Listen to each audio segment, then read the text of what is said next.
Chapter 254 Yen Clan Ancestor. Chapter 254. Yen Clan Ancestor. Could it be that the ghost spirit sect was moving by itself, independently from the other 5 Devil Dao sects? If this were the case, the righteous sects wouldn't need to fear much.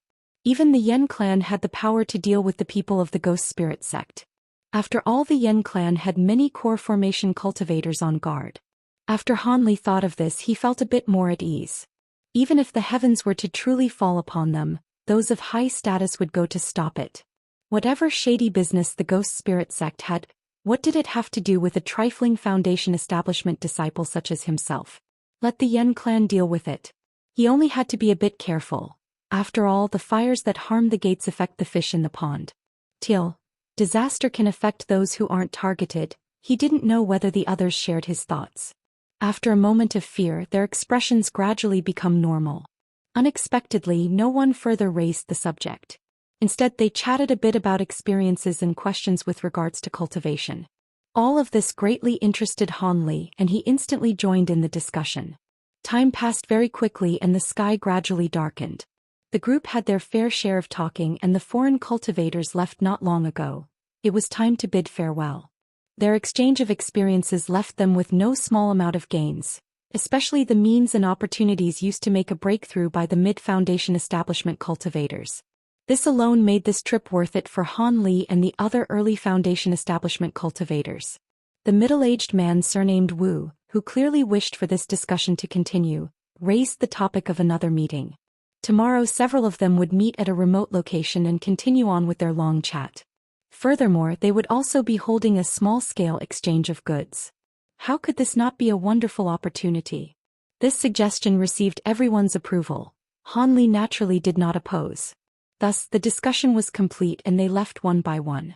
Han Li then marked an inn that he passed by on his map. This inn specialized in receiving external cultivators. This inn was located in the southeast corner of Yanling Castle. The rather unremarkable inn wasn't very large. It was clearly inferior to other inns, so not many cultivators went there. Despite of this, Han Li sought this place because it was peaceful and less popular. Because there were fewer people, the odds of getting tied up into trouble was also smaller. Furthermore, the close proximity to the city walls meant that Han Li could easily escape if any mishap occurred. After all, the appearance of the cultivators from the ghost spirit sect had left Han Li uneasy. Making preparations for the unexpected in advance was a practice he often used to be careful. This pleased wind inn didn't have many cultivators as expected. It also wasn't lively and the people staying there were reclusive. Han Li got his own room without anyone making a fuss, much to his satisfaction. He immediately found a clean spot in his room to sit down. As for where that Zhou Xian was staying, Han Li did not care to look for her. After all, by the time the treasure-seizing assembly started, he would be certain to see her. When the time came, he only had to return to Yellow Maple Valley. As Han Li thought this, he fell into a deep sleep. During the night, while many cultivators started to sleep or sat in meditation to refine qi, at the tallest building in Yanling Tower, inside the heavily guarded room inside the Wind Cloud Pavilion, the command center of Yanling Castle, there was a red-haired old man who paced back and forth with both hands behind his back and a deadpan expression. Not far from him stood 3 gray-robed old men wearing extremely respectful expressions. Zijun, those ghost spirit sect youngsters truly wanted to come see me this night? The red-haired elder eventually stopped pacing and faintly looked at the elder in the middle. That is right, venerable ancestor. After the young master of the ghost spirit sect concluded the martial competition, he told me this in private. This person respectfully answered. N. The red-haired elder expressionlessly nodded his head, but radiance flashed through his eyes. At this moment, a black-robed middle-aged man walked in and saluted, saying, Venerable ancestor, elders, the guest has arrived. We have already arranged the great hall, but his 2 bodyguards have said they are unwilling to wait outside the hall. A few guards tried to force them out, but instead they wouldn't budge. It seems at least one of them is at core formation. How do we deal with it? Venerable ancestor, please give us clear instructions. Core formation cultivator? That's not odd at all. Without a bodyguard for a grand young sect master, how could that ghost spirit sect master feel at ease with him coming here? Let us go and see. I actually was curious to see what this young sect master looks like underneath his mask for quite a while. It turned out to be a sneaky ghost. After the red-haired elder heard the black-robed man's report, a trace of a scowl appeared on his face as he unpleasantly said this. Afterwards he took the initiative to walk out the room, and the others naturally followed closely behind him. Upon entering the main hall, the red-haired elder saw a lanky youth wearing a silver devil mask. He was completely still sitting in the guest seat. There stood two green-robed men behind him. One of them had a face with many layers of wrinkles and a head of white hair. He couldn't have looked older. The other was a boy with white teeth, red lips and two pigtails on his head. At the center of the hall, there were 7 or 8 black-clothed cultivators lying unconscious on the floor, each with a face filled with black chi. Who am I to compare? So it turned out to be the renowned brothers. It is no wonder that you do not put my Yen clan into your eyes. When the red-haired elder saw the two green-robed men, his pupils slightly shrunk, but he still remained expressionless as he said this. He walked over to the master's seat, pulled up the sleeves of his jacket and sat down. He then lightly clapped his hands 2 times. Several black-clothed men walked into the hall, wordlessly dragging out the unconscious men. Who would have thought that our brother's reputation would be so large? Everyone knows of the Yen clan's venerable ancestor. Ziz. We are truly honored to have you as our brother. However, right now Big Brother Liaji and I are responsible for protecting the young master, who is carrying out the master's affairs. If you have any business, Senior Brother Yen, please discuss it with our young master. After boy with the innocent appearance smiled, he spoke with a coarse voice like a broken gong. The Yen clan guards that heard this were greatly startled. Ziz is the sound of him clicking his tongue. When the red-haired elder heard what he said, his heart shivered. He had heard of the impressive reputation of these two devils. With this said, it seems this young master was not a simple character. His gaze then fell on the silver-masked youth. After sizing him up for a moment, he insipidly asked, "You are the young master of the ghost spirit sect? Why do you wear a mask? Could it be you have something shameful to hide?" "You are wrongly blaming this junior. This junior wears a mask for other, more difficult reasons, not because of something shameful. If senior truly wishes to see, then this junior will naturally take off his mask and let senior take a look," the young master of the ghost spirit sect said with a faintly cheerful voice. His words were neither humble nor arrogant. Humph! What is so good about a man's appearance? This old man has no such inclinations. Why did your people from the ghost spirit sect suddenly come to our Yen clan from so far away? Furthermore, you've clearly shown you wanted to meet with me. My people have arrived as you have seen. Just say whatever superfluous words you prepared as you wish. This old man no longer has the patience to deal with you much longer. After the Yen clan's ancestor looked at the young master of the ghost spirit sect indifferently, he ruthlessly said this, layering his words with a hostility that matched his loftiness.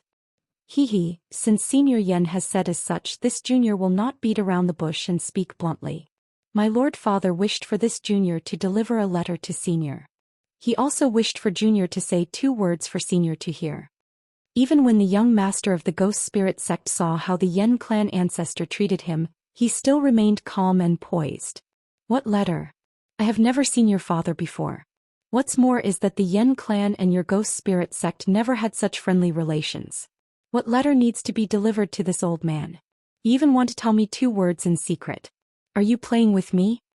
Old man Yen looked at the Li brothers for a moment and saw that they hadn't moved in the slightest. The Yen clan ancestor found it hard to truly believe this was the ghost spirit sect's young master. Naturally, the Li brothers saw the doubts of the Yen clan's ancestor and looked at him with a smile. They then made no further movements. At this moment, the ghost spirit sect's young master took out a jade slip he had on hand, stood up and walked several steps forwards. But the Yen clan ancestor remained sitting and didn't have an intention of holding out his hand to receive it. Instead, after he took a look at the jade slip, he said extremely coldly, "I will see this letter later. First say those 2 words of yours. After this old man hears them, I will decide whether or not I want to look at the letter." When the ghost spirit sect's young master heard those words, he didn't move. Instead, he sighed behind his mask and slightly moved his lips, spitting out the 2 words for the old man to hear. Although those from the Yen clan could not hear those 2 words, after the Yen clan ancestor heard them, his body suddenly stirred. Letting out a deep breath, he stood from his chair, his expression extremely dark. "Give me the letter, then follow me to a private room." After a moment of uncertainty, the red-haired old man said this with fierce resolution. Thus, in the presence of many Yen clan disciples, the Yen clan ancestor brought the young master of the ghost spirit sect to a private room covered with layers of restriction spells. However, the two core formation cultivators who had accompanied him stayed outside. The slightest of unease could not be seen. It was as if they had full confidence in the security of the ghost spirit sect's young master. All of them waited through the entire night. Chapter 255 Secret Meeting. Chapter 255. Secret Meeting. Han Li glanced at the expert's pill formula before him and wrinkled his eyebrows, speechless. This was the second afternoon since Han Li had arrived at Yanling Castle. After participating in a fervent discussion with some newly joined members from morning till noon, the 10 or so cultivators from their various sects within the room began to exchange for items that they each needed. Every person took turns listing what items they required and what items they were willing to trade to see whether or not there were other cultivators present willing to exchange. In fact, even in this kind of a small-scale exchange meeting, there were a few cultivators who took out some high-quality items. For example, the woman from the Heavenly Imperial Fortress surnamed Fong pulled out a heavenly flower stone. This was the best material to refine a top-grade earth attribute magic tool. It could also be used to refine average earth attribute magic treasures. Another new addition, a cultivator from Spirit Beast Mountain, pulled out the egg of an advanced grade 1 demonic beast, Whistling Wind Eagle. After it hatched, it would be a rather useful assistant to a cultivator, capable of both acting as a sentry and searching for objects. The items the other people took out, although they were not as impressive as the previous two, were materials and items that would be quite hard to find in a market city. Among all of these items, Han Li actually did find a medicinal herb necessary to refine the spirit-gathering pill. This exceeded Han Li's expectations, causing him to excitedly exchange it for 7 or 8 elementary high-grade talismans. Of course, as its age was not sufficient, he would need to return to mature it. However, this trade left both sides grinning from ear to ear. When it was Han Li's turn to speak, he bluntly brought out his own elementary high-grade talismans for trade. He mentioned the medicine ingredients he was lacking for the 2 medicine pills, and after a moment of hesitation he also mentioned that all sorts of pill formulas were available for trade. Han Li was not able to acquire all the materials required for the ancient pill formulas, but it was only natural since they were rarely seen. The majority of these cultivators had never even heard the names of the materials Han Li listed. Although a few had heard 1 or 2 of those names before, they had none of those materials on hand. As for pill formulas, these cultivators naturally would not exchange them for talismans. They all knew that Han Li had said it without much thought. Han Li, seeing that he had talked for a long time, yet no one stepped forwards to make an exchange, knew that he didn't have much hope. Thus he disappointedly decided to sit back down when all of a sudden, someone unexpectedly opened his mouth and said, "Are you accepting all pill formulas? I have a pill formula here, but it's somewhat strange. Can you take a look and judge how many talismans it can be exchanged for?" Hearing this, Han Li became happy in his heart, and without thinking any further he opened his mouth and said, "Of course it's fine. As long as it's a pill formula, I am willing to make a trade." After this was said, Han Li took note of the person who had wanted to trade a pill formula. It was actually that cold, reclusive Taoist priest Wu Yuzi. After Wu Yoshi heard Han Li's words, the trace of a rarely seen smile appeared on his face. Then he took out an azure jade slip and gave it to Han Li. When the other cultivators saw that there was someone who had exchanged a pill formula for talismans, they couldn't help but whisper for quite some time with astonished appearances. Wu Yuzi's senior martial bother Wu Fatsi then unexpectedly turned a blind eye and closed his eyes to rest. After Han Li scanned through the pill formula, he somewhat understood why Wu Yuzi had taken it out to exchange with him. This was actually an ancient pill formula. Not only that, but a pill used by ancient cultivators specialized in raising spirit beasts, the spirit feed pill. According to what was written on the formula, not only did a majority of demonic beasts greatly love to eat it, but after prolonged consumption, it would have the wondrous effect of promoting the spirit beast's grade. It was the optimal medicine pill to nurture spirit beasts. Seeing this, Han Li was startled. How could this cultivator trade such a valuable pill formula? But when Han Li took a look at the materials required for refining it, he suddenly mocked himself. Now he knew why the other party didn't value this formula in the least. For average cultivators, the materials required to refine the spirit feed pill were truly astonishing. It required nearly as many precious and rare materials as Han Li's own qi refining powder. As for the materials that were hard to gather, even if one gathered enough of these rare materials, who would use them to refine this spirit feed pill? Naturally, a cultivator would keep the materials for use on his own body. After all, the progression of one's own magic power was more important than that of a spirit beast. Benefactor, you said that any pill formula is fine. You can't go back on your word.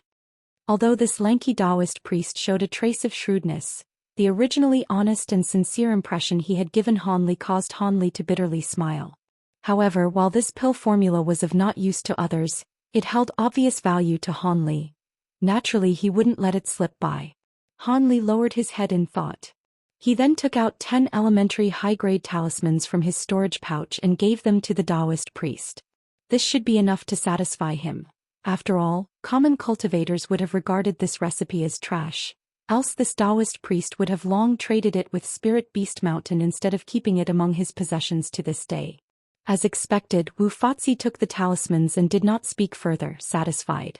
After Han Li sat down, a cultivator immediately stood up and said somewhat impatiently, "I have ironwood, aged a few several hundred years. The trade for this item caused the room's atmosphere to become even more fervent. Meanwhile, inside the Yen clan's Wind Cloud Pavilion's official hall, a secret clan assembly had convened.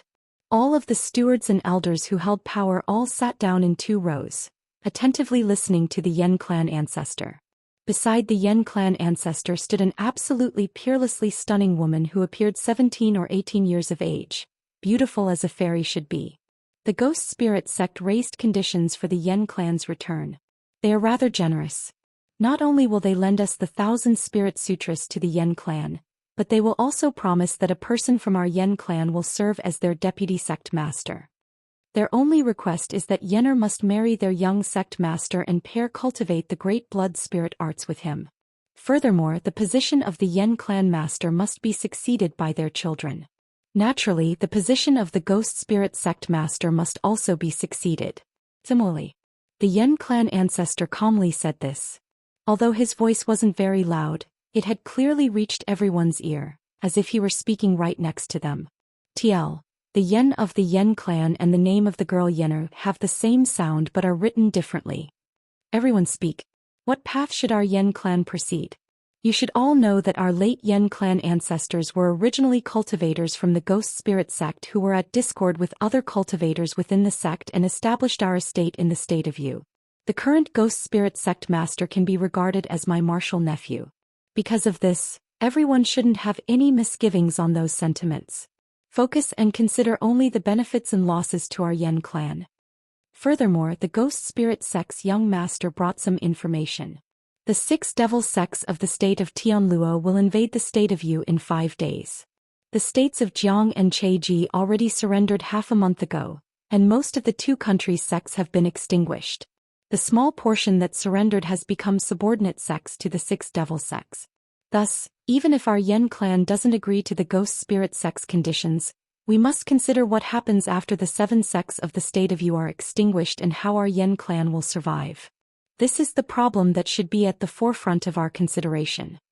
Without waiting for the rest of the Yen clan to address the previous question, the Yen clan ancestor threw out an even more astonishing matter, causing everyone to madly comment on it.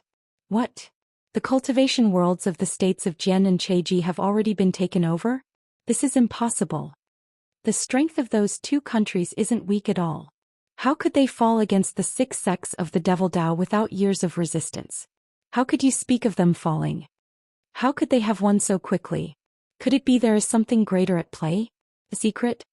Clearly, those who held power in the Yen clan found it hard to believe this information. Enough. Those with questions should ask them one by one. How could we possibly move forward with all this ruckus? When the Yen clan martial ancestor saw this, he answered with a cold expression. After these words were spoken, the ruckus in the large hall was immediately silenced. Then all the gazes focused onto a middle-aged Confucian scholar sitting to the right of the red-haired elder. When the Yan clan ancestor clearly saw the situation, he wrinkled his brow and amiably said to the Confucian scholar, "Xianyi, how do you see things?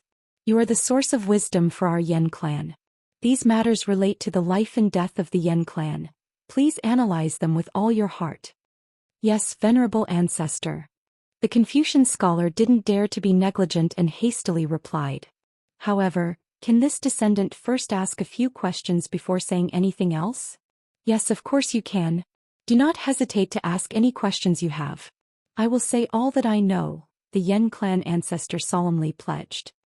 After receiving the Yan clan ancestor's reply, the Confucian scholar nodded his head and solemnly asked, "First of all, is the might of this great blood spirit arts very great? Also, how will Nisa's heavenly spiritual roots affect the cultivation of this technique after she cultivates with their young master? Secondly, how did they find our Yan clan and know that we originally came from the ghost spirit sect? Lastly, were they the only ones who informed venerable ancestor of the occupation of the 6 devil Dao sects in the states of Jiang and Cheji? If this is true, shouldn't the righteous Dao alliance of the state of Fengdu be hurrying to respond?" In a single breath, the Confucian scholar asked 3 questions. Those who heard this were shocked. The devil and righteous Dao have simultaneously started to expand their influence? If this is true, it is rather amusing. After the Confucian scholar listened to the Yan clan ancestors' answers, he said a few thought-provoking words with a smile. "Xianyi, what meaning do your words carry?" A white-haired Confucian scholar sitting across from him impatiently asked. "Second uncle. It is nothing, merely a guess of mine. This guess has nothing to do with our Yan clan. Let's talk about the situation of our Yan clan first." The Confucian scholar responded, shaking his head and waving it off as he wished. "Humph." The old man was met with a tactful rejection and resentfully glared at the Confucian scholar. But in front of the Yan clan ancestor he could only angrily sit back down. "What? After this meeting, can I hear this small guess of yours?" The Yan clan ancestor asked with some interest. "If venerable ancestor wishes to hear, Xianyi naturally won't hide it from you." When the Confucian scholar saw this, he hastily bowed and respectfully replied. "Good. However, let's first talk about the matter before us. If we were to make a wrong choice about this, it's not a matter of not being annexed. It's a matter of offending them and enduring a clan extermination under the combined might of the 6 sections." A trace of helplessness was revealed in the red-haired elder's words. After all, while the Yan clan's power wasn't too weak, even with the addition of their hidden strength, they wouldn't be able to put up the slightest resistance. And venerable ancestor is correct. Currently the Yan clan must fear both ends. If we agree, they might take the opportunity to swallow us whole. If we refuse, then their strength will be far too great and will bring upon us endless trouble. The Confucian scholar wore an expression of contemplation. "Even so, my opinion is that we should still agree to their conditions and enter the ghost spirit sect." The Confucian scholar eventually gave a firm answer. Without waiting for the slightest of opposition from the Yan clan, he continued, "Everyone has thought about it from the very start. If we refuse their conditions, what sort of fearsome consequences would occur? But did everyone think about whether we could extort enough benefits out of the 7 sects by refusing the ghost spirit sect? To the best of my knowledge, it seems we currently have good relations with the 7 sections. But secretly, they are scared that the power of our Yan clan will further grow and threaten their interests. Thus in the recent years, they have already indistinctly suppressed us in all areas. Even if we don't agree to the ghost spirit sect's conditions and leak the information of the devil Dao invasion to the 7 sects, it is quite possible we wouldn't be able to fish for any advantages. After all, the resources of the state of Yu have long been divided between the 7 sections. How could they spit out things for our Yan clan?" However, now that he had run into her face to face, if he didn't ask at all, he would have no way to justify himself. Even more, these 2 individuals had completely sunk beneath Dong Xian'er's dress. When they saw him, they first froze. Next, they actually ran over to him happily, wanting him to quickly pull Dong Xian'er away from that male cultivator. After all, no matter how they looked at it, the danger Han Li posed to them was so small it could be ignored when compared to that glamorous male. It seemed like they had selected Han Li as their last resort. As Han Li listened to complaints of the two cultivators who had become completely upset with jealousy, he closely sized up the glamorous male and Dong Xianer's drunken expression. Based on what these two said, they had accompanied Dong Xianer in the afternoon to a few of the most reputable stores to buy some raw materials and talismans, but who knew that in one of the stores they would happen to meet this person. As soon as she saw that person, Dong Xianer immediately became infatuated. She took the initiative to intertwine herself to the other person, and her movements became even more over the top. The more they saw, the more their rage increased. What caused them to almost vomit blood was that, when this person saw Dong Xianer wrap herself around him, he unreservedly accepted it, even going as far as having the notion of taking Dong Xianer away. How could these two accept this turn of events? Thus, they blocked off this male in this small alley, wanting him to leave Dong Xianer behind. But this male coldly laughed once, then said that as long as Dong Xianer was willing, he absolutely would not obstruct her at all. These words immediately caused the two to pitifully stand there in vain. No matter how they looked at Dong Xianer's expression, she had thrown herself into his arms of her own accord. Chapter 258 Bewitchment. Chapter 258 Bewitchment. When Han Li more or less understood what had happened at the alley, he discovered quite a few oddities.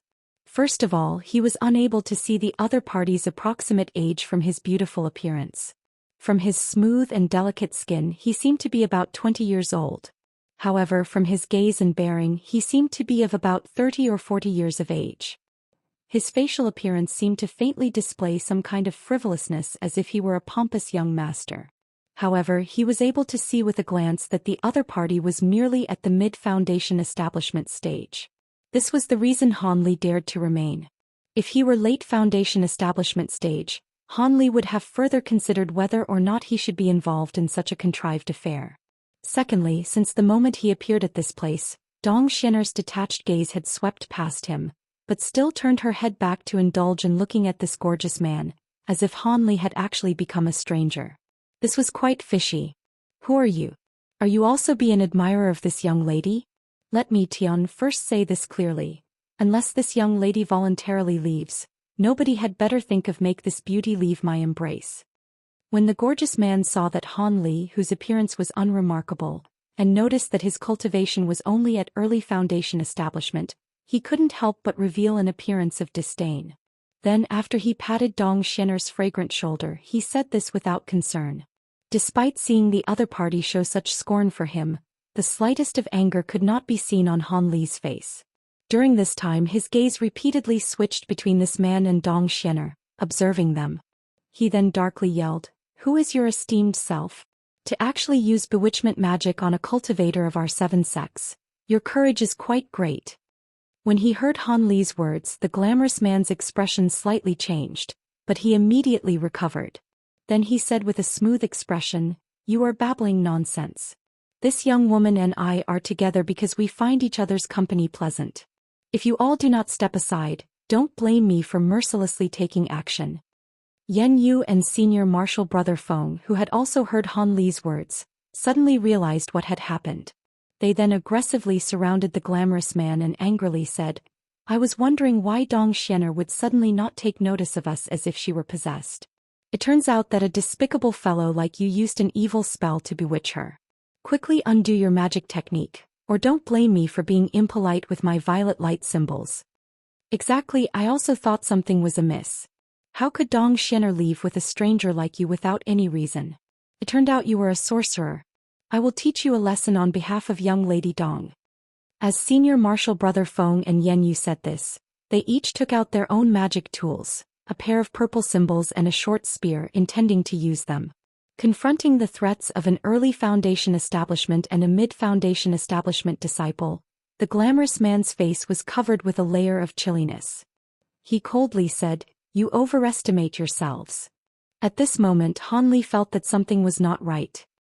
He unconsciously felt that this glamorous man was extremely dangerous, and thus his mind churned for a moment. He suddenly transmitted his voice loudly towards Dong Xianer's ear. "Dong Xianer, I see you are doing fine, no? Are you not afraid of Martial Senior Hong Fu confining you?" Yan Yu and senior martial brother Feng didn't sense Han Li's voice transmission in the slightest, but the glamorous man seemed to have sensed something.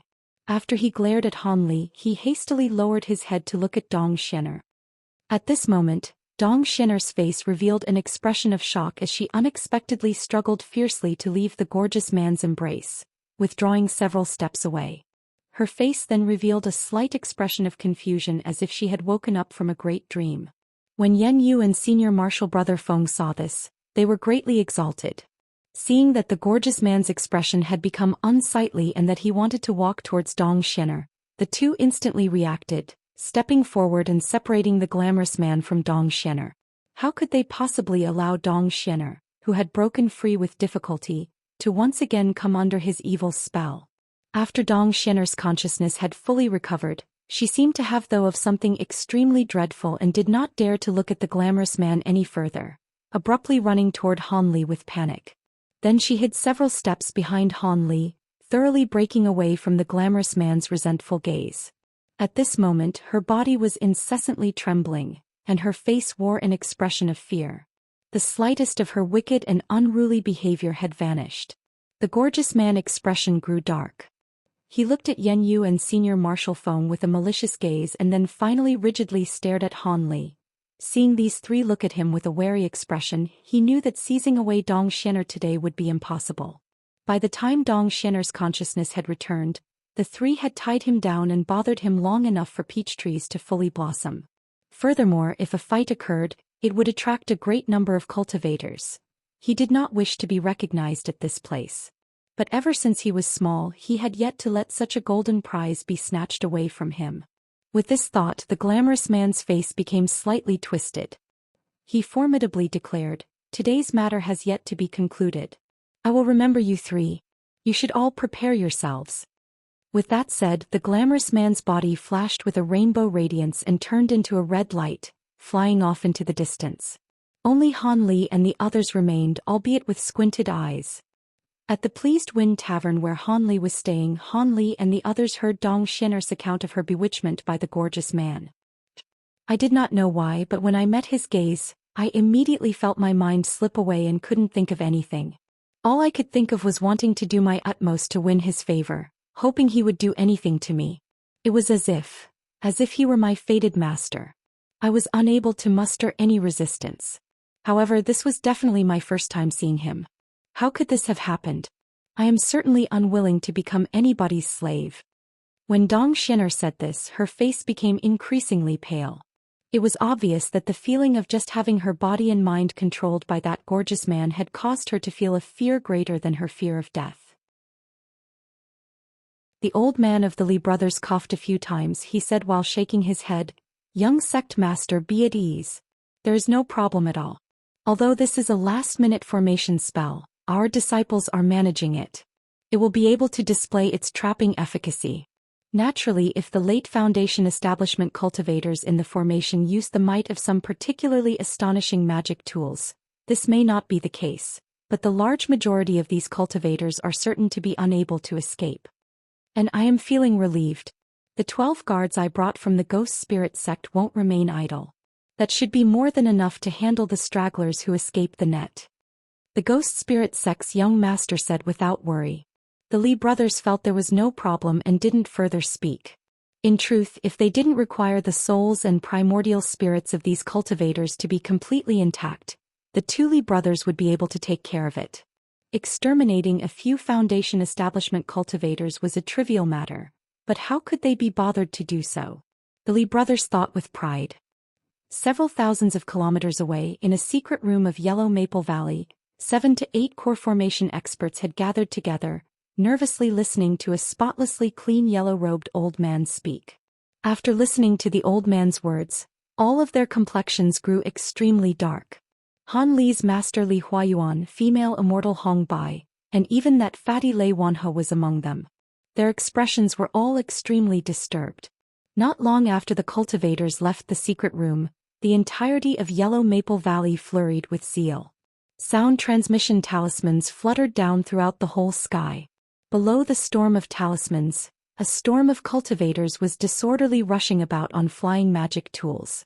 A few moments later, groups of cultivators left Yellow Maple Valley during that very night, separately rushing forth in different directions. This very scene equivalently unfolded in the other 6 sections. Furthermore, every sect had messengers rushing back and forth without end.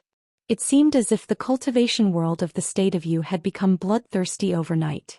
In the following days, clans of all sizes in the State of Yu received a conscription order sealed by a sect master of the 7 great sects, calling upon each of the clan's outstanding disciples.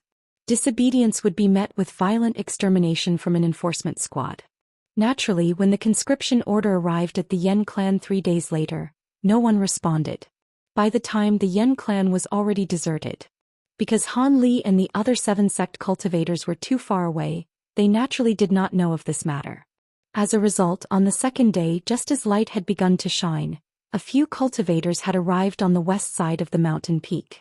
A huge spell formation had already been established at that location. At the center of the formation were 2 middle-aged men dressed in Yan clan apparel with their eyes closed. Regardless of the reason why they didn't appear, do not let them leave Yanling Castle alive. The Ghost Spirit sect's young master didn't hesitate to give his command. Killing intent permeated throughout his words. Chapter 260 Trap. Chapter 260. Trap. The cultivators beside the Ghost Spirit sect's young master accepted their orders, transmitting a message to the Li brothers while still under disguise. But with a startled expression, they turned their face to the Ghost Spirit sect's young master and further asked for directions. Young sect master, the 2 elders said there are 3 cultivators who are too far away from the spell formation. If we start, they will not be restricted by the formation spell. Please instruct us on how to draw those 3 closer. The Ghost Spirit sect's young master eyes showed some amazement. He inwardly wrinkled his brow. These circumstances were beyond his expectations. It could be said that the range of the last-minute Fire Great Formation restriction range was not small, but there were still people that weren't within scope. This was quite strange. With this thought, the Ghost Spirit sect's young sect master Wang Chan first raised his head and took a look. Sure enough, he discovered 3 people who weren't within range of the spell formation. 2 of these people were a man and a woman from the Masked Moon sect. They were kissing outside the northeast corner of the formation and whispering sweet nonsense underneath a large tree. The feeling of love was dense there and they kept away from the crowd. In the west, next to some mountain rock over 30 meters away from the formation boundary, stood a yellow-robed male youth who looked rather ordinary. The one who was insipidly observing the mountain peak was Han Li, who valued carefulness above all else. So it's those 3. Wang Chan said to himself thoughtfully. After he muttered to himself, he quietly said a few words to the Ghost Spirit sect cultivator next to him. The subordinate who heard him incessantly nodded his head in agreement. This Ghost Spirit sect cultivator dressed in Yan clan attire walked onto the earth platform and into the mist. Then he stood not far away from the spell formation and started loudly shouting, "All guests that have come to participate in the assembly, come forth to register your name. After everyone has been accounted for, the treasure-seizing assembly will formally start." This person's shout immediately attracted the attention of the other cultivators. They couldn't help but draw closer to the spell formation one by one. The couple from the Masked Moon sect somewhat unwillingly walked forward into the range of the spell formation's restrictions. Seeing this scene, Wang Chan couldn't help but faintly smile underneath his mask.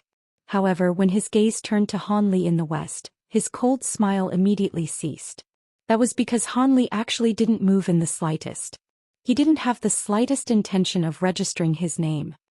He had unexpectedly folded his arms and was engrossed in watching the crowd of cultivators gather together.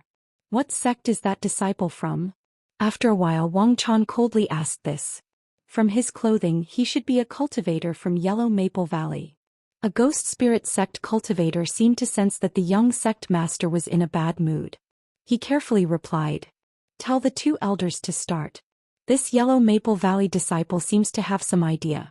To have me make use of myself is pretty impressive," Wang Chan insipidly said. However, a faint blood-red color could be seen from his eyes. It seemed to be releasing a faint scent of blood. "Yes, young master." The several Ghost Spirit sect guards shivered and respectfully answered. Watching from a distance, Han Li was leaning against a mountain rock. He seemed to be watching the group of cultivators register with a smile on his face. However, if one were to look at him closely, one would discover that his smile was forced and stiff. Furthermore, his forehead was covered in a thin layer of sweat. Those Yen clan members are actually ghost spirit sect cultivators. A moment ago, Han Li made this shocking discovery. Chapter 262. Escape. After a few more moments, the blood cloud remained hazy without the slightest noise coming from it. When those little ghosts approached the densest area of the fog, they would immediately be cut into shreds. No activity could be discerned. At this moment, Wang Chan could sit still no longer. His two hands formed a seal, and the skulls floating on the surface of the blood cloud opened their mouths wide. 10 or so black columns of light as wide as a bowl shot out, heading directly towards Han Li's original location from all directions. Ping! A light tremor sounded out. Within the dense fog, a faint white light flashed and moved about. In the fierce collisions between the black and white-colored streaks, a white screen of light became faintly discernible inside the dense fog, slightly startling the ghost spirit sect's young sect master. However, immediately afterwards he recalled the white scale shield that Han Li had tossed out from the very beginning. Wang Chan knit his eyebrows. After hesitating for a moment, he still began to speak to himself. Since there are so many high-quality magic tools to be obtained, I am willing to lose some blood essence. Otherwise, this brat may use some deceptive technique to escape. Having said this, Wang Chan suddenly reached out his right index finger and placed it on the corner of his mouth. Then he gently bit it, squeezing out an extremely dense drop of fresh blood from the wound, and gently dripped it on the blood cloud below him. Next, his two hands reached deeply into the blood cloud, concentrating on hastening the magic technique. Following Wang Chan's slow uttering of the incantation, the red cloud originally enshrouding Han Li slowly began to revolve faster and faster, gradually extruding towards the center. Those blood ghosts automatically disappeared without a trace. The azure-red dense fog, following the increased speed of revolution of the blood cloud, was very quickly swept away and absorbed into it, causing the center to slowly to become clear, revealing a huge white light barrier. This light barrier, with a white scale shield as its center, was like a bowl that was flipped upside down. Near the center of the light curtain, Han Li was holding a strangely shaped dagger in one hand, letting out astonishing yellow streaks. In the other hand he held a folded, sparkling talisman, wanting to unleash its offensive power. Two spheres, one azure and one red, were floating next to him, continuing to emit dense dark red fog. Wang Chun saw all of this very clearly. You. Seeing this, the ghost spirit sect's young sect master coldly laughed a few times and wanted to continue sneering at him. However, he had just spit out one word when he saw the Han Li below him suddenly open his palm. That small dagger gently shook and became a yellow blade many tens of feet long, shooting directly towards Wang Chan. At the same time, the folded talisman in his other hand was tossed out, unleashing 10 or so raging fire dragons that flew over all at once. Brat, magic tools cannot break through my great blood spirit arts unless... Wang Chan was originally moving the skulls carelessly about and causing them to spit out more black chi, but as soon as he contentedly said the word unless, he suddenly thought of something, and his expression immediately changed as he rocketed into the air like a crane, flying away from the blood cloud. At the same time, that yellow blade with a few piu-piu attacked and broke into pieces numerous skulls blocking the way. Next, it broke a gap through the blood cloud along with the fire dragons, charging ferociously towards where the young sect master was originally sitting. Next, a streak of white light rapidly flew out from the gap, closely followed by the yellow blade, which had turned around. Treasure talisman. Wang Chan yelled, both surprised and outraged. In his moment of negligence, he did not expect that when Han Li had used the dense fog, it was actually just to buy time to use a treasure talisman. Otherwise, even if his opponent had treasure talismans, the young master definitely would not allow the other person to have time to activate it. However, the probability of an early Foundation establishment cultivator possessing a treasure talisman was truly very small, leading to his oversight on this matter. But even if the other person had a treasure talisman, based on his identity as the ghost spirit sect's young sect master, how could he fear them?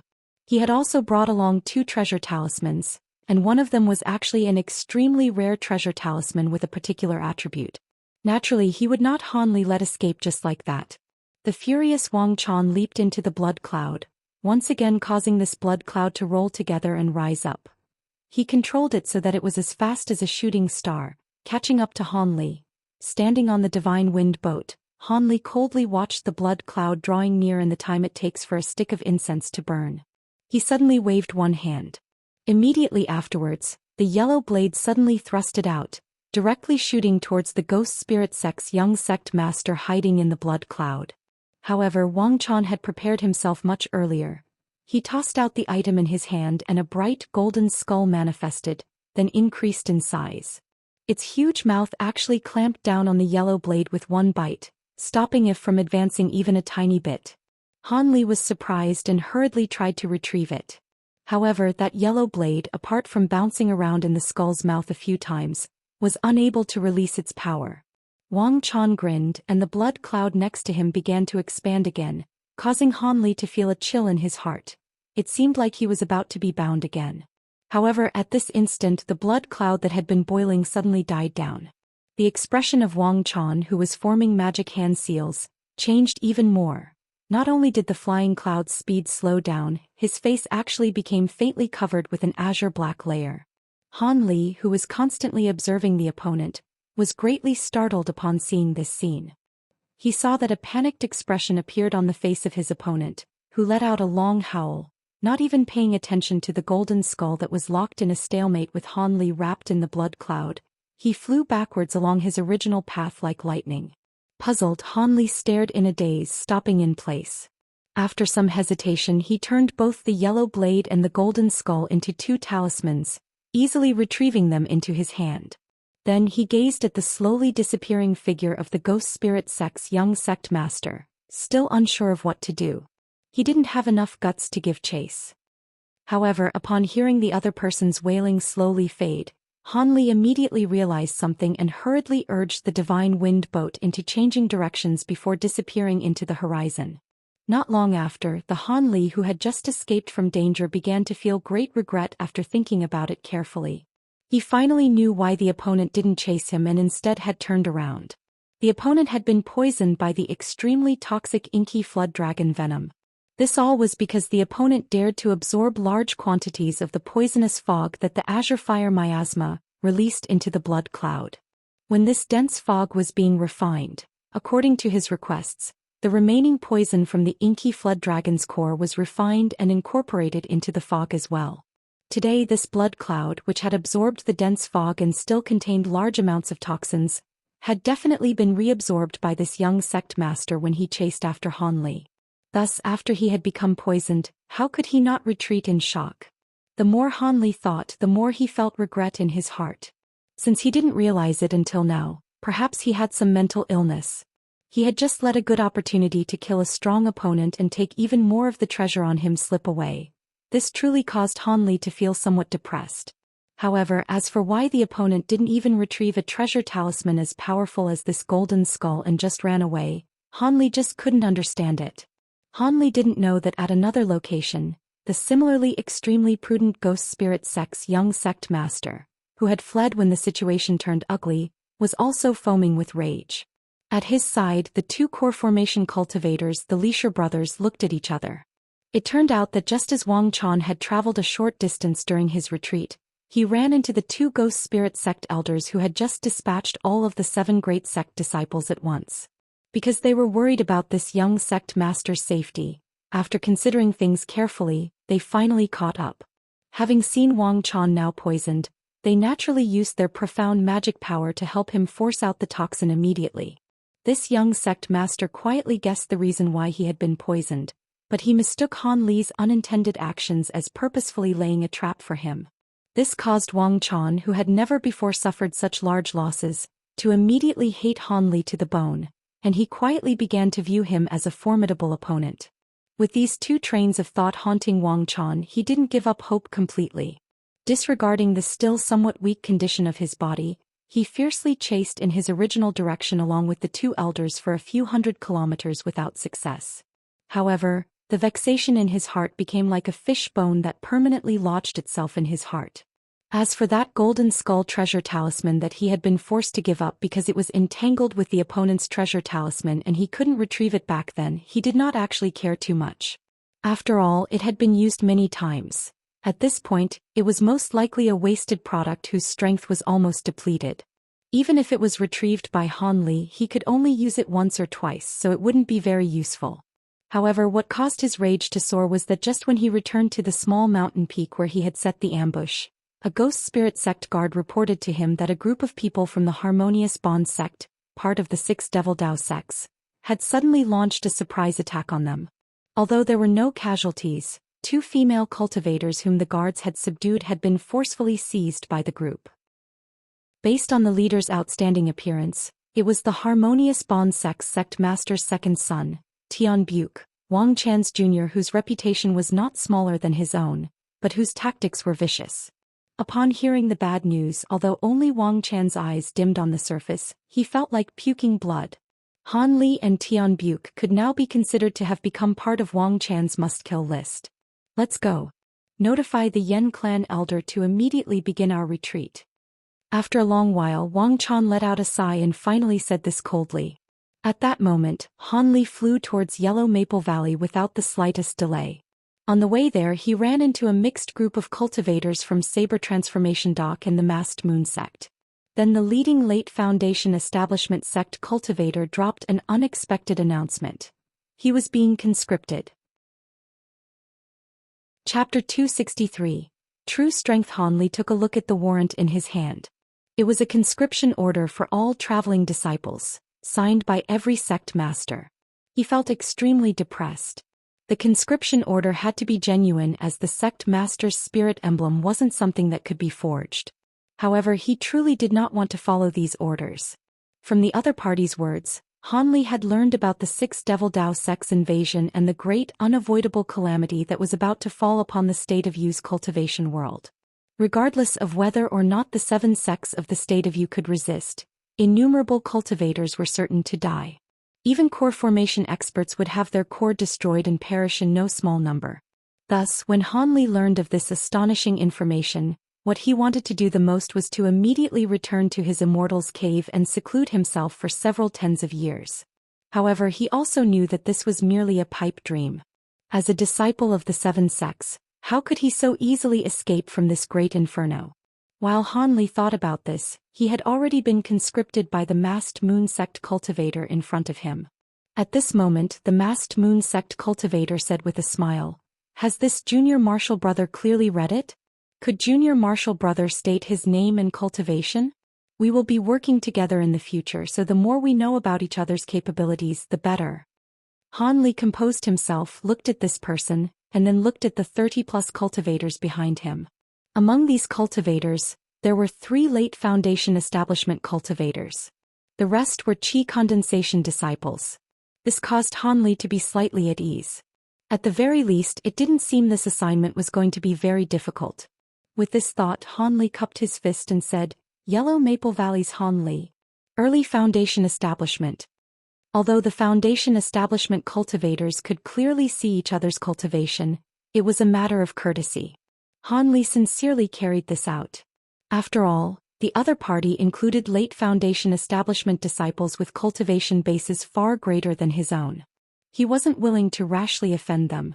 Soon after, Han Li asked with misgivings, "Brother, why do you not suspect my identity? Right after you stopped me, you immediately showed me the conscription warrant. Surely you didn't rely solely on my Yellow Maple Valley uniform?" When Han Li originally saw this group of Saber Transformation Dock and Masked Moon sect cultivators, Han Li originally planned to flee. However, he didn't think this fellow with amazing eyesight would flash several times and appear in front of him, blocking his way and announcing that he was being conscripted. Hee. In the last trial by blood and fire, this one had previously seen Junior Martial Brother. I didn't think that several years afterwards, Junior Martial Brother Han would actually reach Foundation Establishment. This is truly a matter worth celebrating. This male Masked Moon sect cultivator who appeared 30 years old said this with a slight smile, causing Han Li to feel great surprise. "Who is your esteemed self?" Upon hearing the other party's words, Han Li began to feel that he felt somewhat familiar. It seemed that the man really had seen him at the trial by blood and fire. "This one is Xian Yu, a steward of the Masked Moon sect. Last time I accompanied Martial Ant and I Chang's squad. There I saw the shocking scene of Junior Martial Han's great harvest with my own eyes." The man lightly chuckled, saying this with deep meaning. At this moment Han Li suddenly realized something. This person was one of the 4 masked Moon Sect Foundation establishment leaders from that time. Han Li hadn't paid much attention to him, so he only remembered a vague impression. But after some further thought he became slightly shocked. Chapter 264 Mechanical Puppets and the Great Development Technique. Chapter 264 Mechanical Puppets and the Great Development Technique. On the wasteland, a meter-long lizard stuck its head out from a heavily eroded rock and looked around, preparing for the day's hunt. But just as it crawled out several meters from its nest, a yellow monster about 3 meters long suddenly leaped out from the sandy soil.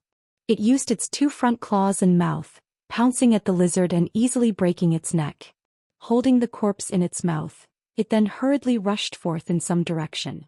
This strange beast had 4 claws and a long pointed tail. It appeared to be a huge lizard, but its entire body was extremely hard. As it ran, it made creaking noises. It was actually a mechanical figurine. When this strange animal ran about half a kilometer, it reached a yellow-robed man sitting in meditation on a flat rock. Then it tossed the dead lizard next to this man's side and ran off. This yellow-robed man wasn't surprised in the slightest. His expression remained unwavered.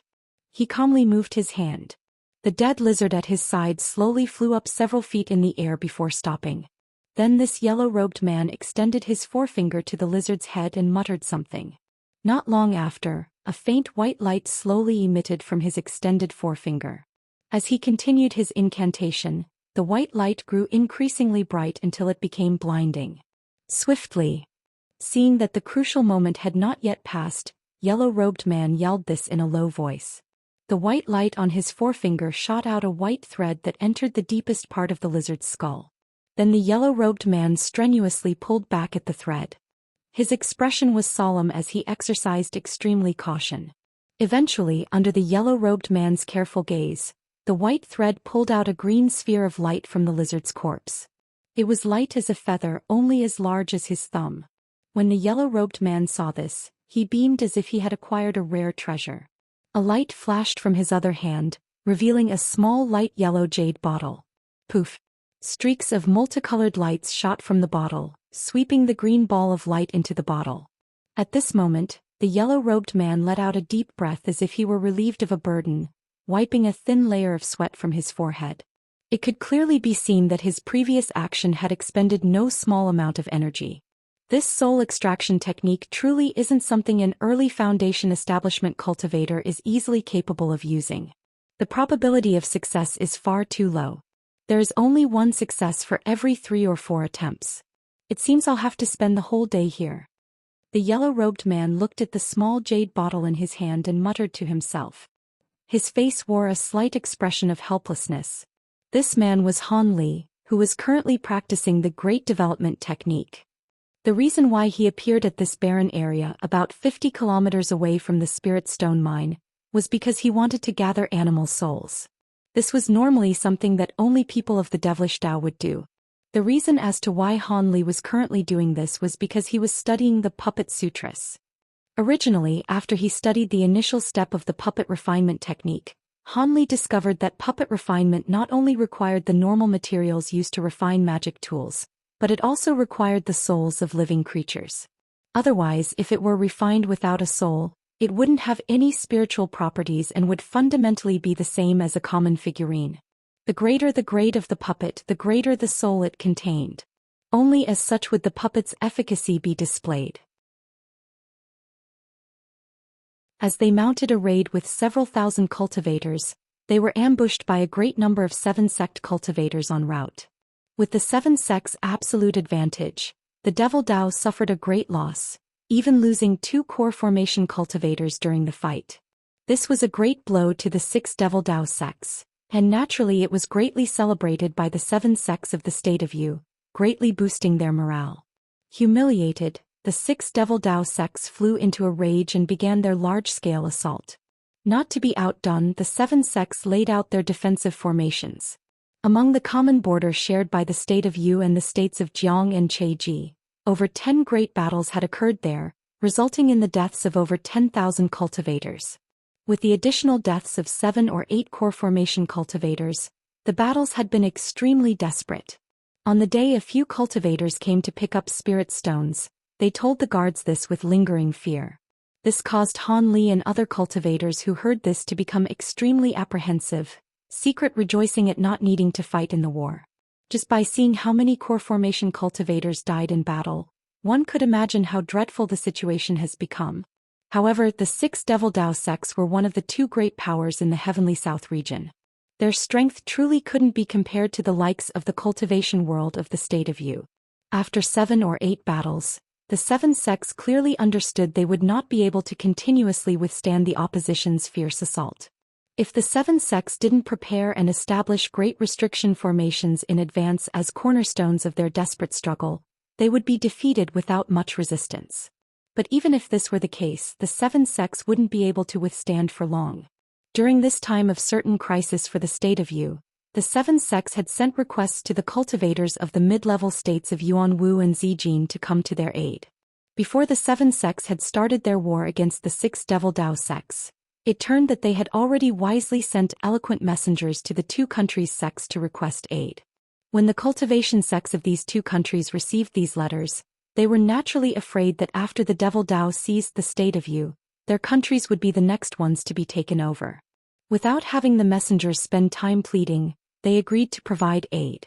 Joined together against a common enemy, the 2 countries sent a majority of their cultivators to provide assistance during that starry night. This new alliance greatly reduced the disparity in strength between the state of Yu and the 6 Devil Dao sects. By relying on the protection of their powerful great formations, they were able to firmly resist the Devil Dao's assault. As such, the 6 Devil Dao sects' plan to seize the state of Yu in a single burst was naturally shattered. The war sunk into a deadlock and became a battle of attrition. Chapter 266. Fierce battle. Han Li's side had 9 foundation establishment cultivators and over 60 qi condensation disciples. Although they were a bit weaker than the opposition, they had the 4 fiend formation, so it wasn't as if they were completely defenseless. As a result, Xianyu called out, having Han Li and the other cultivators hide near the 4 fiend formations and observe the enemy's movements. At this moment, Han Li was able to take a distinct look at the Devil Dao attackers. They were all wearing either red or yellow robes. It seemed they were cultivators from 2 sections. Standing at the forefront were an ordinary-looking red-robed young woman and an old yellow-robed man who appeared to be 60 to 70 years old. Their cultivation wasn't particularly special, one being at early foundation establishment and the other at late foundation establishment. They were talking to each other with slight smiles on their faces. Be careful. These people are from the Devil Flame sect and the Heavenly Fiend sect.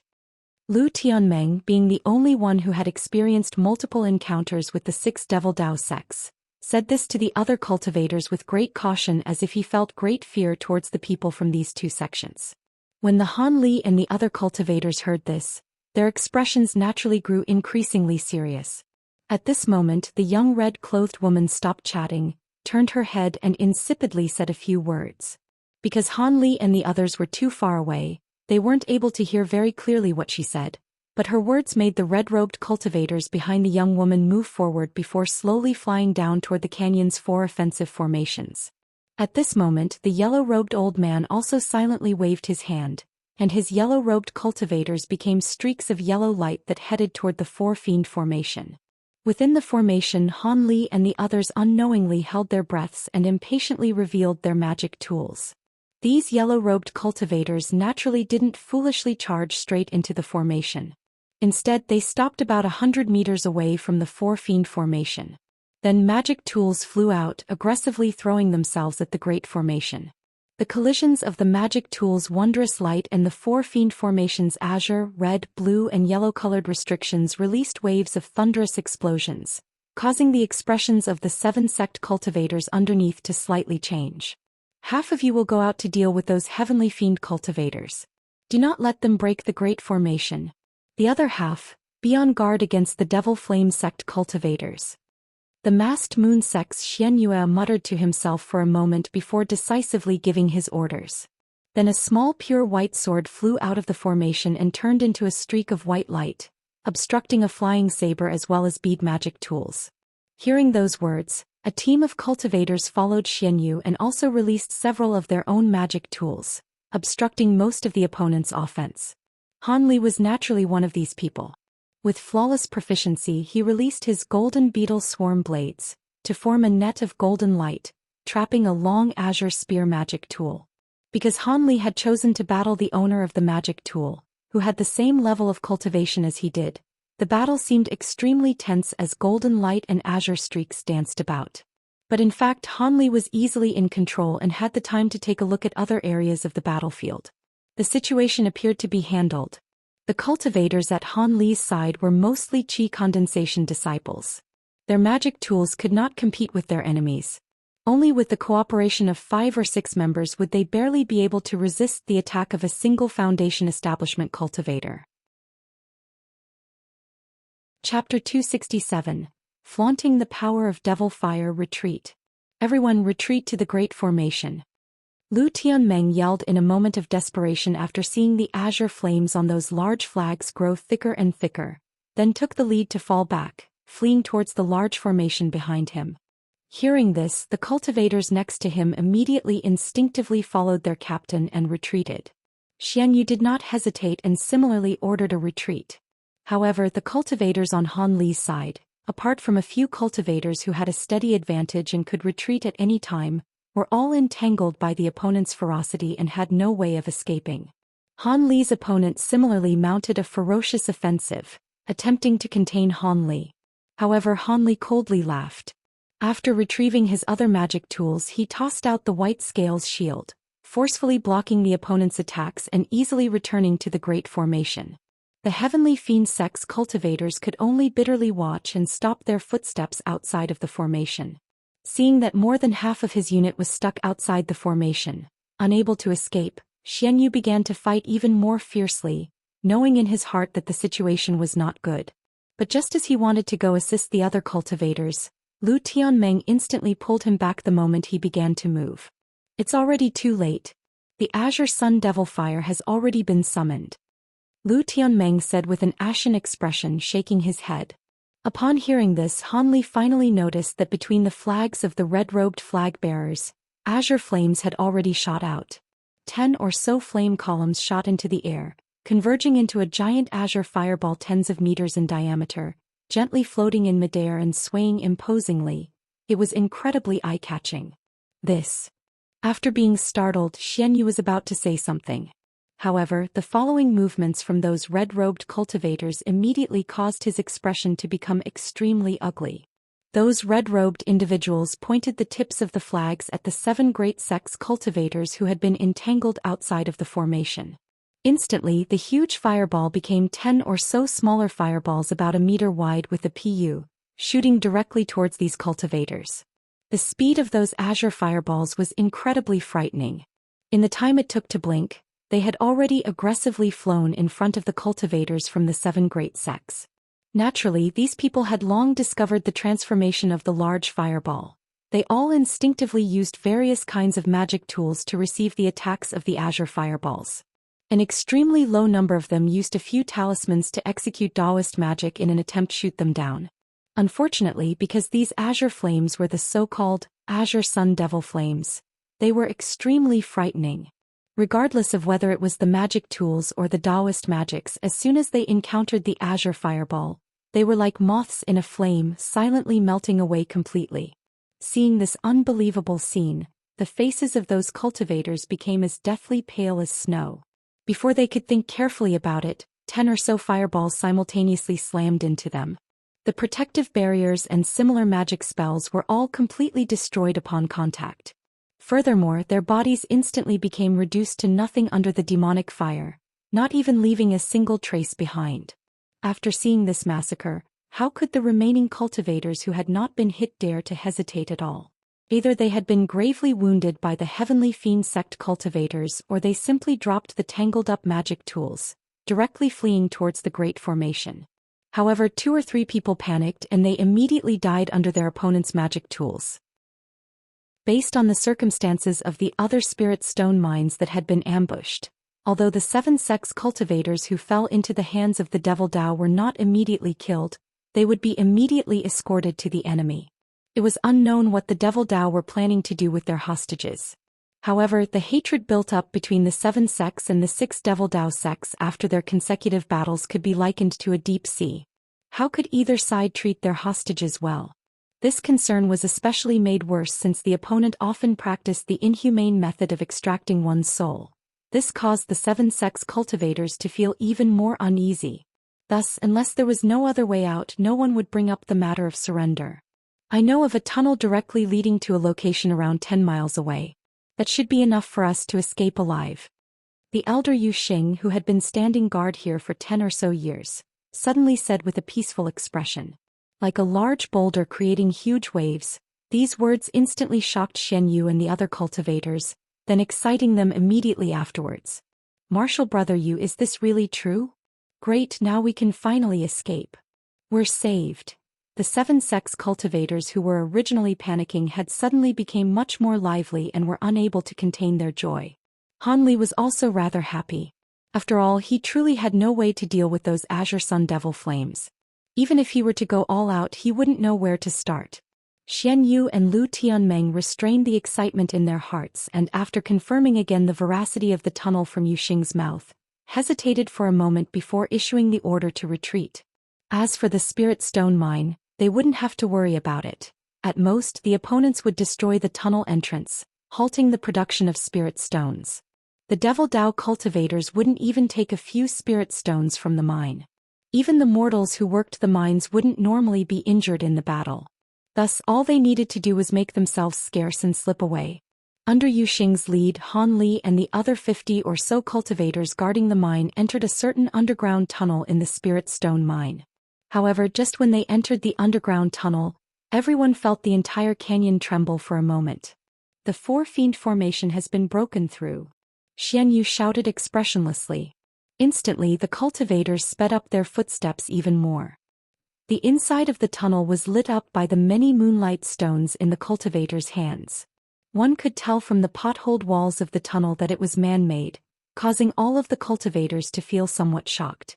Based on Yu Xing's brief overview, this tunnel was originally an extremely long spirit stone vein.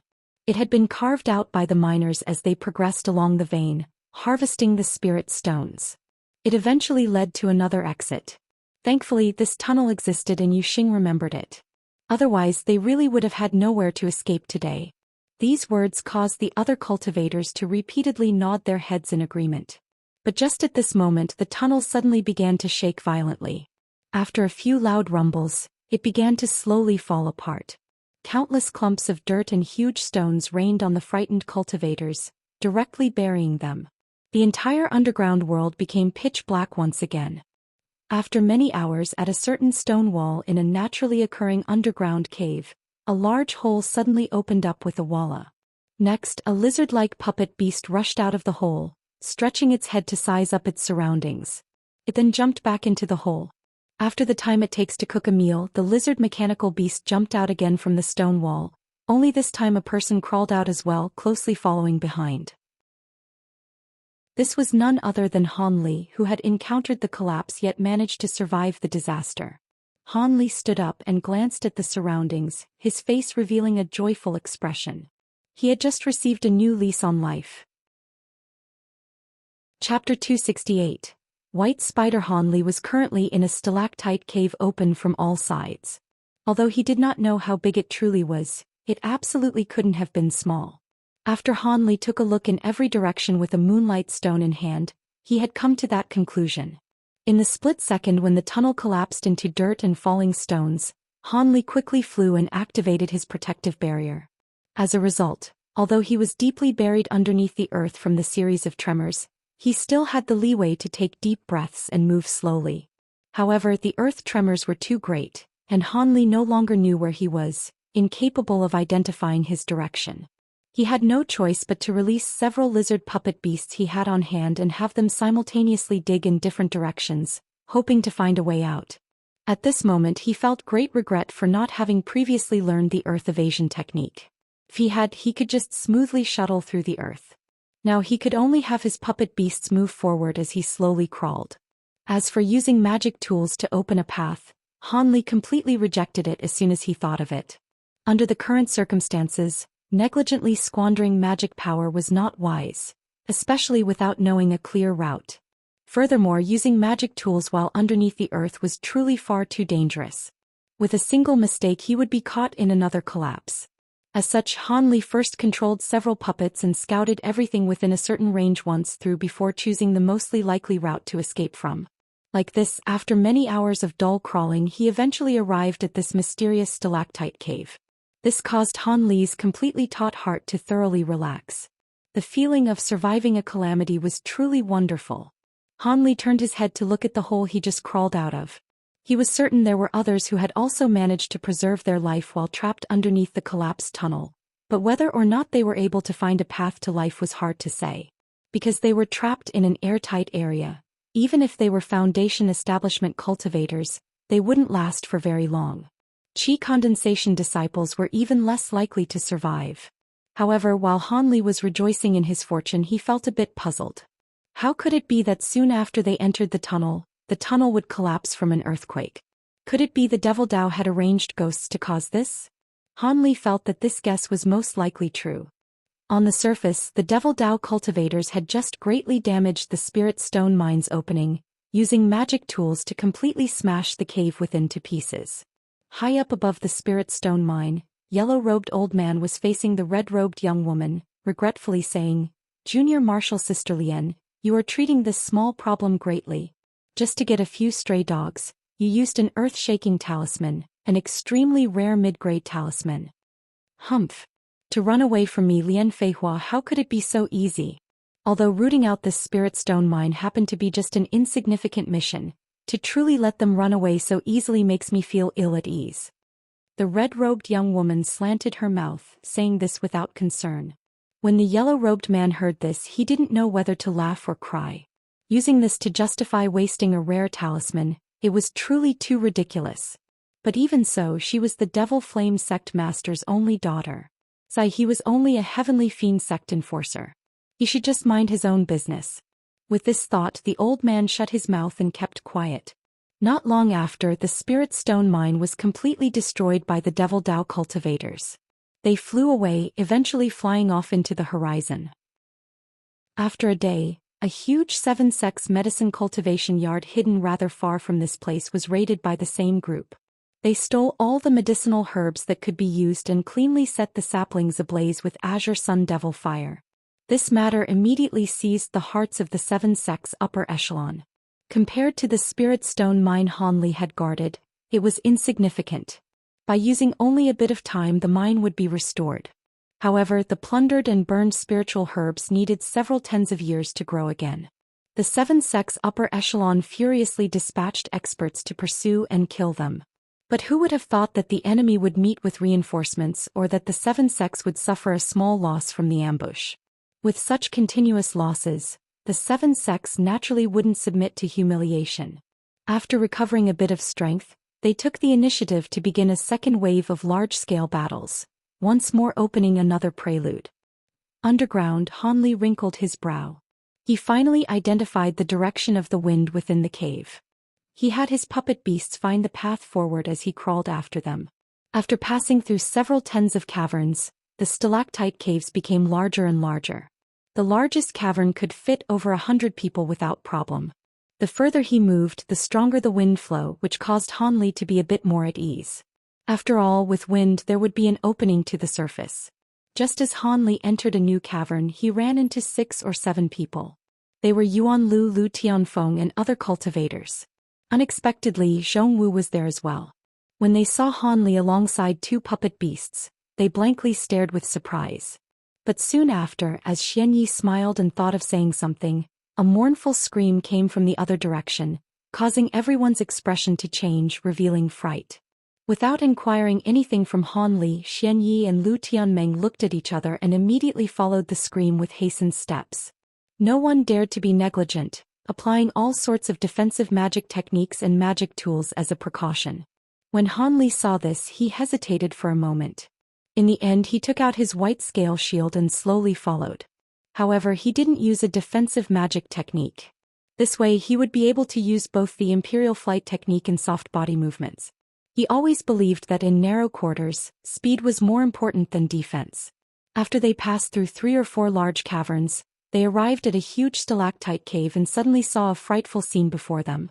At the center of the cavern, a sparkling crystal white spider over 10 meters large was using its huge sharp teeth to bite at a badly mutilated corpse. The corpse was wearing white clothes, clearly revealing its former identity as a masked moon sect disciple who had managed to flee from being buried alive. Near the corpse, there were 3 or 4 thoroughly worn-out magic tools. But what was most noticeable was the huge spirit stone vein behind the spider. Surrounding it was an extremely ancient hexagonal transportation formation. To the side of the transportation formation, there was a rainbow-colored skeleton sitting cross-legged in meditation, levitating a meter into the air. Its hand was grasping a lustrous blue command medallion that was radiating faintly. "What is this?" After a chi condensation cultivator swallowed his spit, he dryly asked. No one knew if he was asking about this monstrous spider, the transportation formation, or the skeleton with the command medallion. Naturally, no one answered. Perhaps it was because this person's voice had alarmed the spider, but the monster suddenly stopped gnawing. It raised its head and glared at the party that had invaded its cavern with an ice-cold gaze. This caused Han Li's and the other cultivators' hearts to tremble as they hastily prepared to fight. But a moment after this monster took a glance, it lowered its head and continued to gnaw at the corpse, turning a blind eye to the crowd of people. This caused everyone to look at each other in dismay. Die. When a masked moon sect cultivator saw his fellow sect member had died at the jaws of this spider, he felt grieved from his death and raised his hand, fiercely throwing a flaming dart magic tool toward the spider. This caused Lu Tianmeng and the other experienced people to jump in fright, inwardly cursing this person's imprudence. Peng! The clear sound rang out as the flying dart struck the head of the spider, which hadn't attempted to dodge in the slightest. Unexpectedly, it bounced back. Not the slightest trace of damage could be seen on the insect beast. Furthermore, the point of the dart had become slightly bent. The other cultivators' eyes nearly dropped from their sockets. This spider's outer carapace was actually this hard. It was far too ridiculous. Everyone attack. Xianyi fiercely glanced at that rash fellow sect member and had no better option than to call for everyone to simultaneously attack. This was because that spider had already stopped eating and was slowly walking towards them. After these words were said, over 10 magic tools flew out at the same time. They all struck the huge spider with all sorts of divine powers. Han Li had also sent out his golden blades. At this moment, underneath the dazzling barrage of attacks, the spider's body had become completely covered by strong light, almost as if it had been instantly killed by those attacks. But after the sounds of clatter were heard, the brilliance of the magic tool's attack had dimmed. 5 or 6 lower-grade magic tools even completely lost their spiritual properties, falling to the ground. When Han Li and the other cultivators saw this, they turned pale with fright. They each took the same action, drawing their gazes to their magic tools. In the end, the top-grade magic tools were still in good condition. However, the high-grade magic tools suffered heavy damage. As for the lower-grade magic tools, they fell to the floor. Once again, the slightest trace of damage couldn't be seen on the white spider, which continued to leisurely crawl towards them. Withdraw. After Li Tianmeng and Xianyi looked at each other, they both happened to shout the same word. Although they were a bit curious about the transportation formation and the command medallion, the price to kill that demonic monster was far too high. Furthermore, the return to the surface was far more important. But during this time, the white spider opened its mouth, and a shining white liquid sprayed out everywhere. After seeing the fearsomeness of this monster, who dared to be so stupid as to touch this unknown liquid, everyone similarly flashed to either side. Not good. Han Li came to a realization after thinking of something and couldn't help but cry out.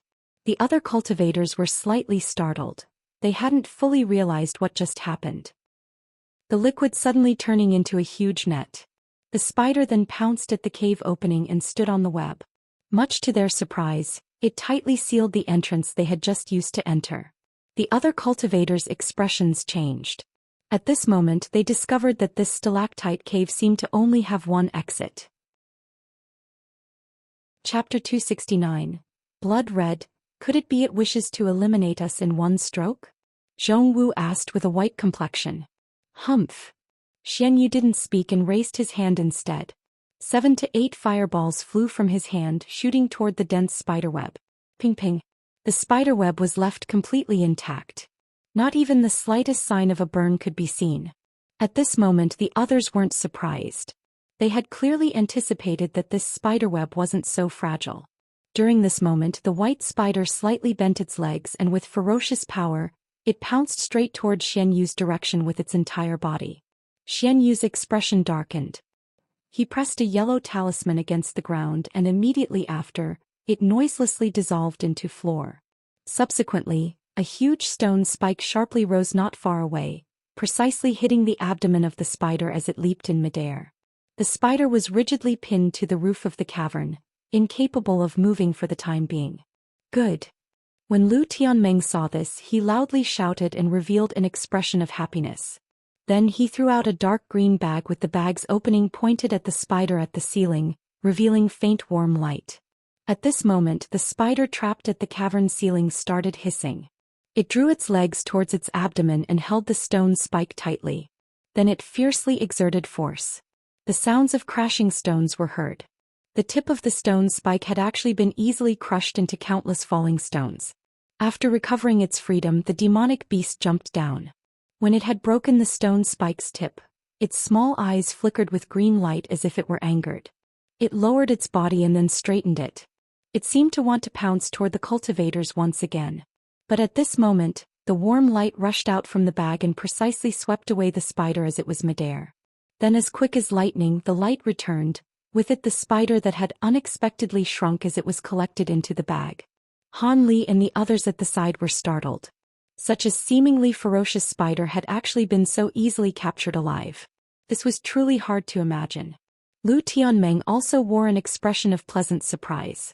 Although the might of his sun and moon pouch was quite considerable, it had already been used many times to collect a large number of demonic beasts. Even so, it was still able to smoothly capture this spider, which caused him to be greatly surprised. Feelings of ecstasy then began to rise in his heart. If he could tame such a demonic beast, wouldn't his power increase by several times? With this thought, although Lu Tianmeng had regained his calm, his happiness was displayed on his brow. He impatiently waved at the green bag and it slowly flew back under everyone's gazes. The other cultivators naturally knew what such a live demonic beast meant to a member of Spirit Beast Mountain. They couldn't help but display an expression of envy. However, just as this expression was revealed, that flying bag suddenly stopped in midair and moved no more. Lu Tianmeng grew frightened and hastily attempted to retrieve his bag by forcefully using more magic power. However, after the bag swayed several more times, it still stopped in midair. Everyone watching from the side knew something was amiss. They hastily went on guard. The surface of the leather bag suddenly became bumpy. It seemed that demonic beast was causing these oddities from within the bag. These strange occurrences continued for a short moment before disappearing. But soon after, it suddenly began to swell and with a loud bang as the bag exploded into pieces. The white spider had actually forcibly destroyed the magic tool and restored its original size. After once again escaping constraint, the demonic beast clearly entered a craze. Its translucent pure white body gradually turned red and began to shoot off fearful blood-red rays of light. It began grinding its mouth full of sharp teeth, releasing fearful crackling noises. When Lu Tianmeng and the others saw this, they all solemnly drew back several steps, planning to use explosions from magic tools to increase the distance between them. However, the blood-red spider cut forward with its many legs and charged toward the two cultivators furthest away as fast as lightning. After seeing only 2 streaks of white light flash by and hearing poo-poo, the two cultivators' defensive barriers had been destroyed in a single strike, their bodies severed in two, meeting a violent end. Among these two was unexpectedly that ugly man Zhongwu. Unfortunately, he had believed he was safer as he was farther away. After seeing the two cultivators' deaths along with the spider's lightning-fast movements, the others that had scattered the farthest turned pale with fright and feared they would follow the pair's footsteps. However, they were too late. The demonic beast's body had already flashed and turned into a streak of blood-red light, shooting toward the saber transformation dock cultivator. This cultivator's face became deathly pale. He grit his teeth, shooting 2 black throwing knives at the approaching spider. However, the spider opened its mouth and shining white liquid shot out toward the throwing knives, causing the throwing knives to lose their magic power and fall to the floor. Then it leaped up with its huge body and bit off the head of the saber transformation cultivator. The headless corpse spouted out blood like a fountain, causing those who saw it to become aghast.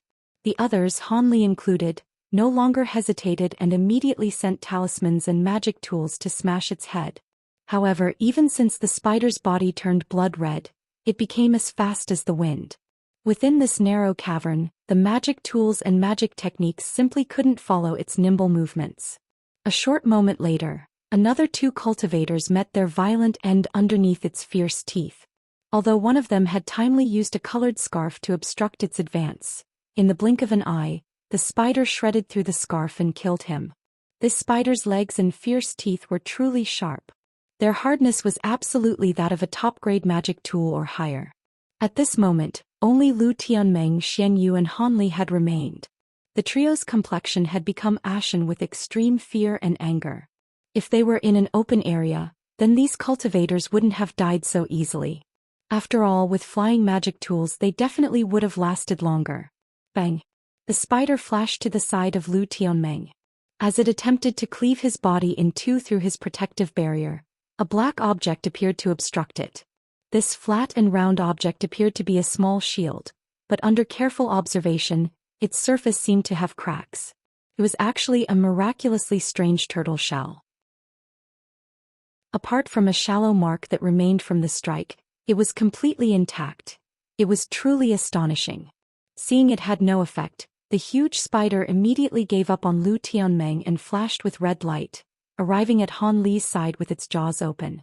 However, Han Li's cold expression shook several times.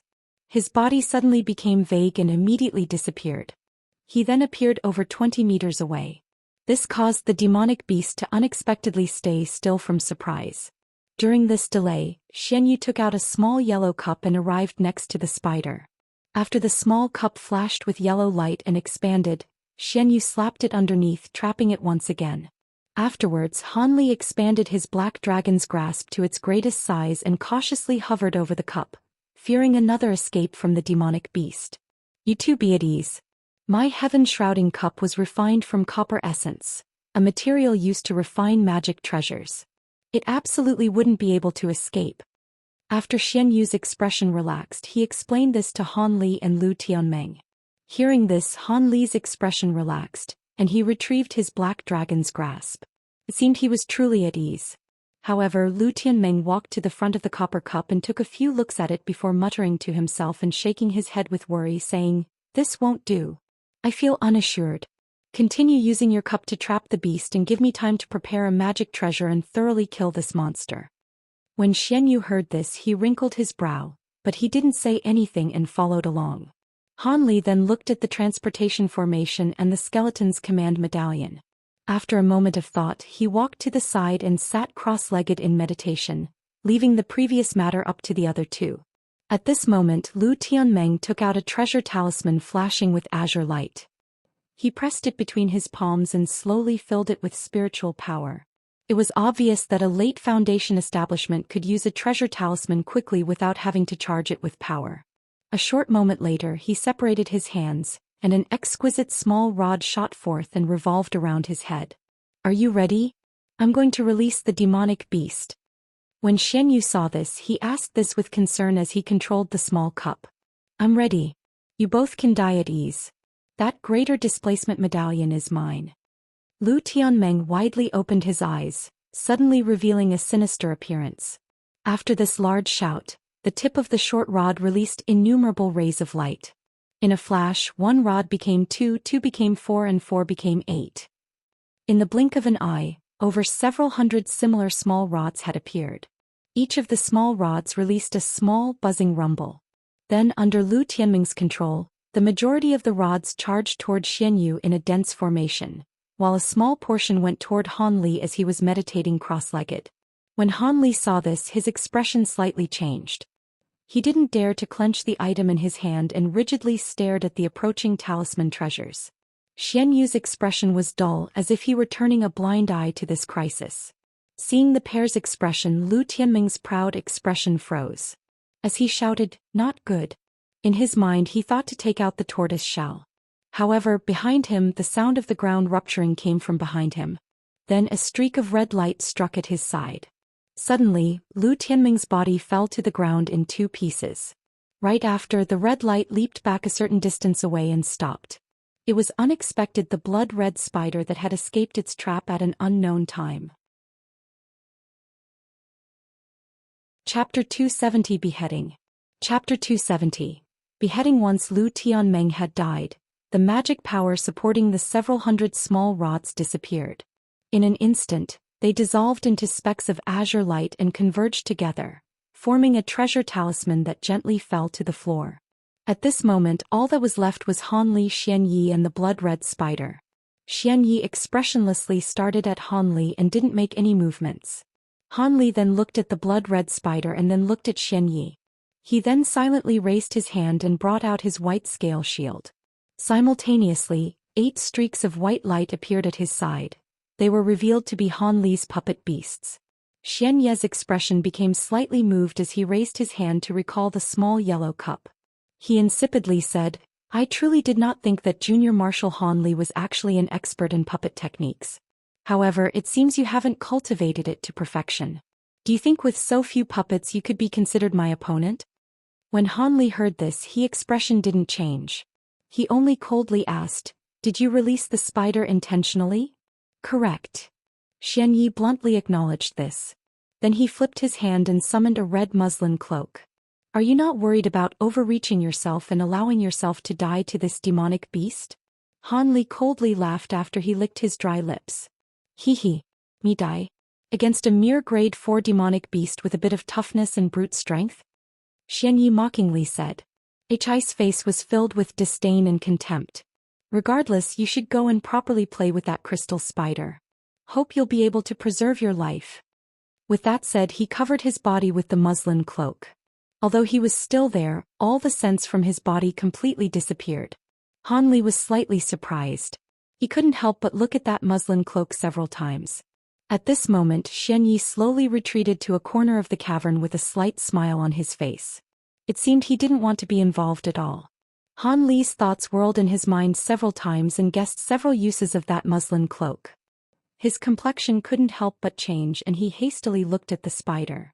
After seeing the blood-red spider stare at him with an ominous glint, he heard the sound of crackling come from its fierce teeth. It seemed he had already become its hunting target. After Hanli pondered for a short moment, his body flashed as he rushed toward the corner Xianyi was resting. But when the blood spider saw Hanli move, its blood-red light brilliantly shined, and it charged towards Hanli. However, he had already prepared his puppet beasts, which opened their mouths, taking turns to shoot out light beams at the spider as it drew near. When the beams hit the red spider's body, it tumbled several times back. At this moment, it had no method to further pursue Hanli. When Xianyi saw Hanli approach him at great speed, his heart trembled. He was greatly fearful toward Hanli's lightning-fast movement technique. How could he let Hanli approach him so near? He reacted by tossing the small cup in his hand towards Hanli. Then radiance shot forth from his body. A set of fire-red leather armor appeared on his body. Having lost its usefulness, the muslin cloak had been put away. When Hanli saw the giant cup barrier approach him, he waved his hand, causing a small mirror to appear in his hand. At the same time, a brilliant azure mist shot forth and immediately turned the huge cup back to its original size, halting it in midair. "Azure stasis mirror!" Xianyi shouted in alarm. This was a famous top-grade magic tool from his own sect. How could he not know of it? Suddenly Xianyi panicked and moved erratically. He originally believed this heaven-shrouding cup would have bought him some time. However, it hadn't slowed down Hanli's charge in the slightest. How could he not be in a fluster? Fortunately, he was still over 30 meters away. Xianyi took out an ice storm technique talisman and threw it out. It immediately turned into a dense barrage of ice spikes. He assumed that since Hanli would use his white scale shield to defend, he would slow down his movements, giving Xianlu enough time to take out an impressive magic tool. When Hanli saw the barrage of ice spikes, a cold light flashed through his eyes, but he inconceivable waved his hand, retrieving the small shield into his storage pouch. At the same time he suddenly increased his speed. His body became distorted in incomprehensible transformations and charged straight through the icicle barrage without the slightest of injury. When Xianyi saw this, his calm expression thoroughly disappeared, his complexion becoming incomparably pale. In the blink of an eye, Hanli had already appeared in front of him. Lacking the time to use any magic tools, he could only madly pour the entirety of his spiritual power into his fiery armor and hope the defensive power of this top-grade defensive magic tool was enough to save him from the crisis before his eyes. Seeing the dazzling radiance released from his opponent's armor, murderous intent rushed forth from Han Li's eyes. He opened his mouth, and a black needle that had been prepared long ago shot out from his mouth when it was least expected, producing an extremely grim hiss as it pierced the air. It flew toward the opponent's armor with extreme speed, creating a world-shakingly loud clap upon impact. A huge streak of azure sword chi then appeared from thin air, and with a flash Han Li was already standing behind Xianyi. Xianyi blankly stood at his original location. At the pit of his stomach, a fist-sized hole had appeared on his armor, causing the armor's spiritual chi to disappear, turning the armor to scrap metal. Then without warning, his head suddenly fell to the floor. After Han Li had suddenly broken his armor, he used an azure essence sword streak to immediately behead him. Naturally, Han Li had already taken his storage pouch as he passed by. Han Li looked at the storage pouch in his hand and felt an indescribable feeling in his heart. He was unexpectedly able to kill a late Foundation establishment cultivator. He had trouble believing he had just done so. However, Han Li clearly understood that the reason why he was able to kill Xianlu was because he had caught him off guard and because Xianlu was restricted by the narrow terrain. If it were a normal high-level battle between cultivators, Xianlu absolutely wouldn't have given him the opportunity to approach.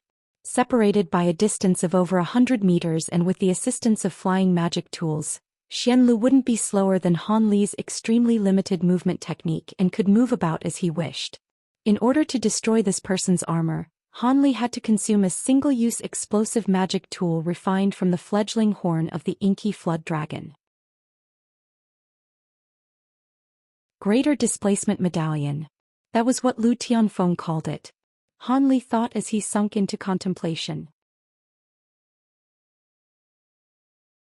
Chapter 271. The Greater Displacement Medallion and an Ancient Transportation Formation. Greater Displacement Medallion. Han Li had never heard of this name before. Seeing that Lu Tianmeng and Xianyu had acted to eliminate all others, this object was obviously precious. However, facing the strange appearance of the rainbow skeleton, Han Li didn't dare to rashly act. He took out his golden blades and carefully touched the skeleton with it. Seeing that nothing happened, he felt reassured and walked closer, attentively sizing up the command medallion. The blue luster of the command medallion faintly released twinkling light similar to gems. The medallion was engraved with simple decorative designs and an ancient character. It was clearly an object of ancient origin. As for other areas, Han Li didn't find anything noteworthy. The spiritual power contained within wasn't very large either. Han Li pondered for a moment and used his golden blade to lightly pick at it, causing the command medallion to easily fall from the hand. After picking it up with his hand, he noticed that it wasn't made of metal as he had imagined. It was both flexible and hard. It seemed to have been refined from wood. After Han Li fiddled with it for a moment, he attempted to inject it with a bit of spiritual power. But then a huge suction force came from the command medallion, taking a great amount of spiritual power away from his body. Fearful, Han Li cut off the spiritual power connection without delay, causing the suction force to disappear. Having suffered, Han Li didn't dare to recklessly attempt it again and carefully put the command medallion away in his storage pouch. Then he looked at the several layers of the mysterious transportation formation. He felt very curious regarding where the transportation formation went. Naturally, Han Li didn't attempt to recklessly use it. Furthermore, even if he truly had such idiotic thoughts, he would be incapable of acting upon them. This was because a corner of the transportation formation had already been damaged. Although the damage was not much, it was sufficient to cause the transportation formation to be inoperable. Han Li blinked his eyes and suddenly took out a jade slip.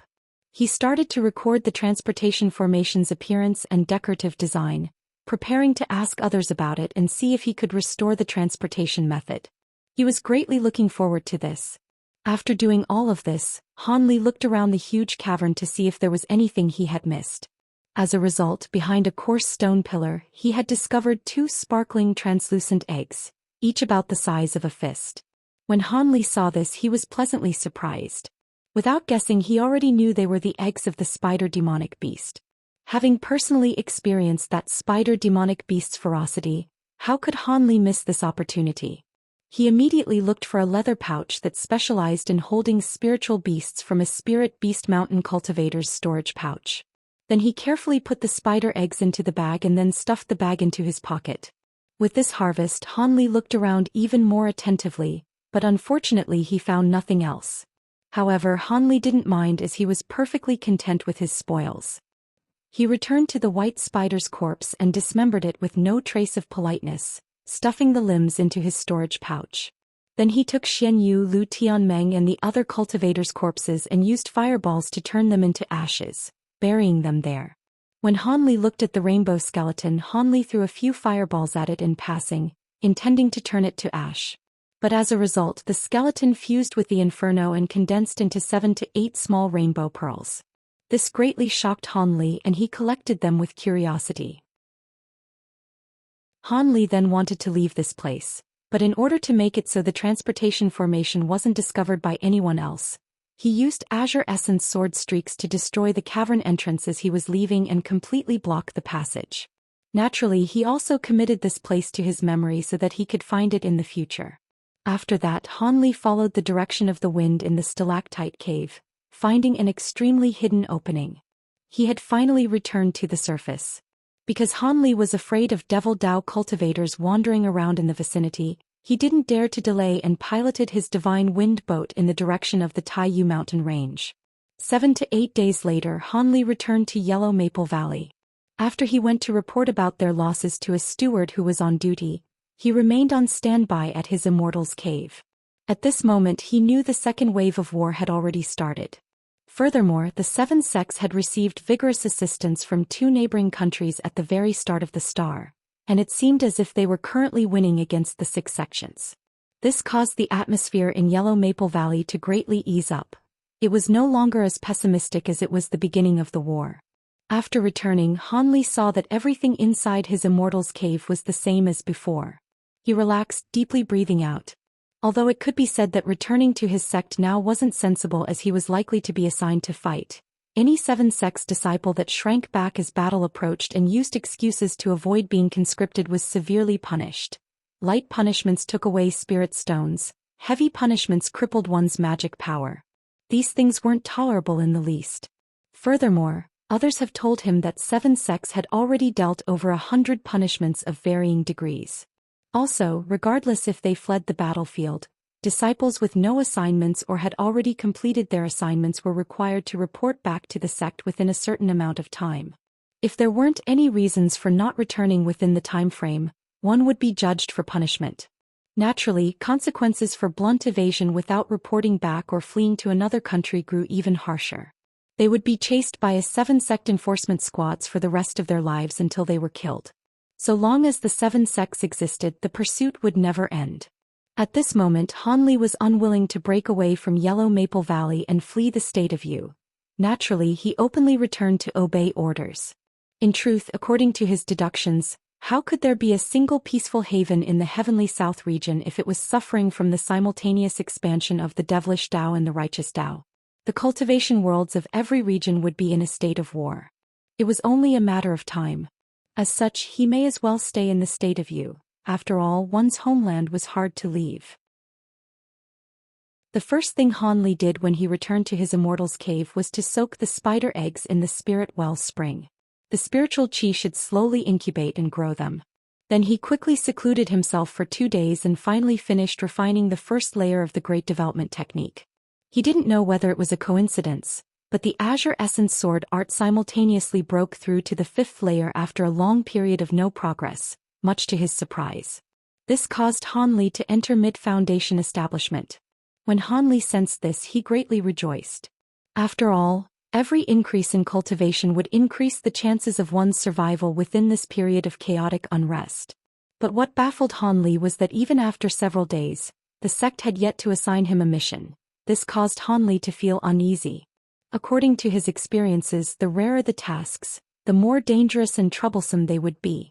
But now that Han Li thought better of it, they were currently at war against the six sects, so there were no safe missions. If he nearly lost his life guarding a spirit stone mine, then who knew what would happen on a different assignment? After these considerations, Han Li's mind became calm once more. Should he take advantage of this short break to start investigating this greater displacement medallion? As for his master Li Huayuan and Hong Bai, he didn't need to explain the matter of Dong Xianer to them. As core formation cultivators, they had long since left the sect on missions. In the Heavens Knowledge Pavilion within Yellow Maple Valley, Han Li spent 2 days of frantic searching, eventually finding a simple introduction of the Greater Displacement Medallion in a book called Knowledge of Cave Mysteries. According to the book, this lustrous blue command medallion was actually used by ancient cultivators to transport themselves across extremely long distances. One must have this magic tool or else the journey's safety couldn't be guaranteed. By only possessing a similar shifting movements medallion, a cultivator wouldn't die from the pressure of being transported through a long distance of space. As for short-distance teleportation, the pressure could be disregarded. For example, with the small transportation formation at Yulu Hall, Han Li hadn't felt the slightest bit of discomfort. As for how the shifting movements medallion guaranteed the safety of long-distance transportation, the book didn't explain. Furthermore, the method to create the shifting movements medallion had long been lost during the turmoil of the ancient cultivation world. Existing greater displacement medallion had also disappeared one by one without a trace. In current times, it had already become an item of lore, an item that nobody was heard to possess. However, in the current cultivation world, this may not be the case.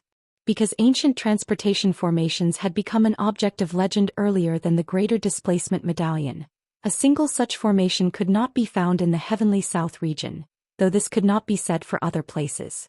It was slightly possible one could be found in a desolate area or a sect's hidden grounds. But in the current cultivation world, the farthest a transportation formation could travel was about 50 kilometers. As for ancient transportation formations, they could travel for over several millions of kilometers. They fundamentally couldn't be compared. Even as such, a sect or clan could only afford the construction of 3 or 4 transportation formations. Any more would be far too much of an expense. Now that Han Li clearly understood the usage of the Greater Displacement Medallion, the first thought that came to mind was, could it be that the underground transportation formation was an ancient transportation formation? This guess caused Han Li's heart to wildly thump. He knew the odds of this were high.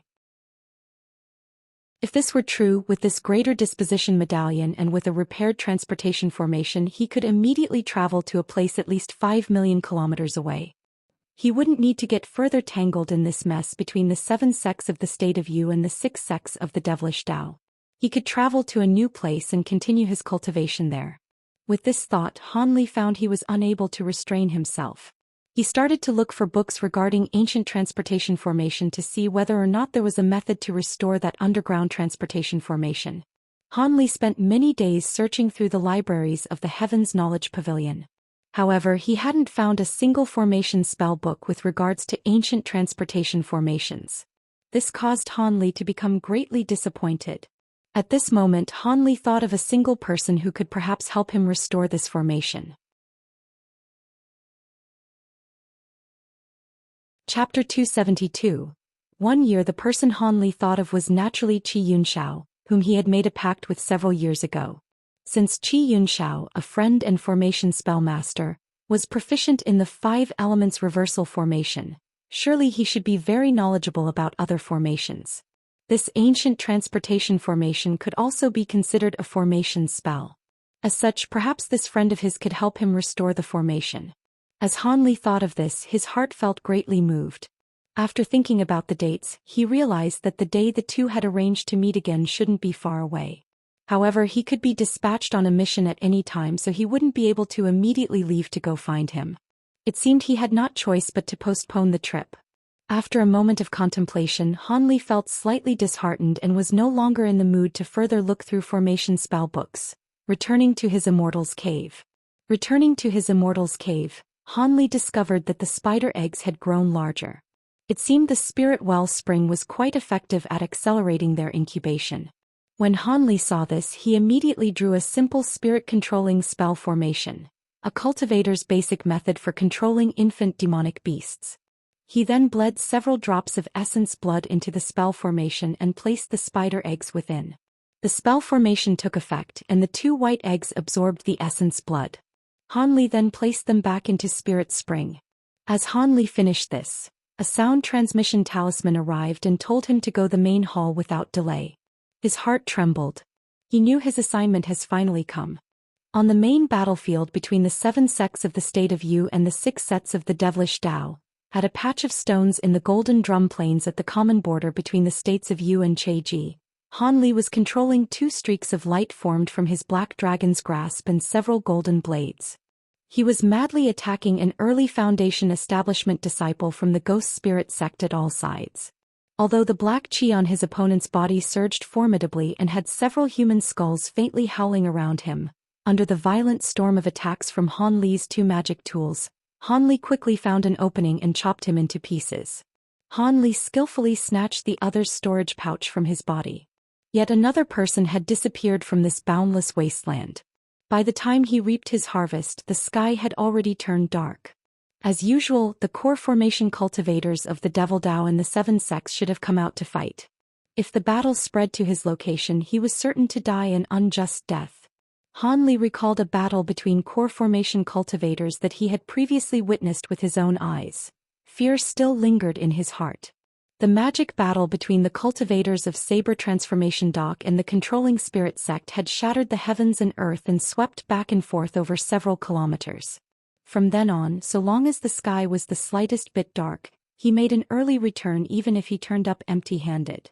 A year before, he and several others had received orders to escort a spirit stone transport to this location. Afterwards, they would remain there and become high-grade cannon fodder for the 7 sects, participating in multiple successive large-scale battles.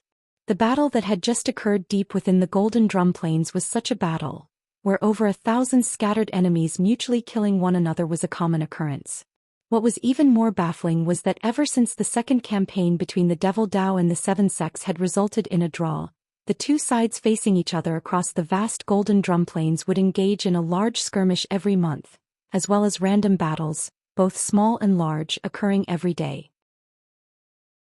The so-called large skirmishes involved both sides dispatching over 1,000 troops in a mutual struggle. 4 small melees. Each side would dispatch small groups of cultivators spanning from groups of 3 to 5 or even solitary cultivators to the center of the Golden Drum Plains, all of whom sought to kill enemy cultivators. Large skirmishes didn't go as one would expect. Although both sides had fought fervently enough, the number of casualties were quite small. If a side truly tried their utmost, the other side would activate their core defensive barrier, so it would become extremely difficult to harm them. For other smaller skirmishes, because the strength of core formation and foundation establishment cultivators were incomparable, they tacitly agreed to reserve the time between morning and early evening for close skirmishes between foundation establishment cultivators after each side had probed one another out. When night arrived, core formation experts would appear and a great battle would occur. Core formation cultivators fought alone, one-on-one, even if they were likely to be defeated or sustain heavy injury. But if their lives were in danger, the speed at which a core formation cultivator could flee with all their strength was truly astonishing. A year passed in this manner. Each side had suffered several hundred losses of foundation establishment cultivators. As for core formation cultivators, their losses also were not few. This caused the leaders of both sides to feel great heartache at their losses and a bit of depression. As for chi condensation cultivators, because their magic power was meager, they could only prepare their strength and had preserved the entirety of their numbers. However, with this passing year of war on the battlefield, sabotage and raids had not ceased, causing both the Devil Dao and the 7 sects to feel they could not endure much longer. Both sides simultaneously attempted to weaken the other and accumulate their own strength. They both clearly understood that the moment of their decisive battle was soon drawing near. After 2 hours on the Divine Wind boat, Han Li arrived at his allied camp. Wood and stone rooms of various sizes could be faintly seen from within the great restrictive formation, scattered about without any semblance of a pattern. These were improvised buildings created by cultivators with wood and earth attribute Taoist magics. Naturally, the camp was divided into regions according to their sections. Han Li first went to his dwelling, a stone room that wasn't very large. After he firmly closed the door, he temporarily sealed the room with essence restriction formation flags. Then Han Li took out the items from the storage pouch he obtained today and laid them out before starting to pick through them. Again with heaps of human skulls and small flags. Apart from the ghost spirit sect, who else would have such use for these ghostly items? This sword isn't bad. I'll keep it as a spare. This. After Han Li muttered to himself as he quickly separated the magic tools that would be of use and would remain. Those that were of little value and could not be used would go into a separate storage pouch. After Han Li put everything into the storage pouches, Han Li removed the formation and walked out. He turned several corners and eventually walked toward a very conspicuous room. This wooden room spanned a length of 150 meters and was painted with golden paint all over. When the sun set, it glimmered as if it were truly made from gold. Han Li impolitely pushed the door and entered. The room was bustling with activity and had several tens of trading stalls set up by cultivators. There were even more cultivators who were currently haggling over the price or picking items from the trading stalls. With great familiarity, Han Li hastily rushed through several stalls and turned the items in his storage pouch into spirit stone with great speed. After all the items had disappeared, he had about 100 more spirit stones. Han Li didn't pay any further attention to anything else and went to the center of the room toward the largest vendor stall. This vendor's stall spanned over 20 meters, nearly 3 to 4 times bigger than the other vendor stalls. The stall's owner was a chubby mid-foundation establishment cultivator.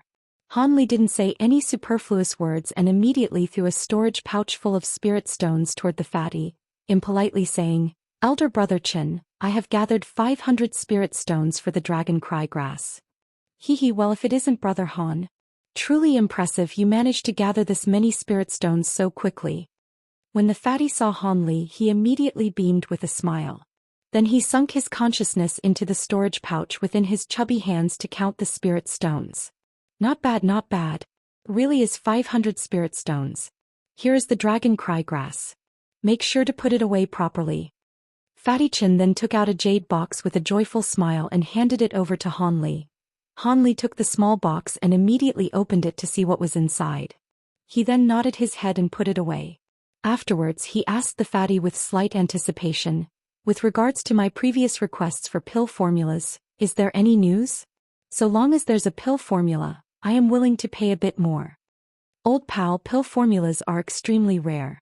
Although foundation establishment cultivators are likely to have some, they are extremely treasured items.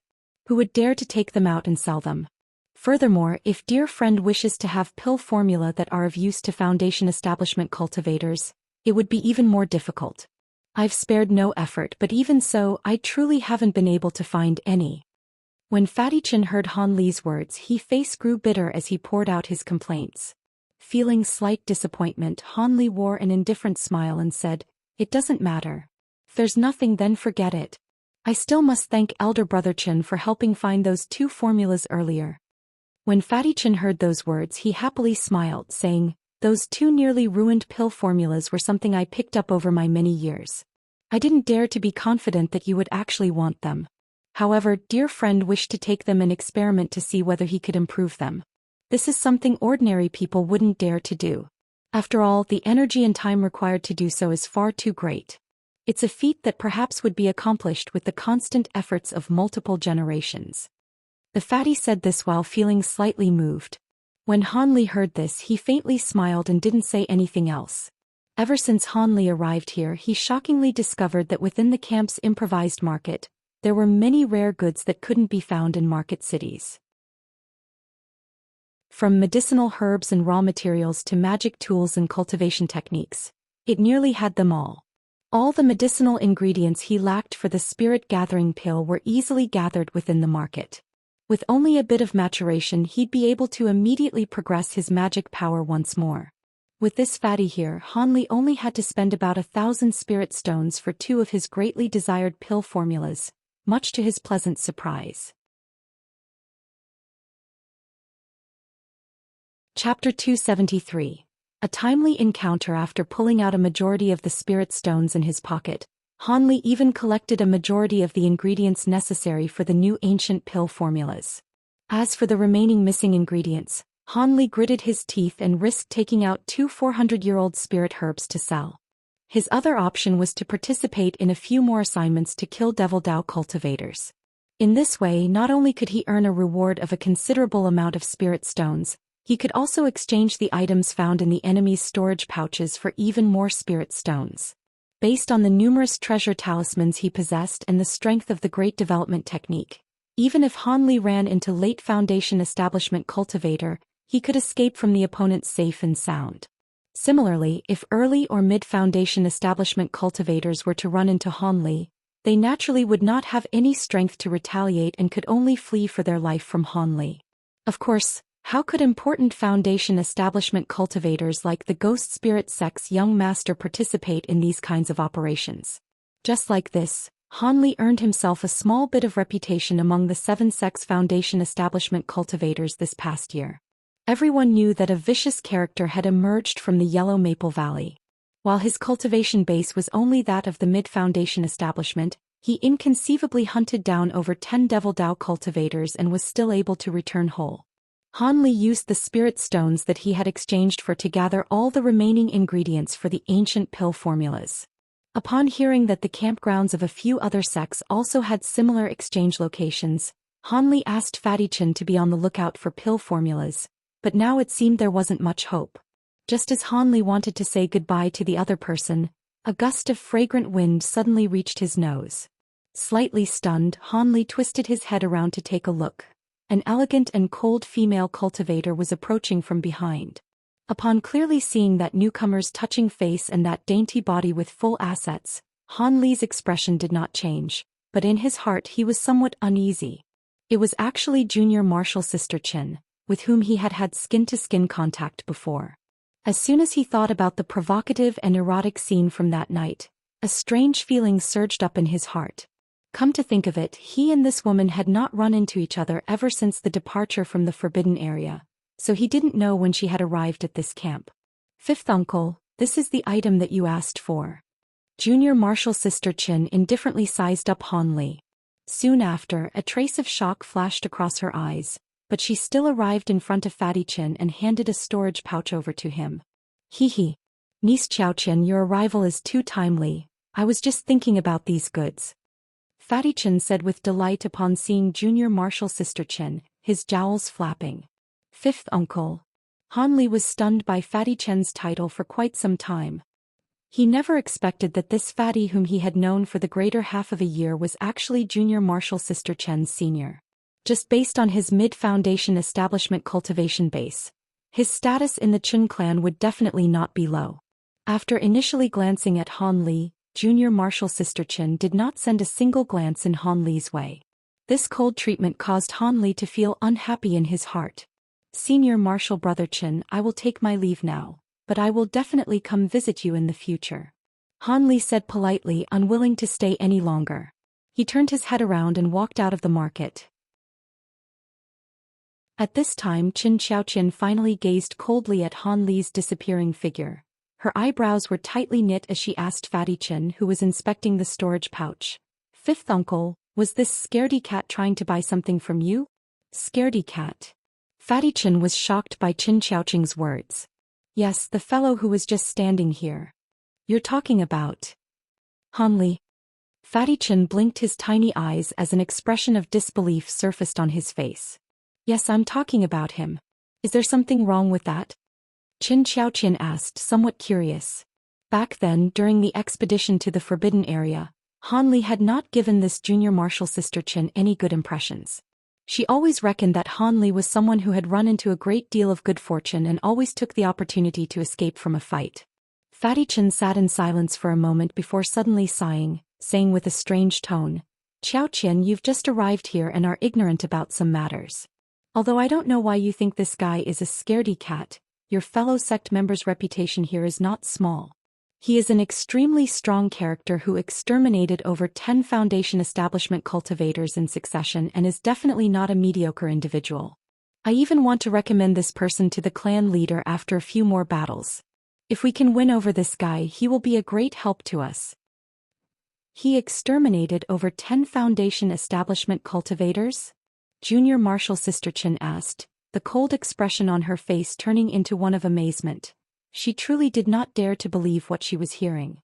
She couldn't help but gaze blankly at the exchange location's front door, but by now Han Li had already left the room for quite some time. After walking out of the exchange location, Han Li pondered for a moment, then headed towards his master Li Huayuan's residence, preparing to pay his respects to his master according to common convention. As a core formation cultivator, Li Huayuan's residence could not be compared to those of regular cultivators. He lived in a cozy little house in the middle of a large formation. His wife naturally lived together with him. As for Han Li's 7 senior martial brothers, apart from the eldest who was still standing guard outside of the Green Ripple Cave, all the others had missions and were not present here. The only ones remaining here were Han Li and his 4th senior martial brother, Song Meng. The first day that Han Li arrived and went to see Li Huayuan, his cultivation base of mid-foundation establishment, caused his master to feel great shock. After all, Han Li had only successfully entered foundation establishment a few years ago. Under normal circumstances, even cultivators with good talent would need to spend 10 or more years before advancing from early to mid-foundation establishment, so Han Li's sudden advancement in leaps and bounds naturally aroused Li Huayuan's curiosity. After finding no evidence from searching Han Li's body, he asked some questions related to the cause for Han Li's cultivation base to grow so quickly. Han Li naturally would not reveal the truth. Instead, he put on an act of confusion as if he also didn't know what had happened, causing Li Huayuan to feel depressed for quite a while before dropping the matter altogether. After all, he was currently confronting grave difficulties. He was not in the mood to spend too much time investigating this matter. As for the matters of the Yan clan defecting and Zhou Xian falling into enemy hands, Li Huayuan and Hong Fu both already knew about it. Apart from being extremely enraged by this, they did not actually blame Han Li too much. After all, the opponent's strength was too great. For Han Li to be able to escape with his life was already not an easy feat. Just as Han Li was thinking these things, he had already arrived outside of Li Huayuan's residence. What shocked him was that his 4th senior martial brother Song Meng was actually standing outside the room with his arms hugging his shoulders, strangely full of energy as if he were a posted sentry standing guard. Upon seeing Han Li, Song Meng's face revealed a trace of laughter. He said in a deep voice, "Junior martial brother Han, you've come to pay your respects to master once again." Han Li gently laughed and gave an N. After Han Li had become somewhat famous, Song Meng forced Han Li to spar with him privately. Although Han Li had relied on a magic tool to penetrate his defenses and claim a small victory, he slowly began to feel friendlier towards Han Li, and between the two of them, they actually began to laugh and talk with one another. "Junior martial brother Han, master is currently discussing with some guests, so you should wait outside for now. Come to think of it, I've made some progress in my cultivation technique. Why don't you spar with me in a bit?" Song Meng smiled as he explained to Han Li, but immediately after he made an invitation that caused Han Li's head to hurt greatly. Ever since senior martial brother Song had lost to him, every so often he would ask that Han Li spar with him one more time. However, how could Han Li be willing to reveal his true strength? Naturally, he firmly refused every time. If this were the Yellow Maple Valley, this senior martial brother Song wouldn't be so easy to shake off. Luckily, many strong cultivators were in this campground and many opponents as well. Song Meng, seeing that he did not succeed after pestering Han Li a few times, was unable to bear his own temperament and went to go find other people. Only then could Han Li finally let out a sigh of relief. Thus, upon hearing Song Meng's last sentence, Han Li bitterly laughed once. No matter what, he did not dare to easily agree to what was being discussed. However, Han Li was very interested in Li Huayuan and the group of guests with him. After all, for Song Meng to use such respectful words meant that the people in the room most likely were core formation cultivators. But just when he wanted to gather some information from Song Meng, the tightly shut door suddenly opened, and a few male and female cultivators walked out from inside. Li Huayuan and his wife followed closely behind, clasping their hands and sending them out. As expected, they were all core formation cultivators. Han Li clearly saw that of the 4 men and 3 women, their cultivation bases were unfathomably deep. He and Song Meng did not dare to block the road and hurriedly split, one left, one right, helplessly standing to the side. Li Huayuan instantly saw Han Li, but he only gave a light smile before paying no further attention to him. The other cultivators naturally also glanced at Han Li, but most of them ignored him after that. After all, a mid-foundation establishment cultivator was truly nothing worth taking note of. However, a slender and perfectly figured female cultivator with a veil over her face suddenly stopped after her gaze swept over Han Li, her figure shaking. At the same time, a strange, difficult-to-discern light flashed across a pair of bright eyes. Has Celestial Nangong met this lowly disciple before? Upon noticing this female cultivator's strange behavior, the other cultivators couldn't help but glance at this woman somewhat strangely. Even more, Li Huayuan opened his mouth to ask this, feeling even more shocked. As soon as the words, Celestial Nangong, reached Han Li's ears, Han Li's heart jumped. A surge of indistinct emotions rampaged through his heart. Although he forcefully maintained his expression, he still couldn't help but glance at this female cultivator. Til, in Chinese the 5 flavors are spicy, salty, sour, sweet and bitter. Basically, that earlier phrase meant his heart was in emotional turmoil. Note: in Chapter 165, Junior Marshal Sister Chen was attacked by Senior Marshal Brother Liu. Junior Marshal Sister Chen was saved by Han Li, resulting in Han Li acquiring 2 Foundation Establishment pills. Note: in Chapter 208, Han Li slayed the inky flood dragon with the help of Celestial Nangong. The flood dragon released an aphrodisiac upon death, leading to a passionate night.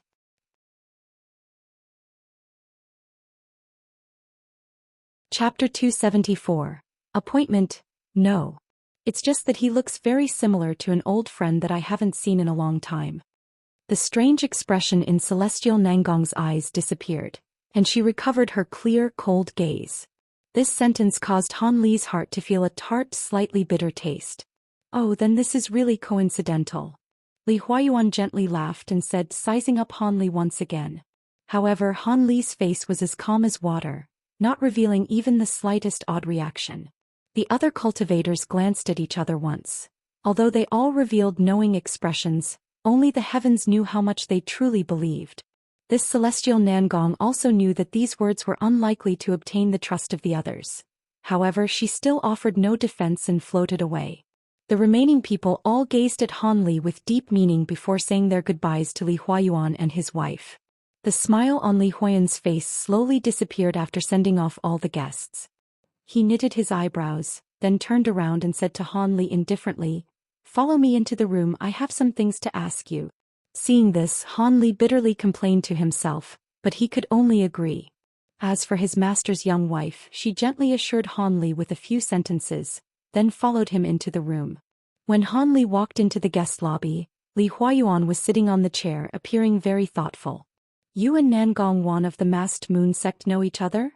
Li Huayuan, upon seeing that Han Li was in front of him, stopped his contemplation and directly asked Han Li this without beating around the bush at all. Han Li was silent for a while upon hearing this, weighing his options in his heart many times. He knew that Nangong Wan's strange behavior had definitely been noticed by his master and that he would have no way of making something up to get by. Thus he could only nod his head in acknowledgement. This disciple truly had a fateful encounter with this martial ant Nangong once. Upon hearing Han Li confess this so easily, Li Huayuan actually felt that it was somewhat strange, and the expression on his face immediately became warmer. "Can you tell me what exactly happened?" The young woman's curiosity was greatly aroused upon hearing these words from Han Li, and she couldn't help but ask this question. Just then Nangong Wan had directly denied that she and Han Li knew each other, yet now this disciple suddenly said that they did know each other. There definitely would be some interesting stories involved. When Li Huayuan heard his wife ask this, he also nodded his head and gazed at Han Li. It seemed that he also wanted to know the whole story. "Master, please forgive me. Because this matter involves some of Marshal Aunt Nangong's personal matters, this disciple once promised her that I would absolutely not leak this matter. Please forgive me, Master and Master's wife." Han Li tactfully refused, having long prepared a completely fair excuse. Hearing these words, Li Huayuan and his wife were incredibly astonished. After glancing at each other, Li Huayuan thought first before slowly speaking, as if he were deliberating over something. "Since you made an agreement with her, I naturally cannot force you to break that promise. However, Master would like to remind you that it's best to limit contact with this celestial Nangong. One should know that the charming techniques of the masked moon sect are quite impressive, and I'm worried that you will fall under her Tao without even realizing it or even blatantly ignoring it. But since you appear to be clear-minded and are clear with your words, I am somewhat more assured. Han Li's heart relaxed upon hearing this. He repeatedly said yes in agreement. The last shreds of unease in Li Huayuan's heart disappeared upon seeing Han Li's respectful expression and attitude. He even happily gave Han Li some pointers and answered his questions on cultivation. Han Li naturally listened extremely attentively, not willing to let a single one of Li Huayuan's sentences slip by. After asking some questions about Han Li's experiences while cultivating for a long while and being quite satisfied with Han Li's responses, Li Huayuan suddenly said something extremely surprising. Han Li, right now I have a personal matter that I would like you to take care of. Are you willing to take up the task? Personal matter? Han Li was surprised in his heart, but he immediately answered without reserve. If Master has something on his mind, you can just tell me. This disciple will naturally do his best to complete it. Li Huayuan was very pleased with Han Li's lack of hesitation and stood up, pacing a few steps before saying in a deep voice, "In reality, it isn't something that's too dangerous. I just want to ask you to temporarily act as a bodyguard, ensuring the safety of a family member." Bodyguard protect someone? Han Li felt somewhat stunned, but he still silently awaited Li Huayuan's next words. We originally wanted your fourth senior martial brother Song Meng to go at first, but recently I heard that you killed many Devil Dao cultivators, which greatly shocked both me and my wife. I never expected that such a fierce individual could emerge from under my tutelage. I also heard that even people from the other 6 sects often talk about you. Because of this, I would feel more at peace if you were the one to go. Li Huayuan gently laughed. One could see that at this moment his mood was very good. At the same time, the young woman to the side similarly said, smiling, "In addition, Song Meng has stayed in the Green Ripple Cave ever since he was young and hasn't gained much outside experience. His worldly experience is greatly lacking. This alone is one reason why you must be the one to go. After all, the person you must protect is immortal from the secular world." Upon hearing the words of praise from Li Huayuan and his wife, Han Li wore an extremely shy expression and laughed, slightly embarrassed. However, with regards to them wanting him to protect some commoners, although Han Li's expression appeared normal, in his heart he was still somewhat depressed. What kind of dangers would an ordinary commoner encounter? Randomly sending a qi condensation disciple was more than enough to act as a bodyguard. Why would they want him, a foundation establishment cultivator, to go? Perhaps Li Huayuan guessed Han Li's misgivings, because he gave both an explanation and a narration. The person I want you to protect is a descendant of my senior martial brother who once saved my life. However, his only son was immortal with no spiritual roots. With no way to cultivate, he can only stay in the secular world.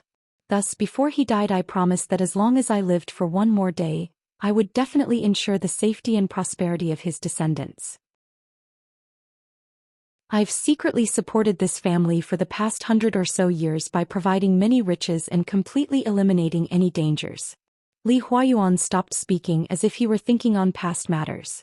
But afterwards he collected his expression and said, "However, I received notice in the past few days that the 6 Devil Dao sects may send out a few low-level disciples and mix them into this state's secular world and then clean up some of the people that our 7 sects are secretly supporting. They want to damage the supply of basic materials that the secular world supplies to our 7 sects. Because of my relationship with this family, they will most likely also be taken out by the Devil Dao's cultivators. Thus, I must have a representative who can go forwards to preserve the safety of this family when the storm hits. Of course, if the Devil Dao cultivators don't go looking to start trouble with them, all the better." After hearing this, Han Li respectfully nodded his head, indicating that he understood. "Okay, I will write a letter to the current clan leader to tell them your identity and situation. He is also the only person who knows about the matter between me and the previous martial ancestor. I have also already told others that during this period of time, your trip will count as a mission. This way you don't have to worry about being punished. In addition, this jade slip contains detailed information on the entire clan. Bring it with you when go back to your lodgings and pack your bags. You will depart tomorrow morning, lest the situation suddenly change if you wait." Li Huayuan ordered after thinking for some time. As you command. Han Li bowed then gently answered. Han Li sat on the divine wind boat flying tens of feet above the ground at full speed. His current destination was not the location of the clan that he was supposed to protect in the capital of the state of Yuejing. Rather, he was flying directly towards the state of Yuanwu. Taking advantage of the somewhat increased freedom of this mission, Han Li was hurrying to make the meeting that he and Qi Yunxiao had set. In addition, he wanted to see if that formation master was able to repair the damaged ancient teleportation formation. If the seven sects were to face a great defeat in a battle, this would be his last resort for escaping. Otherwise, if the 6 Devil Dao sects were to have their hands suddenly freed, he could only do his best to survive under their suppression and encirclement. How could he have any time to continue his cultivation in that situation? Han Li estimated that if no accidents occurred on this trip, a short duration of 20 days would be more than enough to take care of his business without delaying the mission Li Huayuan had given him. Thus he could continue to move forward assuredly. Qi Yunxiao and Han Li's meeting location was in a certain tea house in a small city in the state of Yuanwu. Based on what Qi Yunxiao said, the tea house was opened by one of his subordinates. So once Han Li found that location, he could easily contact Qi Yunxiao. Han Li moved as fast as lightning the entire way. Even if he occasionally encountered a few other cultivators, he would just brush past them without paying them any additional attention. He had no intentions of chatting with them. After flying non-stop for 7 or 8 days, Han Li finally arrived at the small Golden Horse City. In order to not create a commotion, Han Li landed and put away his magic tools a few kilometers away from the city. Then he walked slowly towards the city gate. Although this Gold Horse City was not large, the outside of the city door was bustling with people coming and going, seemingly very busy. Han Li's appearance was plain, and the robes he wore had long since been exchanged for a worn-down Confucian robe. When squeezed in the midst of all the people entering the city, he did not draw attention whatsoever. In this way, he followed the flow of the people into the city. This tea house's reputation was not small. Han Li randomly found a child to inquire about the location of the Clear Spring Tea House, and actually easily got the answers he was looking for. He then walked towards the place. Naturally, when Han Li was standing in front of this Clear Spring Tea House, he began to assess it with great interest. Chapter 275 Fragrant Tea. Chapter 275. Fragrant Tea. This tea house wasn't large. It was only a single-story building with 3 rooms. Before having even entered, Han Li could already smell the fragrant scent of tea. Han Li was somewhat surprised. Although Han Li did not understand much about the intricacies of tea, he felt a slight trace of spiritual qi from the tea fragrance. His heart stirred and he did not hesitate to enter any further. The 3 rooms were arranged side to side with 1 large room and 2 small. At this moment, it was filled with groups of 3 to 4 tea guests. The tea shop didn't have any empty seats, so 7 to 8 differently dressed patrons peacefully waited at the side. Even though the tea shop had many guests inside, there wasn't a single person making a ruckus. The majority of them softly closed their eyes and sipped the fragrant tea before them. There were only a few people who were whispering. On the wall of the largest room at the center, a several-meter-long yellow paper banner hung from the top of the wall. On it was written, "Every guest is limited to 1 pot per day," in large and bold calligraphy. It was quite eye-catching. When Han Li saw this, he found it funny. This was the first time he heard of those making a living from selling food or drink limiting the quantities that others could buy. However, he only laughed away and didn't take the trouble to think of it further. Instead, he swept his gaze across the room and immediately spotted a person appearing to be the shopkeeper pacing back and forth in a corner. This should be the tea shop's shopkeep. He appeared to be over 40 years old and had short facial hair, giving him an exceptionally shrewd appearance. At this moment he was standing at the front counter, using an abacus with a lowered head. From time to time he turned his head to look at his ledger. Han Li walked several steps over and stood in front of the desk, remaining calm and silent. This caused the shopkeep to look up with a bit of surprise. Once he clearly saw Han Li, his expression immediately changed. He hastily put his abacus and ledger to the side and left the front counter. With slight reverence, he respectfully asked, "Is there any matter this junior may help senior with? This one will spare no effort." This shopkeep was unexpectedly a cultivator in addition to a shopkeep, but his cultivation was pathetically low. He was only at the 4th layer of qi condensation. Now that he was facing a senior with unfathomably deep cultivation, his heart was naturally restless. Han Li didn't say anything further. He lightly wiped against the desk counter with his sleeve pocket, leaving behind a sparkling azure jade pendant on the counter. When the shopkeep saw this jade pendant, he stared blankly at it. But soon after, he said with an expression of pleasant surprise, "So it turned out to be Senior Han. This junior is lacking in manners. Young Master Qi has already told me that Senior would arrive in the near future. This junior has been waiting for you for quite a long time." When Han Li heard this, he put away his jade pendant and peacefully said, "I wish to now see your clan's young master. Please show me the way." "I will follow your orders, Senior." He first called over 2 of the store's waiters, and after telling them a few words, he brought Han Li to the back door and left the town, heading west. Gold Horse Town had a large expanse of yellow-green hills on its west side. They were countless and varied of all sizes. The shopkeep brought Han Li through the hills with much familiarity and made several turns. They then arrived at a sunken depression that spanned over 15 acres. At the center of the depression were 7 to 8 white stone rooms. To the east and west of the rooms, there were several batches of thinly spread azure bamboo. After the shopkeep brought Han Li to this location, he bowed to Han Li and said, "Senior, the young master is within the rooms. However, the rooms are surrounded by a few formation spells. Normally I would report to the young master before bringing an outsider in, but since the young master has already told me about Senior Han, if Senior closely follows behind me, you can enter. Otherwise, you will activate the formation spells." Han Li thoughtfully looked around the depression and the disorderly azure bamboo, indifferently saying, "I understand. Don't hesitate to lead the way." When shopkeeps heard Han Li, he let out a deep breath and carefully brought Han Li to the rooms. His path forward was quite peculiar. In one moment he would walk forward 3 steps, then walk back 2 steps, then walk 5 steps, then turn around and step 6 steps that way. It was quite chaotic. It was as if there was no pattern that could be discerned. As such, the 2 slowly approached the rooms at the center of the depression. "Young Master, Senior Han has arrived. Please come out and see for yourself." When they were about 30 meters away from the room, the shopkeep let out a breath and loudly yelled toward the largest room. "Senior Han has come? That is great. However, please wait a moment. I will be right out." Xianxia's pleasantly surprised voice came from within the room, but soon after, a smothered bang could be heard, followed by Xianxia's bitter cursing. "Sigh, another failure." When the stone door opened, Xianxia walked out with an appearance of disappointment. He carried the scent of a blazing fire on his body. However, after he saw Han Li, his face suddenly became bright and excitedly approached, saying, "It really is Senior. This is truly great. Please follow me. Let Junior show your hospitality as a host. This place has some top-quality tea. Let's have a few cups." Xianxia cordially invited Han Li into a room. His movements had become much more experienced since Han Li had last seen him several years ago. "Then I must thank you."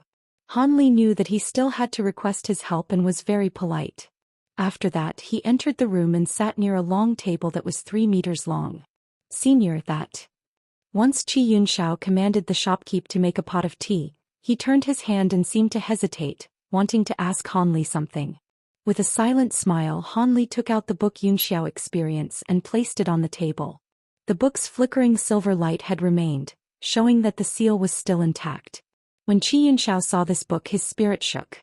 But when he thought to reach out and take it, he suddenly thought of something and promptly said, "Senior, please wait a moment." He hastily walked out. Han Li faintly smiled as if he had guessed his intentions. Not long after, Xianxiao animatedly returned to the room with a small wooden box about a foot long. "Senior, this is a set of formation establishment magic tools for the improved 5 elements reversal formation. Although its strength isn't as high as the spell formation's original might like I predicted, the improved formation is still more powerful than the formation I gave you originally by 3 times. Xianxiao said somewhat apologetically.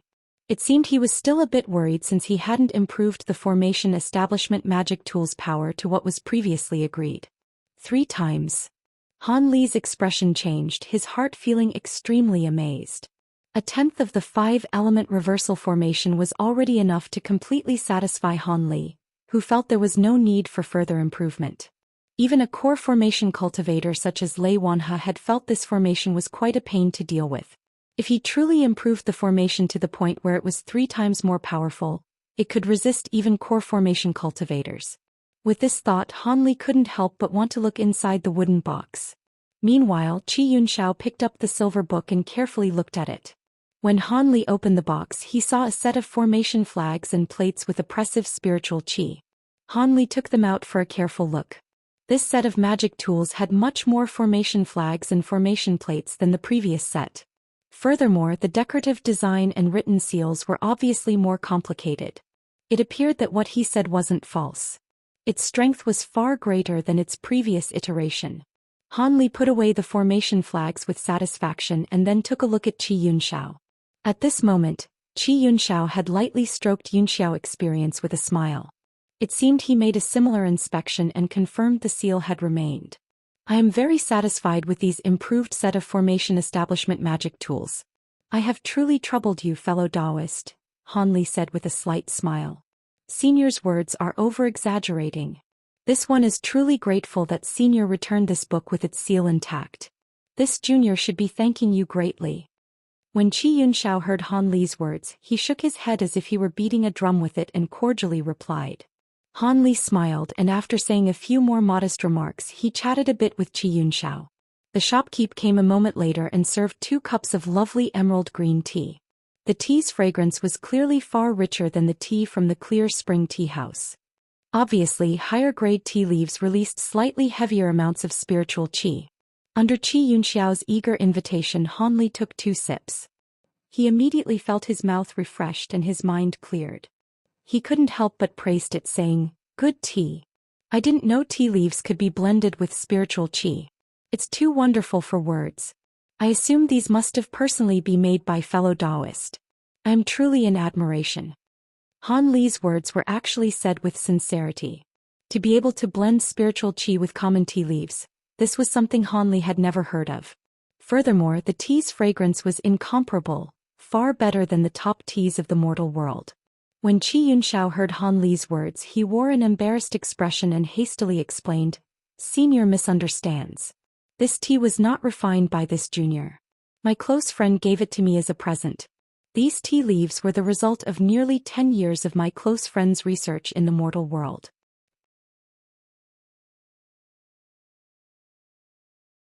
Chapter 276 Taking Action.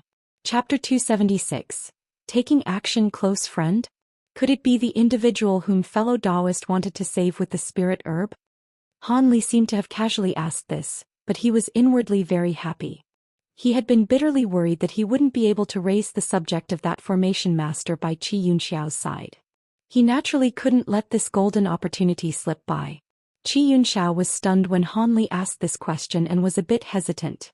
But soon after, he thought of something and made up his mind, nodding his head. "Senior is not wrong. This spirit tea was made this one's close friend. As for that previous matter, it was thanks to medicine created from Senior's 1,000-year-old spirit herb that my friend's life was saved. However, although her life had been saved, her injury is recovering extremely slowly. Therefore, this junior wants to shamelessly ask Senior if he has another 1,000-year-old spirit herb. Even if it isn't a 1,000-year-old spirit herb, as long as it's 700 or 800 years old, it would fulfill my wish for my close friend to fully recover. This one is willing to promise all sorts of formation flags in exchange for the spirit herb." After that was said, Qi Yunxiao had a face full of anticipation and was attentively staring at Han Li.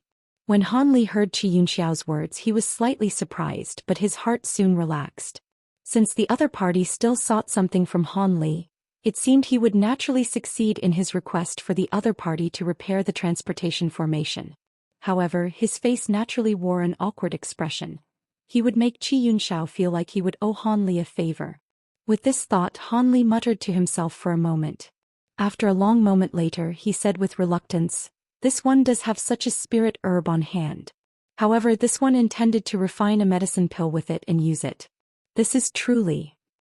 Although Han Li didn't finish his sentence, The hesitant expression on his face was enough for Qi Yunxiao to imagine the difficulty of this matter. After all, Qi Yunxiao should clearly know what refining a top-grade medicine pill signified to a cultivator. When Qi Yunxiao first heard Han Li had such a medicinal herb on hand, he immediately revealed an appearance of wild happiness. However, when he heard the words that followed, his expression became extremely apprehensive.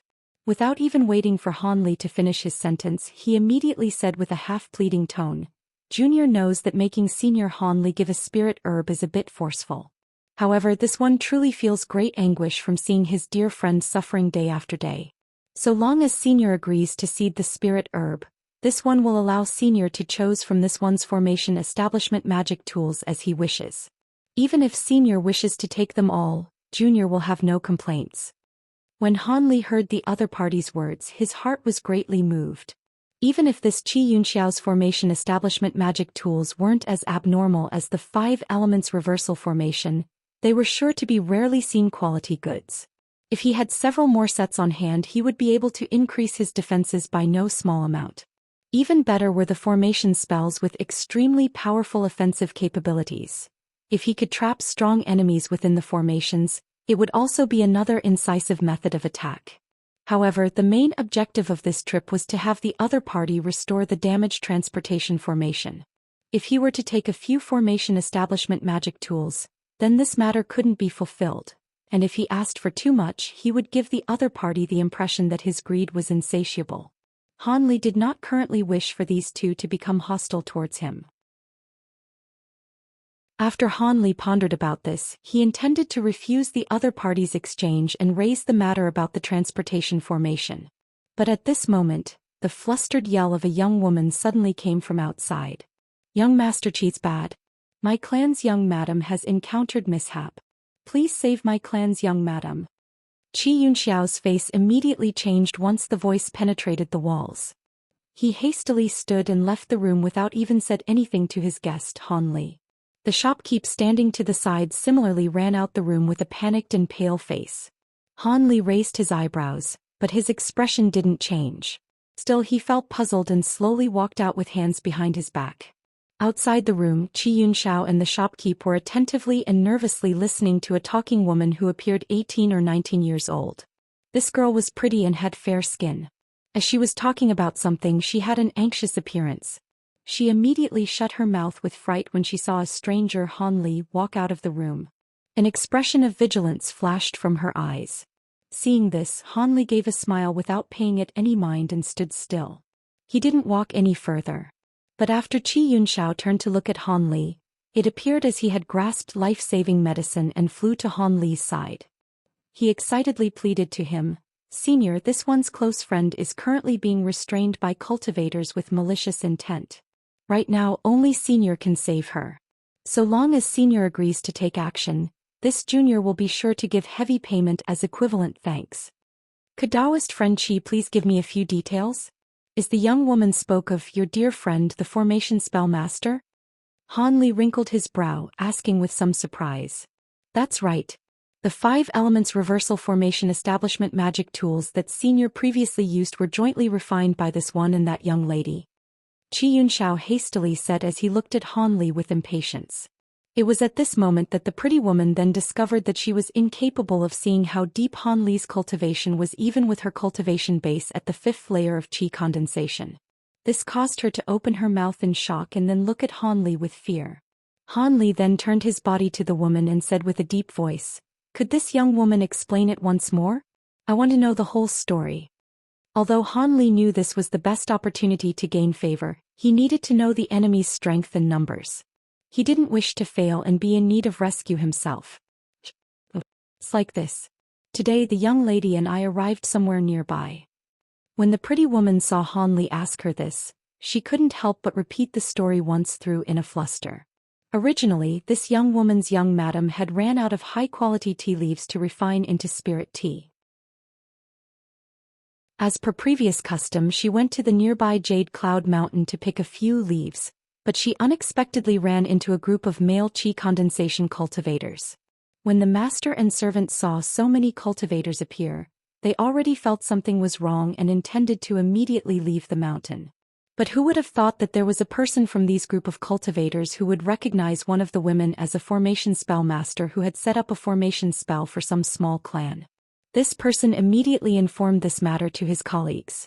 As a result, this group was filled with evil intent and intended to capture this woman alive, forcing her to give them her knowledge of formation spells.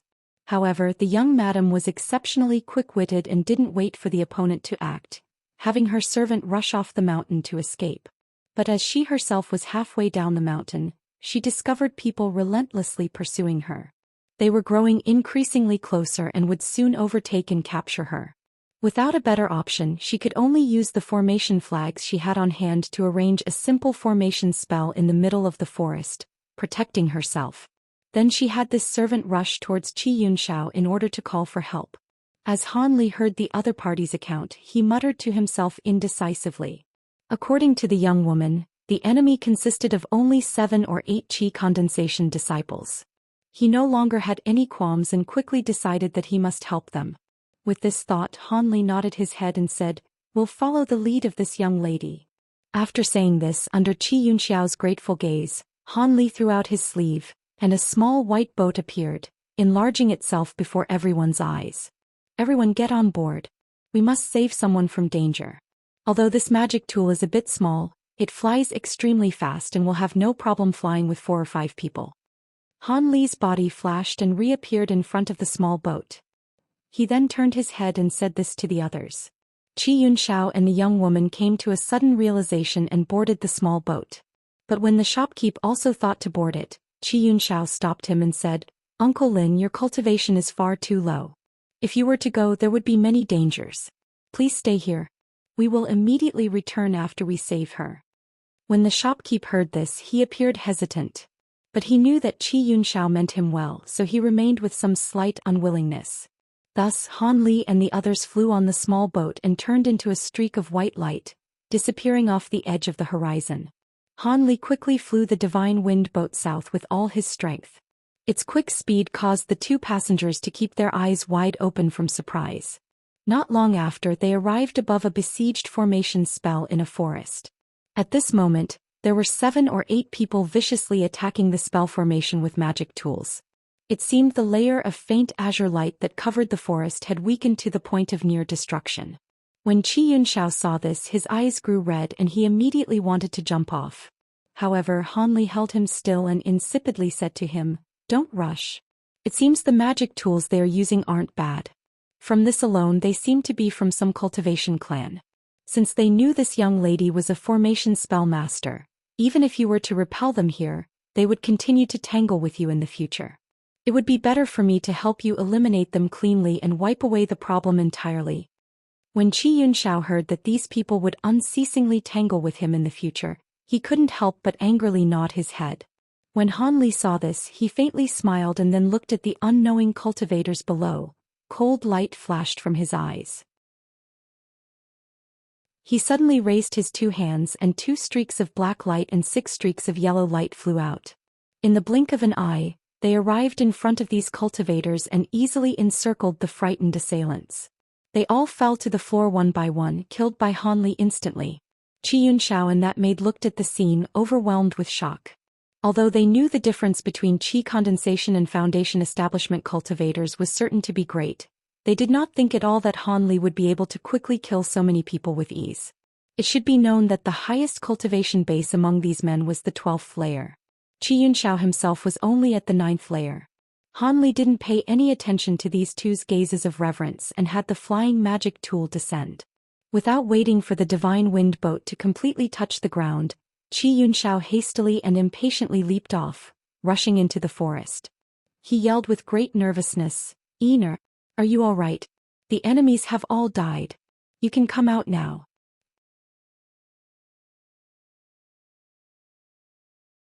Chapter 277 Xianxia. Chapter 277. Xianxia. When Han Li saw Xianxia throw himself into the forest, he widely smiled. Although Han Li wasn't very experienced with the matters between men and women, after seeing him lose such self-control, it was quite obvious how Xianxia viewed this woman who was proficient in formation spells. It definitely wasn't merely a good friendship, It was most likely a relationship of deep affection between a man and woman. Why else would he be so nervous? That servant girl also followed him, burning with anxiety. Han Li patiently waited outside the forest. A moment later, Xianxia and that pretty servant girl were happily walking out the forest, accompanied by a blue-clothed woman. With no trace of politeness, Han Li took a direct and careful look at this blue-clothed woman. She was of medium stature, had a delicate, small nose, and a pair of bright eyes as clear as water. When she and Han Li looked at each other, she revealed a faint smile. It seems this Xianxia had already told this woman about his identity. To tell the truth, this woman's facial appearance was not remarkable, not quite as good as that pretty servant girl. However, her graceful and easy demeanor, refined movements, and black pupils that seemed to be able to speak more than made up for her somewhat lacking appearance. If someone were to see this woman, they would not feel this woman's appearance was lacking but would rather feel stunned. It was impossible to mistake who was servant and master among the pair. When Han Li saw this woman's exceptionally elegant bearing, he felt a great headache. He didn't need to guess. This woman was absolutely of the quick-witted, clever sort. A woman far more intelligent than normal. It was likely that negotiating with this lady would expend a great deal of effort. It absolutely wouldn't be as easy as dealing with Xianxia, where he was in full control of the situation. Many thanks to Senior for coming to rescue me. This young woman is Xianxia. I can't thank you enough. The blue-clothed woman leisurely walked in front of Han Li and gracefully saluted him several times while saying this with composure. Her voice was as sweet and smooth as silver. Young Lady Xian, there is no need to be overly polite. This one only expended a bit of effort. However, let us quickly return. It's likely these people have some backing. If they have seniors nearby, it would be quite troublesome. Han Li politely said as he waved his hand, faintly urging the several people to hurry on their way. When Xianxia heard Han Li's words, he somewhat anxiously nodded his head in agreement and said, "That's right, Iner. Let us hurry and leave this place. This place is far too dangerous." Ever since Xianxia saw Xianxia, his eyes hadn't parted from her spotlessly pure and dainty appearance. At this moment he spoke incomparably intimately, causing Han Li to feel a bit sick from sappiness. The two cheeks on Xianxia's slightly red face quickly became flushed. She glanced somewhat shyly at Xianxia, and after a moment of hesitation, she slightly opened her mouth and replied, "Fine, let yous leave from here. However, these corpses..." Xianxia looked at the corpses and thought of saying something else. "This can be solved quickly by burning them into the earth," Han Li said without paying it mind. He raised the 5 fingers of his right hand, and 7 to 8 small fireballs flew out, immediately turning the corpses to ash. Only their storage pouches remained on the ground. Seeing Han Li destroy the corpses with such familiarity caused the woman's face to slightly change and her heart to slightly tremble. But she wasn't some common frail girl. Soon after, her face turned to normal and she spoke a bit with Xianxia. "I have no use for the items in these storage pouches. If this young woman doesn't turn her nose against it, do not hesitate to go take them, but be sure not to leave any traces." At this moment Han Li turned his head and gently said this to the pretty servant girl at Xianxia's side. "Senior, are you truly giving them to me?" When this young servant girl heard Han Li, her face revealed a pleasant surprise. She couldn't help but ask again, finding it hard to believe. When she saw Han Li lightly smile and nod his head in affirmation, she immediately said many words of thanks and happily ran over, gathering the storage pouches one by one. From her point of view, it was an absolutely happy occasion, as if the heavens had dropped a huge meat pie on her head. These pouches were sure to be filled with treasures. When Xianxia saw this scene, she was slightly startled. But soon after, her expression returned to normal, and after saying a few polite words to Han Li, she boarded the floating small boat with Xianxia. After that, pretty servant girl boarded while happily grasping the pile of storage bags holding high-grade magic tools. Han Li's body flashed and was the last to board the small boat. Spiritual power immediately flowed from his legs and the boat magic tool flew off. Halfway on the journey back, the blue-clothed woman made a proposition to Han Li and Xianxia to land at her place so she could formally express her thanks for saving her life. Having the opportunity to get closer to the long-time target of his affection, how could Xianxia possibly say the word no? He eagerly agreed. Han Li also felt that this was a good opportunity to mention his request to restore the transportation formation and did not oppose. Thus, under Han Li's control, the small boat turned and flew northwest at great speed. Under Exin Rian's directions, Han Li arrived at a small, unremarkable mountain several hours later. Apart from a bit of fog surrounding this mountain, Han Li didn't notice anything noteworthy. It was extremely ordinary, much like countless other nameless mountains of the world. But Han Li clearly understood that a formation spell master's residence would have certain protective measures in place, most likely an impressive formation spell. However, he didn't know much about the Tao of formation spells, and although he wasn't able to detect anything mysterious nearby, he didn't dare to be the slightest bit contemptuous. Under the direction of the blue-clothed woman, Han Li stopped at a group of bamboo rooms halfway up the mountain. This place was Exin Rian's residence. Exin Rian brought Han Li and Qi Yunxiao to a rather large bamboo room to rest. She and her servant went to another room to bathe and change clothes. After all, the two had quite a bit of dust on their clothes after being relentlessly pursued. To girls who naturally love cleanliness, this was a truly unbearable matter. Han Li sat on a bamboo chair and looked at the restless Qi Yunxiao with interest. From time to time, Qi Yunxiao would walk to the door and take several glances outside. It was as if this short moment was a difficult wait of 3 years for him. It was the appearance of someone deeply in love.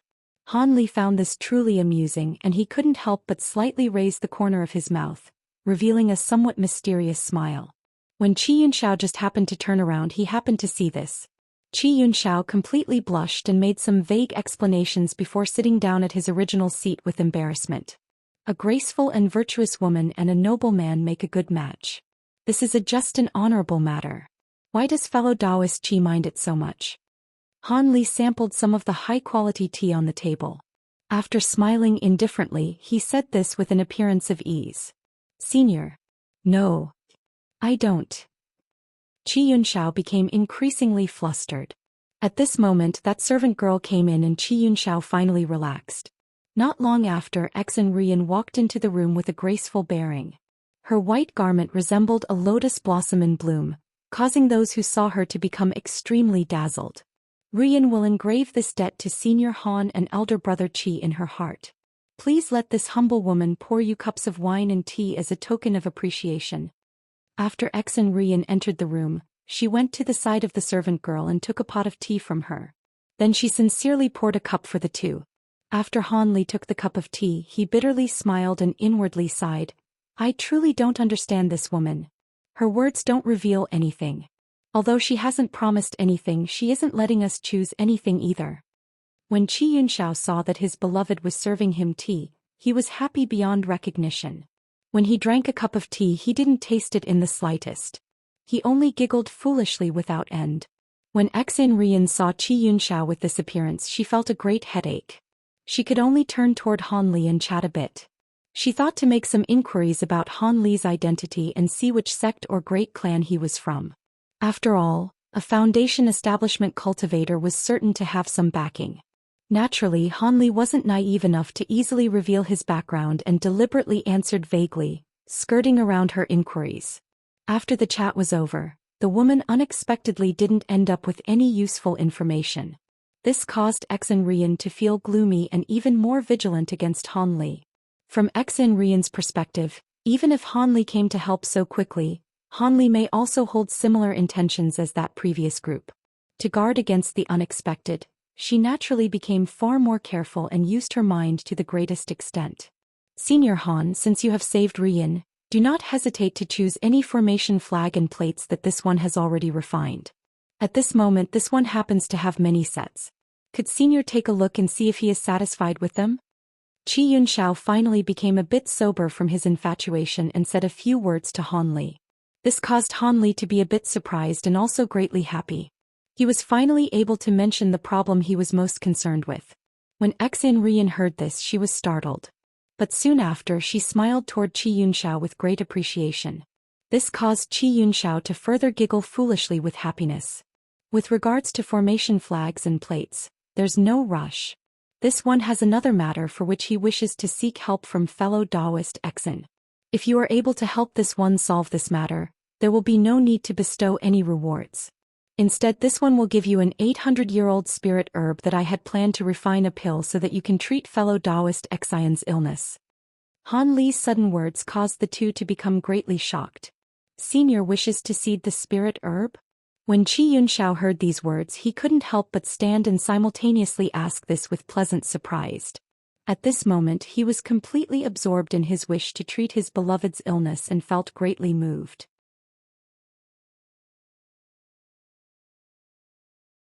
Chapter 278 Half-Year Appointment. Chapter 278. Half-Year Appointment. Being the one involved, Xin Rian started to become similarly excited. After all, this regarded a complete recovery from her long-lasting affliction. However, her expression changed from dark to bright several times. She hesitated and said while biting her red lips, "What sort of matter does Senior wish for Junior to help with? Please do not hesitate to say. As long as it doesn't violate my conscience and morality, this young woman will certainly agree." When Xin Rian said this and looked at Han Li with clear eyes, she feared Han Li would be unable to answer to her request. Seeing this woman's cautiousness, Han Li couldn't help but give a knowing smile. This reminded him of his own circumstances at the beginning of his journey of cultivation. He had also been very cautious and feared that treading the wrong path would result in his death. Fellow Taoist Xin doesn't need to be so nervous. I only want fellow Taoist to restore a formation spell. So long as you are able to restore it, I will offer you the spirit herb. Han Li soon answered with a calm expression. He didn't evade her straight gaze, but rather met it with a magnanimous gaze. After Xin Rian heard this, she was a bit skeptical. She then let out a breath and relaxed, blossoming a lovely appearance. She said, "If it is truly a matter of restoration, then it will be no problem. Rian will do all she can to restore it. Senior, please be at ease." The girl's originally neutral expression suddenly became a clear and bright smile. Han Li couldn't help but be stunned by the beauty of her charm. There was no need to mention that her longtime admirer Qi Yunxiao had long since fallen into a spell of imbecility from the smile and was incapable of waking himself. When Xin Rian saw the strangeness of Han Li's gaze, she couldn't help blush a bit more, causing her charm to become even more lovely. At this moment Han Li hurriedly restrained his previously out-of-control mind and continued, "Truthfully speaking, although this one knows that fellow Taoist Yin's research into formation spells is certainly deep, I don't know if it can truly be repaired. Also, the original formation is incapable of being moved, thus this one made a copy of its designs. I hope fellow Taoist will be able to look at the designs and repair it." With this said, Han Li took out the jade slip from his storage pouch and handed it over to Xin Rian. She immediately injected her consciousness into it with great curiosity. After examining it, she involuntarily cried out from shock, "Ancient transportation formation?" When Han Li heard her shout, the biggest worry in his heart disappeared without a trace. As expected, that transportation formation was an ancient transportation formation. Now let's see if this woman can repair it. As Han Li thought this, he couldn't help but pay close attention to Xin Yuren's facial expression, afraid that she would reveal an expression of embarrassment. After Qi Yunxiao heard the words, "ancient transportation formation," his face became filled with amazement, and his eyes widened from astonishment. After no less than the time it took for an incense stick to burn had passed, Xin Rian took a long stretch and eventually withdrew her consciousness from the jade slip. Then she lowered her head and entered deep contemplation for a moment before raising her elegant head, earnestly saying to Han Li, "This is a genuine ancient transportation formation. Someone at my level normally wouldn't be able to repair a completely ruined ancient transportation formation, but the damage on this formation is quite small, mainly at one small corner. Fortunately, I'm familiar with this specific portion of the formation spell, having studied a few ancient formation spells. As a result, I should have a good chance to restore this ancient transportation formation." When Han Li heard those words, his naturally filled with happiness, but her following words were a devastating blow. "However, these ancient spell formations are rarely used, and my research into them isn't very deep. Thus, Senior must give me some time so I can completely restore the design of the ancient transportation formation in the jade slip." Xin Rian continued with a face of slight embarrassment. "Of course. How long does fellow Taoist Xian think it will take? I will certainly return by then." After Han Li thought for a moment, he agreed. Even though I only studied ancient formations for a short time, half a year should be enough. Xianxia said without the slightest of hesitation. It seems she had come up with an estimate earlier. That's fine. After half a year I will come to pick up the restored design. I hope young Lady Xin will not disappoint me. When Han Li heard this, he nodded his head with a faint smile. At this moment, Han Li formally entrusted the restoration of the ancient transportation formation to this female formation spell master, Xianxia. Then he spent the afternoon further chatting with Qi Yunxiao and company before bidding his farewell. Before departure, Han Li urged the two to be a bit more careful. It would be best to move farther away. After all, there would certainly be people sent to track down the killers of that group of cultivations. Since they were in the vicinity, they would truly be too easy to discover. When Han Li said this, Qi Yunxiao and Xianxia took a look at each other and displayed an appearance of embarrassment. They declined to comment on Han Li's suggestion to change residence. Although Han Li felt baffled and worried, he didn't inconvenience them with further words and hurriedly flew his magic tool to the state of Yu. The capital city of the state of Yu, the renowned Yuejing. Not only was it the largest city of the state of Yu, it also happened to be located at the very center of the country. Its roads led in every direction, making it the heart of the entire nation's economic trade. Naturally, the land of such a city had long been completely occupied. Not only was the price of housing several times greater than that of other cities, but there were also many individuals willing to pay this price but none willing to sell. After all, living in Yuejing itself was a symbol of one's status. Also, the entire city of Yuejing was divided into 4 districts: north, south, east, west. The imperial city was located in the north district. Naturally, only members of the royal family were permitted to live there. Across the city was the south district, home of bureaucrats and officials of all ranks. So long as one monotonically spent half their time on duty, they would have the qualifications to live there.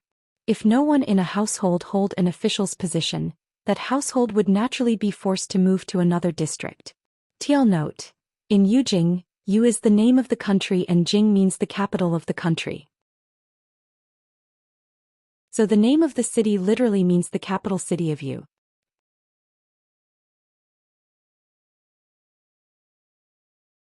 Chapter 279: The Great Wealthy Qin Residence. Chapter 279. The Great Wealthy Qin Residence within the city of Yuejing. The South District was distinctly different from the West District. The West District's tall and great residences were actually jaggedly arranged flat rooms. Those who lived there were all lower-class workers with odd jobs, small peddlers and merchants and other impoverished people. Naturally, a portion were loafers who came from other districts after being kicked out of their household. Far and away from the West region, the rich merchant households existed in the East District. Although these households didn't have anyone working in the bureaucracy and couldn't live in the South District, their grand residence and courtyards were more magnificent than any other. None of them spared their great wealth in order to bring their household's name to fame, suppressing other nearby great families and putting themselves on top. Naturally, there were a few famous households that the others nearby fundamentality couldn't compete against. Not only was the amount of land they owned great, but also their riches and prestige far exceeded the others. The people who lived in these households were merchants that were beyond extremely wealthy. In a corner of the East District, such an extremely rich and powerful household existed, the Qin residence. Their residence spanned over 1.5 acres. If one knew exactly how much land cost in Yuejing, one would be speechless for a long while. Not only was the Qin clan extremely wealthy, but they also controlled 1/4 of the copper mines in the state of Yu. Furthermore, it was said that their clan master possessed remarkable ability and had officials that specifically spoke on their behalf in the royal court. As such, even the servants of this great and noble household held great confidence, having more sway in their household than other servants. The gatekeeper of the Qin residence, Qin Gui, also thought as such. Every time someone came to the Qin residence requesting to meet with the clan master, regardless of their identity or background, even if they were a bureaucrat, they were always completely polite towards even a low servant of the Qin clan and didn't dare to offend them in the slightest. As time passed, this caused Qin Gui to feel as if he himself were superior. Thus, every time someone sought to pay respects and meet someone from the Qin clan, their gifts naturally couldn't be small. Otherwise, Qin Gui wouldn't look upon them favorably. He might even wait 3 or 4 days before reporting their presence to a superior. Naturally, if a great character knocked on their door, Qin Gui would act in accordance to custom, complete loyal subservience. Towards those young masters and young madams who entered and left the estate frequently, he would eagerly and attentively be at their beck and call. Although many of the masters whom Qin Gui served weren't completely satisfied with him, word spread recently that he would be promoted to become an external steward and would go out to take control of some business. After Qin Gui heard this, he became increasingly happy, and in the following days he felt that his steps were as light as a feather. Right now, Qin Gui was arrogantly sitting a stool and lying in a shady, cool spot against the gate. This morning the clan master had left to discuss some business. The several young masters and young madams had already left with their noble friends to take a stroll at Xianxia Temple. Currently, apart from the madams within the estate, only the widowed young Madame Biao remained. This caused to him let out a breath of relaxation, glad of the chance to take a break. When Qin Gui was half asleep with a light cool wind blowing against them, he suddenly heard the shy voice of a male youth in front of him. "Excuse me, is this the Qin residence?" Just as Qin Gui was about to fall asleep, this voice had disturbed him and woken him up. He felt extremely wronged and couldn't help but loudly yell with great anger while his eyes remained closed. "Who are you shouting to? Are you wailing at a funeral? Can't you see that the great Gui is lying down?" With that said, Qin Gui was completely unwilling to open his eyes to take a look. His face wore an extremely resentful expression. From the other party's timid voice, he felt that the owner of the voice was but a minor character who dared to treat him so imprudently. Qin Gui eventually had a clear look at the person before him, a coarsely dressed man who appeared about 24 years old. He had an extremely ordinary appearance and had an early smell coming from his body. He was clearly one of those country bumpkins that had just arrived from the countryside. TL note: the word meaning countryside bumpkin is actually earth steam bun. Hey, he's a steam bun, idiot, that came from the countryside. Seeing this, Qin Gui became increasingly arrogant. He sat up from his chair and without saying anything further, he began showering down admonishments non-stop. It was as if disturbing the great Qin Gui's rest was a severe and unforgivable sort of crime.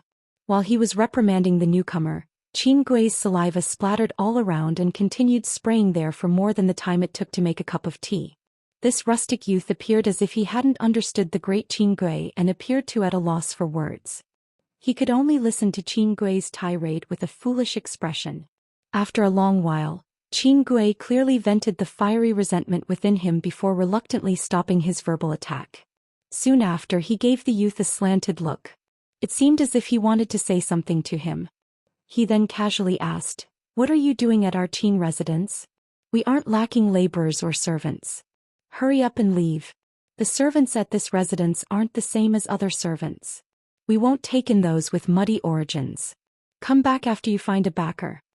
Relying on his past experiences, Qin Gui immediately concluded this youth whose clothes still stunk of dirt was certainly someone who wildly imagined to work at the Qin residence. "I'm not looking for work. Qin Yan is my uncle. My family told me to deliver this letter to Uncle Qin." The youth had recovered from the tempest of verbal abuse. After hearing Qin Gui's words, he took out a wrinkled letter from his bosom and stuttered, giving Qin Gui an explanation. "What? The Lord is your uncle." Qin Gui had felt his mouth go dry, so he went to go take a few gulps from a nearby teapot. But when he immediately heard the youth's words, he spit out a mouthful of tea from shock and asked this with a face pale from fright. "This? I also don't know. But my family had me address him as Uncle Qin." The youth shook his head with a somewhat embarrassed appearance. However, at this moment, Qin Gui no longer dared to easily mock him. If this person truly had some relation to his own lord, then nothing good would come out of it. Then after a moment of hesitation he carefully asked, "That letter, could you let this one take a look at it? Please be at ease, esteemed sir. This one only wants to look at the surface of the letter. He doesn't dare to tear it open." When the youth heard what Qin Gui said, he unexpectedly agreed, nodding his head. As he handed it over, he muttered something. "I originally wanted to hand this letter to you so you could quickly hand it over to Uncle Qin." Qin Gui took the extremely wrinkled letter and immediately looked at it several times. Ordinary servants normally wouldn't be able to read, but during Qin Gui's childhood, he had spent half a year in a private school and was actually literate. As such, the much-desired duty as gatekeeper fell upon him. To be personally opened by Honorable Nephew Qin Yan. These large pitch-black words on the letter caused Qin Gui's heart to beat wildly. From their tone, it seemed the letter was written by his own Lord Senior. With this thought, Qin Gui's face immediately changed. With great effort, he squeezed out a faint smile and said to the youth, "Young master, our clan's lord is not here right now, but his wives are within. Would you like to pass this letter on to his wives?" Qin Gui couldn't help but greatly change his attitude and immediately upgrade the youth's title. "This won't do. This letter must be personally opened by Uncle Qin." After the youth hesitated for a moment, he resolutely shook his head. "So it's like that. Then should I first make a report to the madams and see how they respond to your esteemed self?" Qin Gui didn't dare to let the youth leave. If this were an important matter and he were the one to interfere, then great misfortune would come around to meet him. But if he handed this matter over to the madams, then it wouldn't matter what he did. As a long-time servant, he had his own scheming. The youth readily agreed. After Qin Gui let out a breath of relief, he hastily went to call for a passing servant to help him watch the youth and ran into the residence. When other servants came across him and saw that he was running as if his buttocks were on fire, they were a bit shocked. Qin Gui immediately ran to the back court and said a few words to the head maid there before returning to the entrance to deliver a response with relief. Having returned to the entrance, Qin Gui hastily said a few words to the youth with a smile. A young attractive maid ran over. When she arrived in front of the two, she took several curious glances at the completely rustic youth and relayed a madam's reply. The youth would first rest in a side room and wait for the return of the lord before his identity was judged to be true or false. After all, there were a great many members of the Qin residence. He could buy the child of a senior's concubine that came knocking on their door.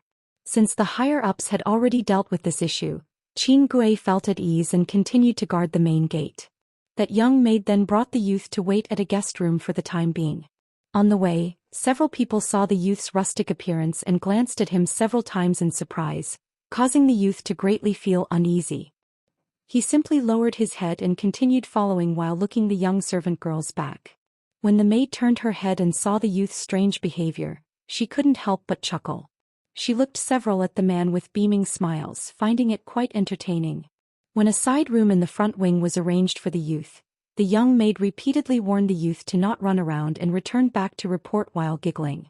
After the young maid left the room, the youth with the originally clumsy appearance suddenly straightened his back, and the foolish dullness in his eyes could no longer be seen. This person seemed to appear confident and at ease. The slightest trace of his rusticness could no longer be seen. I truly did not think this Qin clan was actually so well known. It's impossible for the Devil Dao to let such an obvious target pass by. The youth took a look outside the room and slightly wrinkled his brow, muttering a few words to himself. Han Li had exhausted himself by flying at top speed for over 10 days before finally arriving at Yuejing. The Qin residence was the target Li Huayuan requested Han Li to protect. However, when Han Li thought of the identity Li Huayuan arranged from him, he couldn't help but feel greatly gloomy. In the letter, Li Huayuan had the Qin clan master arrange the identity of a Qin clan side branch descendant, causing Han Li to play a destitute relative from the countryside. This was to fool the Qin residents so he could remain for a long time. Although Han Li disliked the identity of being a destitute youngster from the countryside, his disguise didn't require any effort. After all, Han Li was the genuine child of peasant family of some remote countryside village. Thus he didn't need to put much effort to closely resemble the right tone and mannerisms. After Han Li shut off the room, he meditated and refined qi on the bed. He hoped that while he protected the Qin residents, he would be able to slightly progress his own cultivation. It was already evening by the time Han Li completed a cycle of cultivation. At this moment someone finally knocked on the door. Han Li's spirit shook and the expression on his face soon completely vanished. He immediately resumed the appearance of the foolish rustic youngster. Once he opened the door, he saw a servant standing before him. "My clan's lord has returned. The madams are currently calling for you. Follow me," the servant said to Han Li with no trace of politeness. He then turned around and left. It seems Han Li wasn't worthy enough for the servant to put him in his eyes. This was of no surprise. The gatekeeper Qin Gui was the same. As a madam's trusted aide, he had seen many destitute relatives of the Qin residents arrive every year like an autumn wind. Naturally, he didn't particularly pay them much mind. This person thought it was most likely the Lord would meet with this country bumpkin, give him some silver and then send him on his way. He basically wouldn't stay in this residence for much longer. Han Li sincerely agreed and followed this person out of the side room, heading straight towards the Qin residence's receiving hall. At this moment, there was a graceful and magnificent madam who appeared over 40 years old. She was sitting next to the Qin clan master Qin Yan and talking about Han Li's arrival. Since he dares to come knocking on our door with a letter, he most likely isn't a fake. It seems he was truly sent from a clan senior to come visit us. Let us see what request he has in the end. If it isn't excessive, then we will completely satisfy it.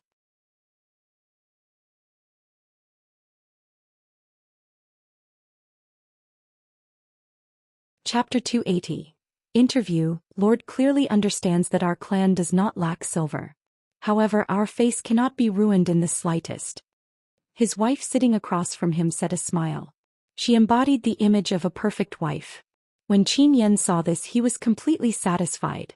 This third madam had followed him for so many years, but her consideration for finer details hadn't decreased in the slightest, causing him to feel more reassured in them.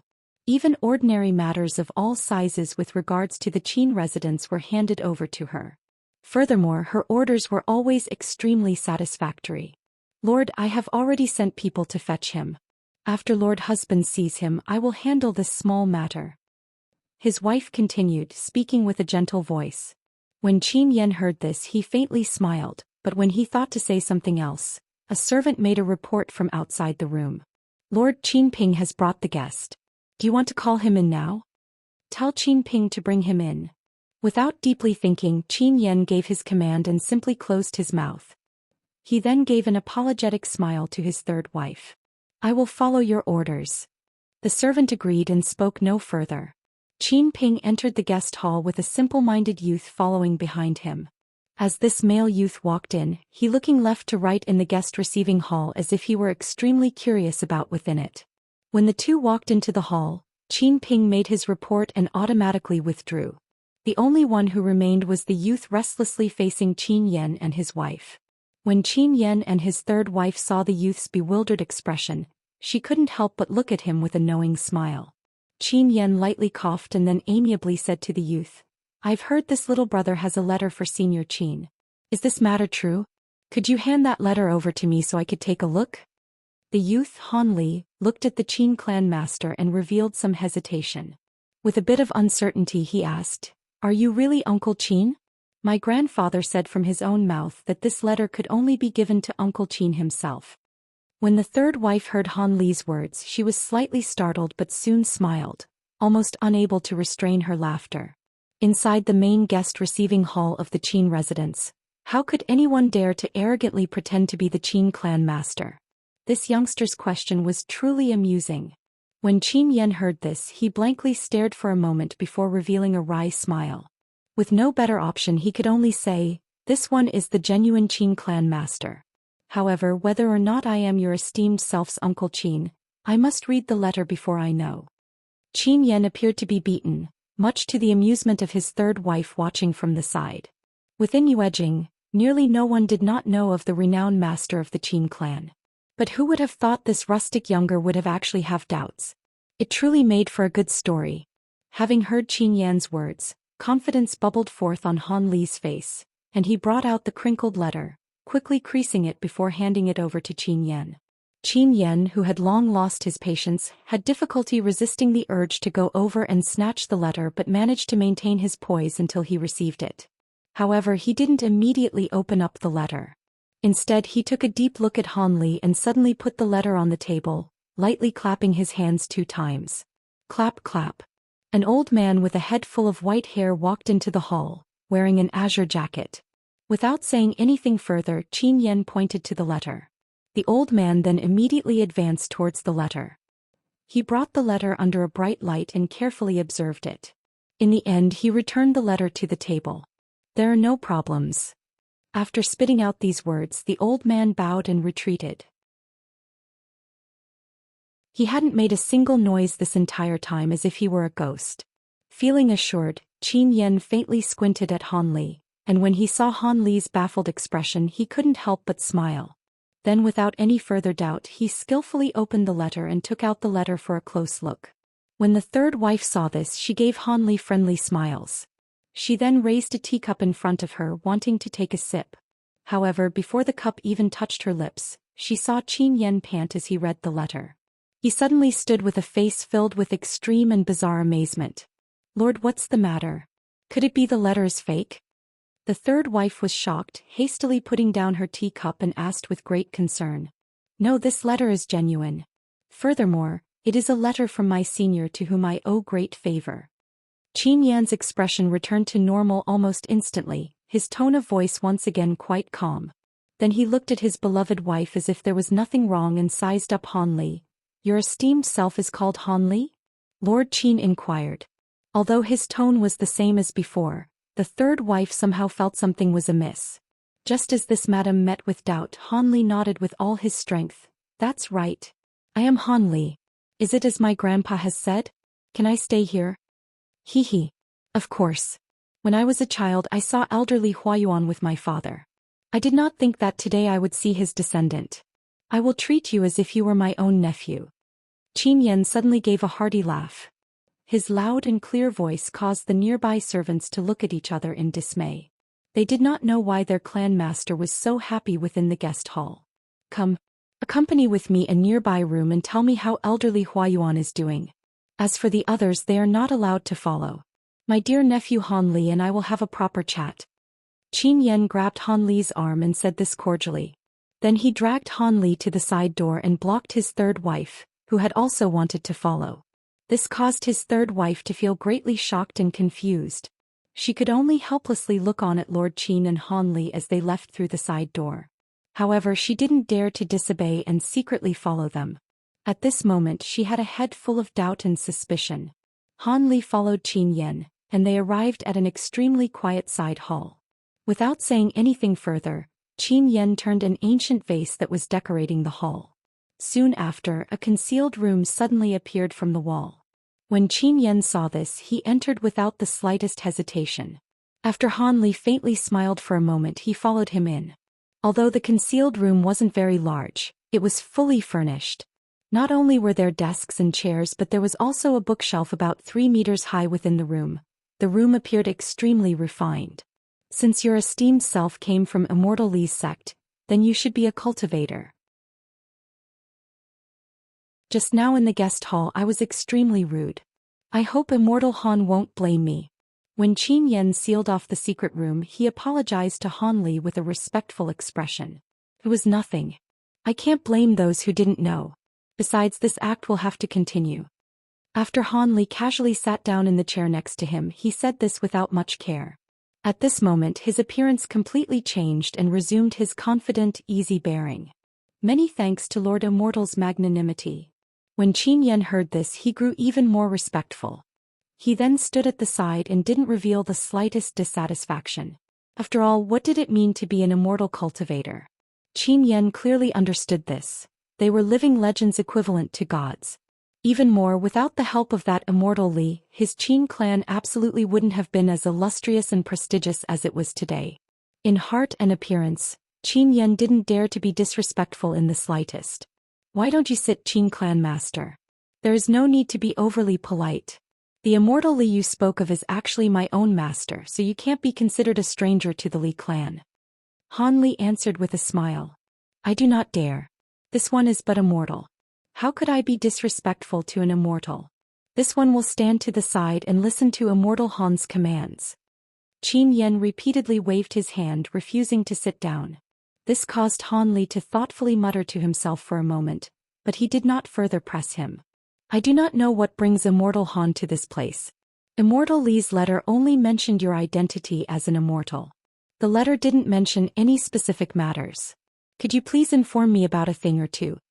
Qin Yan carefully asked the question he was most concerned with. His father had explained to him before he passed away that Immortal Li, who greatly favored the Qin clan, would only appear when there was danger, personally bringing his fellow sect members to provide assistance. But what danger had the Qin clan come across now? Han Li looked at him and saw that the Qin clan's master appeared worried. After another moment of thought, he said with deliberation, "The matter is as such. It involves the cultivators of foreign countries. We received information that..." With an ordinary expression, Han Li slowly narrated to Qin Yan how the 6 Devil Dao sects would likely act against the Qin clan by using terms that a mortal would most likely understand. This greatly shocked the Qin clan master. After half a day, Qin Yan finally stuttered out, "The cultivators of other countries want to act against us mortals? How is this good?" This Qin clan master was at a total loss of what to do. Han Li faintly smiled and calmly comforted him. There is no need for the Qin clan master to be worried. The cultivators infiltrating into the state of you have low magic power. Under my watch, they won't be able to easily act against your clan.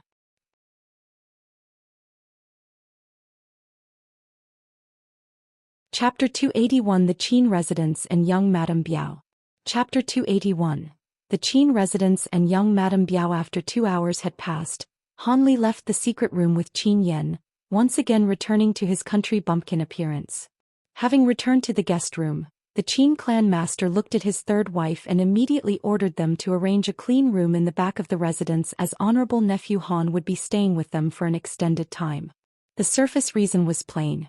As his senior, the Lord wanted to cultivate this junior and pay back the kindness that the boy's elders had bestowed upon him. When the third wife saw this, her jaw dropped, but she didn't say any words of opposition. When the exceedingly shrewd woman clearly heard this, she knew that Qin Yan already made his decision and wouldn't change his mind. Furthermore, she could perceive that this honorable nephew Han had something suspicious going on with her lord husband. But since Qin Yan didn't tell any of the particulars, she naturally wouldn't perform any actions that would provoke disfavor. However, she had guessed with a bit of wild imagination that since he was so serious toward this honorable nephew Han, it was possible that when Qin Yan was young, he had left an illegitimate child while he was out fondling flowers and trampling grass. How else could he turn so pale from reading the letter and be so cordial right after? The more the lively-minded third wife thought of this, the greater she felt this to be true. She felt a bit unhappy, but she appeared as if nothing happened and acted increasingly familiar toward Han Li. As such, under Lord Qin's repeated suggestions, Han Li followed Qin Ping to see his residence until he was fully satisfied. This time, Qin Ping's expression wasn't as rigid as before. Instead, his face wore a smile as he continuously addressed him as young Master Han. He had selectively forgotten his previously cold behavior. Although Han Li appeared overwhelmed by a superior's favor, he secretly sighed to this mortal servant. His art of changing in the direction of the blowing wind was truly superb. He was unexpectedly able to switch from arrogance to deference without the slightest appearance of embarrassment. He didn't know whether to say that his face was thick-skinned or if he was long accustomed to such events. Soon after, Qin Ping brought Han Li on a small path to the back of the residence. They arrived at a peaceful 3-room courtyard. The exquisite and refined surroundings were exceptionally peaceful, causing Han Li to inwardly nod his head. It was very much to his liking. It seems this Qin Yan had gone through quite a bit of thought to give him such a suitable dwelling. Young Master Han, this is your residence. This is the best courtyard within the Qin residence. If someone were not the Lord's valued guests, they basically wouldn't be allowed to live here. After Qin Ping let Han Li into the courtyard, he fawningly gave Han Li an explanation. Han Li scratched his head and naively grinned. He repeatedly giggled as if he didn't know what to say. With great tact, Qin Ping switched to a different subject. Young Master Han hasn't eaten dinner yet, no? This servant will go to the kitchen and bring you some food. Please wait for a moment. With that said, Qin Ping respectfully withdrew from the courtyard and left. As Han Li saw this person gradually grow farther, he faintly smiled and entered the rooms. The room's arrangements greatly matched the environment, each piece of furniture being uniquely elegant. After he went through it once, Han Li found it increasingly agreeable. He couldn't help but think of who arranged the place like this. That Qin Ping had moved quite quickly. Not long after, a female servant arrived with a large bamboo tray holding food. Smelling the fragrant scent of food, Han Li, who had fasted for several years, felt a bit ravenous and impolitely swept clear the several delicate dishes with a bowl of rice. In the end, Qin Ping saw what remained of the meal and naturally found it a bit funny. But his appearance still remained respectful as he invited Han Li to the hall. Lord Qin wanted to introduce Han Li to the members of the Qin residence. When Han Li arrived at the guest hall for the second time, it wasn't just Qin Yan and the third madam. There were also 20 to 30 men and women sitting and standing about. When Qin Yan called out Han Li to sit beside him with great familiarity, a few of the older members within the hall were surprised, but the others didn't react. The young madams and lords of the Qin clan, however, were unable to keep their calm. The more favored young master immediately asked with dissatisfaction, "Grandfather, who is this brother? Us brothers and sisters have never seen him before. Could you have called us here because of this person?" Qin Yan naturally heard the unhappiness in his grandson's voice, but he didn't give him any face, instead glaring at him before saying coldly, "Get back. Do you have the right to speak in this place? What, this person, that person? This is Han Li, my honorable nephew Han. His elder has bestowed our Qin clan with great favor during a time of life and death. You are forbidden from being disrespectful to him." This sentence from Qin Yan instantly caused everyone in the room apart from his third wife to cause a commotion. Various conjectures and curious gazes simultaneously landed on Han Li, who wore a perfect unsettled appearance, shifting around a few times as if needles were being poked into his rear. As for the Qin clan's young master, he silently retreated, his face alternating between frightened red and embarrassed red. He absolutely did not expect that Qin Yan, who normally doted on him, would now speak so mercilessly towards him. This caused him to lose a lot of face in front of so many brothers and sisters. Because of this matter, this young master naturally would not have any goodwill towards Han Li. Of course, he was not so naive that he would make any ill-intentioned moves towards Han Li, especially after Qin Yan had given such orders. After all, it seemed like this country bumpkin had a very high standing in his grandfather's heart. He didn't wish to lose Qin Yan's favor because of this matter. With this person set as an example, other people naturally would not make any hostile movements. Instead, many people revealed kind appearances after meeting Han Li's gaze. At this time, Qin Yan pointed out and introduced all the people in the room to Han Li with a smile. "This is my eldest son Qin Ji, who is currently helping me organize all of the business in Yuejing. He has a pretty good head on him. This is my second son." Even as Han Li pretended to wildly nod his head, he secretly memorized every Qin clan member that Qin Yan introduced. After all, these people were the ones that he needed to protect. However, this elderly Lord Qin could really procreate. In total, he had 5 sons and 3 daughters, and he even had quite a few grandsons and granddaughters. In their midst, the eldest and second son all seemed to be around 30 years old and even had families. The one who had taken the initiative to ask a question was the eldest son's second son. But what was funny was that Qin Yan's youngest 5th son was only 5 or 6 years old, a little child who could only suck his thumb. When Han Li thought about that 16 or 17-year-old youth being forced to call this child with a drippy nose 5th uncle, he felt that it was quite comical. As for Qin Yan's wives, apart from the third wife he had met earlier in the morning, there was another 40-year-old or so second wife, as well as 7 or 8 relatively young concubines. Qin Yan's first wife was not in the hall. At the moment, it was said that she was praying to Buddha and abstaining from eating meat. She would no longer come out to see anyone. Apart from these people, there were 2 40-year-old or so males. Naturally, they were Qin Yan's second and third younger brothers. They were each responsible for a portion of the Qin clan's business and could be considered the more important members of the Qin clan. Of course, they likewise had a few sons and daughters in the room, but Han Li only memorized these people's names, too lazy to pay them any further attention. After all, the energy he possessed as one person was limited. He could only focus on protecting the people Qin Yan introduced in this room. Where is young Madame Biao? When Qin Yan introduced all the people inside the room once, he suddenly discovered that they were missing a person. He couldn't help but ask this to his third wife sitting beside him. Lord, young Miss Biao felt that as a widow, it would not be too appropriate for her to meet any outsiders, and thus she didn't come. Should I go and call for her? The third wife softly asked. A hesitant expression appeared on her face. Oh. Qin Yan thought for a moment before continuing. Don't worry about it, Marshal Nephew Han is not an outsider. It's best if she comes and sees him. Yes, my lord. Little Lien, go quickly and call for the young Miss Biao. Tell her that the lord asked for her to come. The third wife indifferently commanded a young maid standing behind her. Yes, madam. This little maidservant who previously guided Han Li immediately and quickly ran out through a side door with small steps.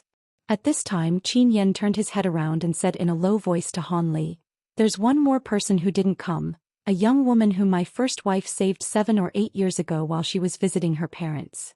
This woman is extremely pitiful. Not only did she lose her memory because she hit her head, her body was covered with wounds. My wife's character is pretty good, so after treating her and seeing that the girl had no place to go, she had one of her brothers take her in as an adopted daughter, at least providing her with some shelter. However, this woman truly is unlucky. Although she was married to a groom picked by her adoptive father, she was only married for 3 days before her spouse actually slipped and fell into a river because he was too drunk. It's reasonable to say that such a young woman would naturally choose to remarry, but this woman actually has the temperament to die chaste and decided to live as a widow for the husband whom she only lived for 3 days with. This is a hot topic around here, but it has given my wife's clan a great amount of face. Afterwards, her adoptive father passed away due to sickness. My wife, seeing that the truly pitiful young lady was watching over an empty house all alone, decided to bring her over here to accompany her.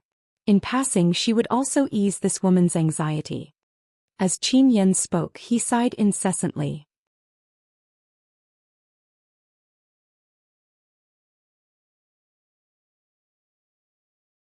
At this moment, that the emotionally touching sereness of her beauty and her almond lips touched together, leaving a faint reply, "Hello, dear brother Han."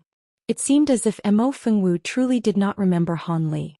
After hearing her pay her respects to Han Li, it seemed as if he were stunned by her lovely appearance. He finally said, "Hello, dear sister," with much difficulty. This caused the young spectators to the side to smile and laugh without end. Qin Yan coldly swept his eyes past them and it immediately grew quiet. Han Li then dim-wittedly scratched his head and appeared at a loss of what to do. The following matters were much more simple. Qin Yan coldly proclaimed to the many people of his household that Han Li would be staying at the Qin residence for some time. During this time he would assume the role of a young master of the Qin residence, making it forbidden for others to slight him, else there would be heavy punishment. When those words were spoken, those of Qin residents started looking at Han Li with a peculiar gaze. At this moment, it wasn't just the third wife who was guessing at Han Li's and Qin Yan's true relationship. At night, Han Li was lying down on his room's bed without sleeping. He was looking at the roof as if he were worried about something. Hey! The sound of 2 light knocks came from outside the room. Han Li, who hadn't fallen asleep, slightly raised the corner of his mouth, revealing a mysterious smile. Han Li then calmly stood up and opened the room door. Outside the room stood a woman concealed by a cloak. When this woman saw Han Li open the door, she immediately dropped her hood, revealing her lovable appearance. This was Mo Fengwu, who had pretended to not recognize Han Li earlier that day. When Han Li saw this, he silently moved his body to the side. Mo Fengwu then walked in without the slightest hesitation. Han Li stood at the door and released his spiritual sense. He didn't discover anybody within the vicinity. It seemed that Mo Fengwu had been careful when she came here. He softly closed the door and turned his head. He saw Mo Fengwu had silently undone her cloak, revealing her ample and alluring dainty body. Then with no trace of politeness she sat on the side of the bed, expressionlessly looking at Han Li. Han Li sighed. Apart from her appearance, he truly found it difficult to draw a connection between this cold and detached woman and his impression of that gentle young woman who loved the healing. Her experiences these past many years had transformed her into a greatly unfamiliar person. "Should I address you as Junior Marshal Brother Han or Dear Brother Han?" A displeased expression flashed through her eyes as she coarsely asked this. "Call me Han Li, young lady Fengwu," Han Li leisurely said as he restrained his thoughts. After hearing Han Li's words, Mo Fengwu's face flashed with disappointment. But soon after she said with a relaxed appearance, "I don't know why young Master Han, an immortal cultivator, arrived here at the Qin residence, and I also don't care to know these secrets. I came here only to ask young master to kill one of Fengwu's foes out of respect for your relationship with my father as your master. When she said this, Mo Fengwu was incapable of maintaining her cold and detached appearance. She nervously looked at Han Li, fearing that Han Li would refuse. Han Li's expression had remained the same all along, but he did not immediately decline. Instead he picked up a pot of fragrant tea that had finished steeping and silently poured Mo Fengwu a cup. Then he slowly said a few words that shocked the woman. Could it be the person you want me to kill is the sect master of the Rainbow Sect? After Han Li took a seat across from Mo Fengwu and unhurriedly said this, he took a neutral glance at her shocked, beautiful appearance. Mo Fengwu's shock quickly faded away.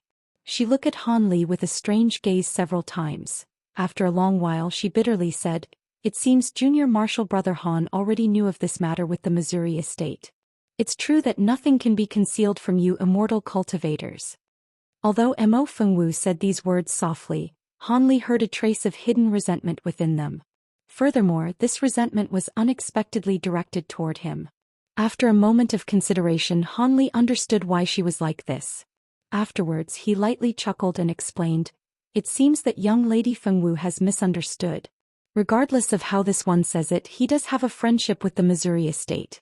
If I had truly known the Missouri estate was experiencing a catastrophe at the very least, I would have let the Marshall mothers escape unscathed and allow them to live the rest of their years in peace. As for other matters, it would be hard to say." As Han Li explained, he became extremely sincere. He was not fearful of Mo Fengwu holding grudges against him. However, Han Li couldn't unload the cause of this obscure injustice onto himself. When Mo Fengwu heard Han Li's words, she only said, "Oh." Her face resumed her cold and detached appearance. Han Li didn't know whether this woman had truly believed his explanation just now.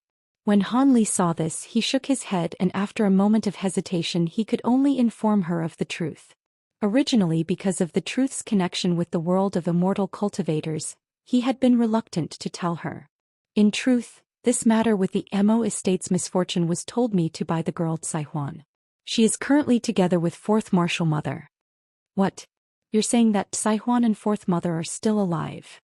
After Mo Fengwu heard this, she grew excited and found it hard to believe.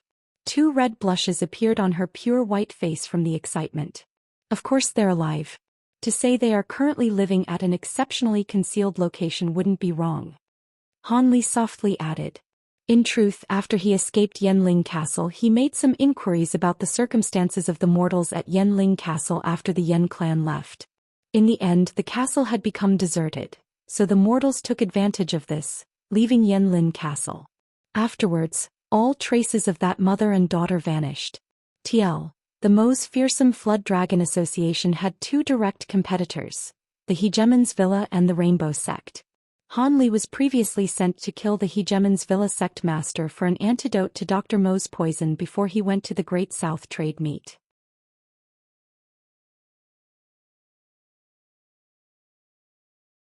Chapter 283 Old Affections.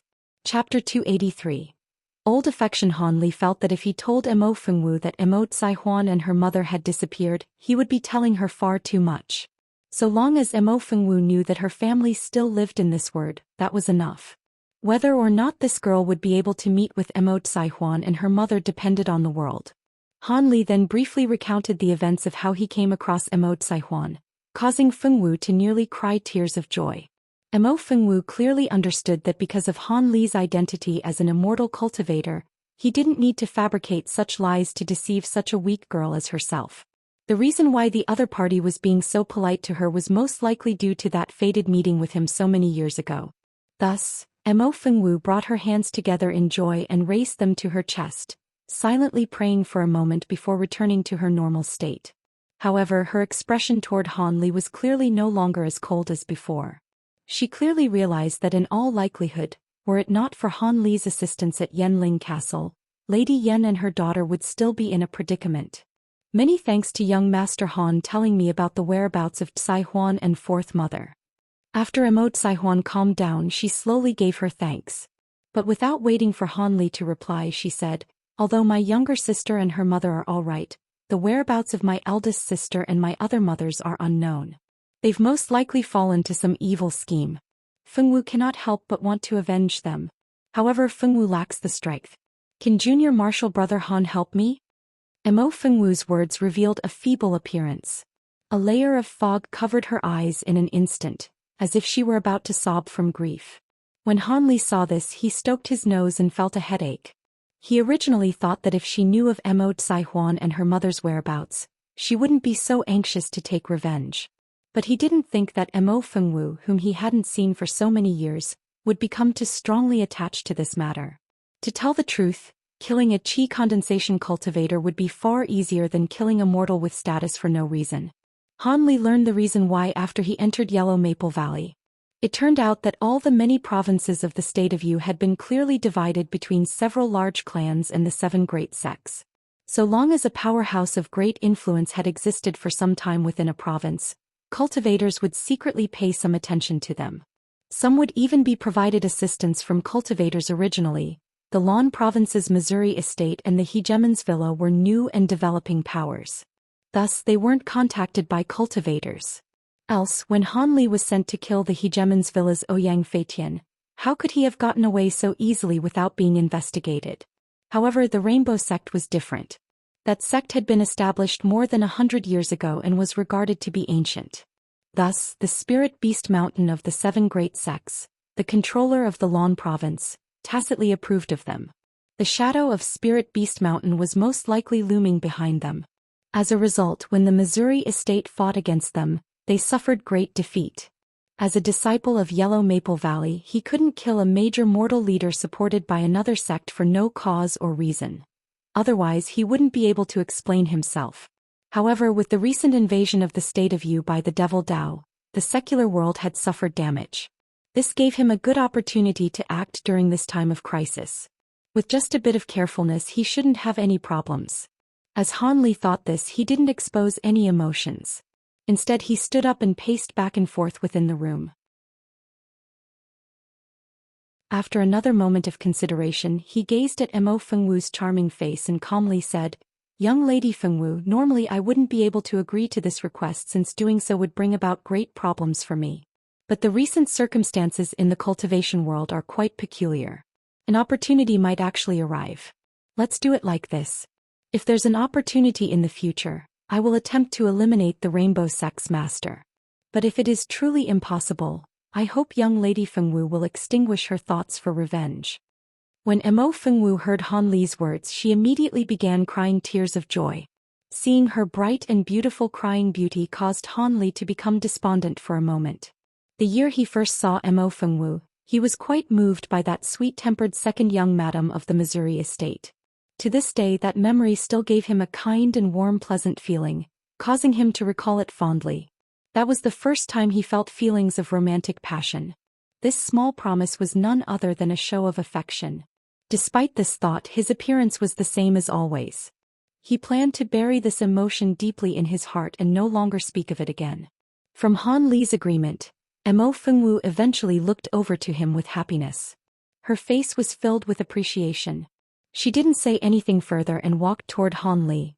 Suddenly, she pressed her soft and fragrant lips lightly against his face.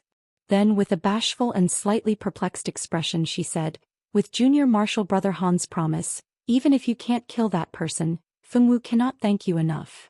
After saying this, the young woman silently donned her cloak and hurriedly left his room. Han Li touched the spot on his face where he had been kissed with an odd expression. Not long after, he held his chin with a single hand and sunk into deep thought for a very long time. At daybreak on the second day, Han Li woke up from qi refining meditation and thought of the events that happened last night. He couldn't help but inwardly sigh. If Mo Fengwu also possessed spiritual roots, he would definitely introduce her to Yellow Maple Valley and cultivate the Great Dao as her Dao companion. With this thought, Han Li washed his face and walked out of the room. He intended to become familiar with the layout of the Qin residence and then further consider his other matters. But he didn't think that just as he walked out, he would discover the smiling Qin Ping in the courtyard. Without waiting for Han Li's astonished inquiries, he quickly stepped forward and explained, "This one was ordered by Lord Qin to serve as young master's personal servant for the time being. In the future, if young master Han requires any errands to be done, do not hesitate to tell me."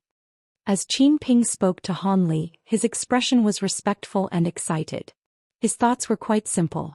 Although this young Master Han came from a small region and people wouldn't see him as very bright, this person was at the center of the Lord's eye and held the Lord's complete favor. Besides, if he served this young master well, perhaps he might also invite the Lord's favor. As Qin Ping thought this and made his own selfish calculations, he constantly looked down at this young country bumpkin master with disdain, especially when he first heard he was to be his servant. Qin Ping had already been told by a madam's maid that this was most likely to be the Lord's illegitimate child. So long as the Lord lived, who would dare to treat this young master unfairly? Also, how long he would follow young Master Han was a matter that would depend on how the tides changed. This would raise his position far faster than running errands for the third madam. Han Li naturally didn't know of this person's true thoughts, instead feeling only that Qin Ping conducted himself in accordance to Qin Yan's wishes. He knew he was unfamiliar toward Yuejing and the Qin residents, so having this person immediately come to guide him was quite timely. Just as Han Li thought this, he couldn't help but reveal a smile. Then he bluntly said to Qin Ping, "I haven't yet seen a large portion of these buildings, so I want to take a look around. How about you accompany me?" "Yes, young master." Given his first assignment, Qin Ping enthusiastically answered. As such, Han Li had Qin Ping lead the way and strolled around the huge Qin residence. Although he spoke of the women's quarters, it wasn't suitable for Han Li to see them up close. Even so, when people saw them pointing it out from a distance, they didn't dare to say any gossip. After all, Qin Yan's previous words affected the entire Qin residence. This is the second Master Fugue's courtyard. Apart from the second lord, his two youngest sons also live there. Neighboring that, Qin Ping guided Han Li quite well. Unbeknownst to him, Han Li secretly committed every name that Qin Ping told Han Li as well as where each master lived. But when he spoke of young Madame Biao, Mo Fengwu's residence, Han Li's mind stirred. He paused and looked at it for quite a long time before turning his head away. Not a long time after, Han Li finished looking through the Qin residence once through, but somehow it seemed that Han Li was not yet content. In the end, he bluntly had Qin Ping bring him out of the Qin residence and out to a lively place in Yuejing. As they wandered randomly, Qin Ping continued to give him explanations. The entire morning passed by as they walked through a few scenic spots in Yuejing.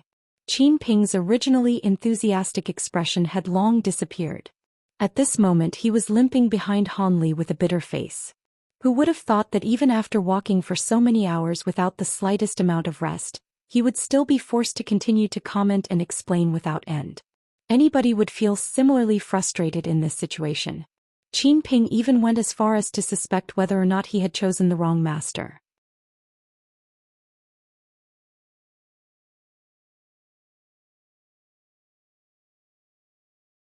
But what baffled him was that the 30-year-old blue-clothed man seemed familiar, as if he had seen him before. Han Li thought for a moment, but nothing came to mind. He absolutely wasn't someone he was very familiar with. The men, including the blue-clothed man whom Han Li found familiar, all drank a cup of alcohol with a face of worry.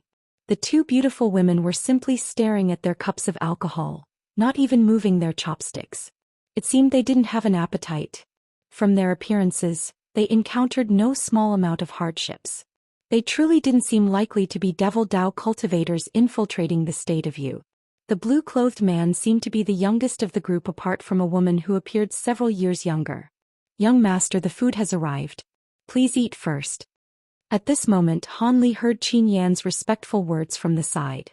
The servant had already neatly and nimbly arranged the dishes onto the table. "He, let us eat together." Han Li smiled with slight embarrassment and opened his mouth, revealing his pure white teeth.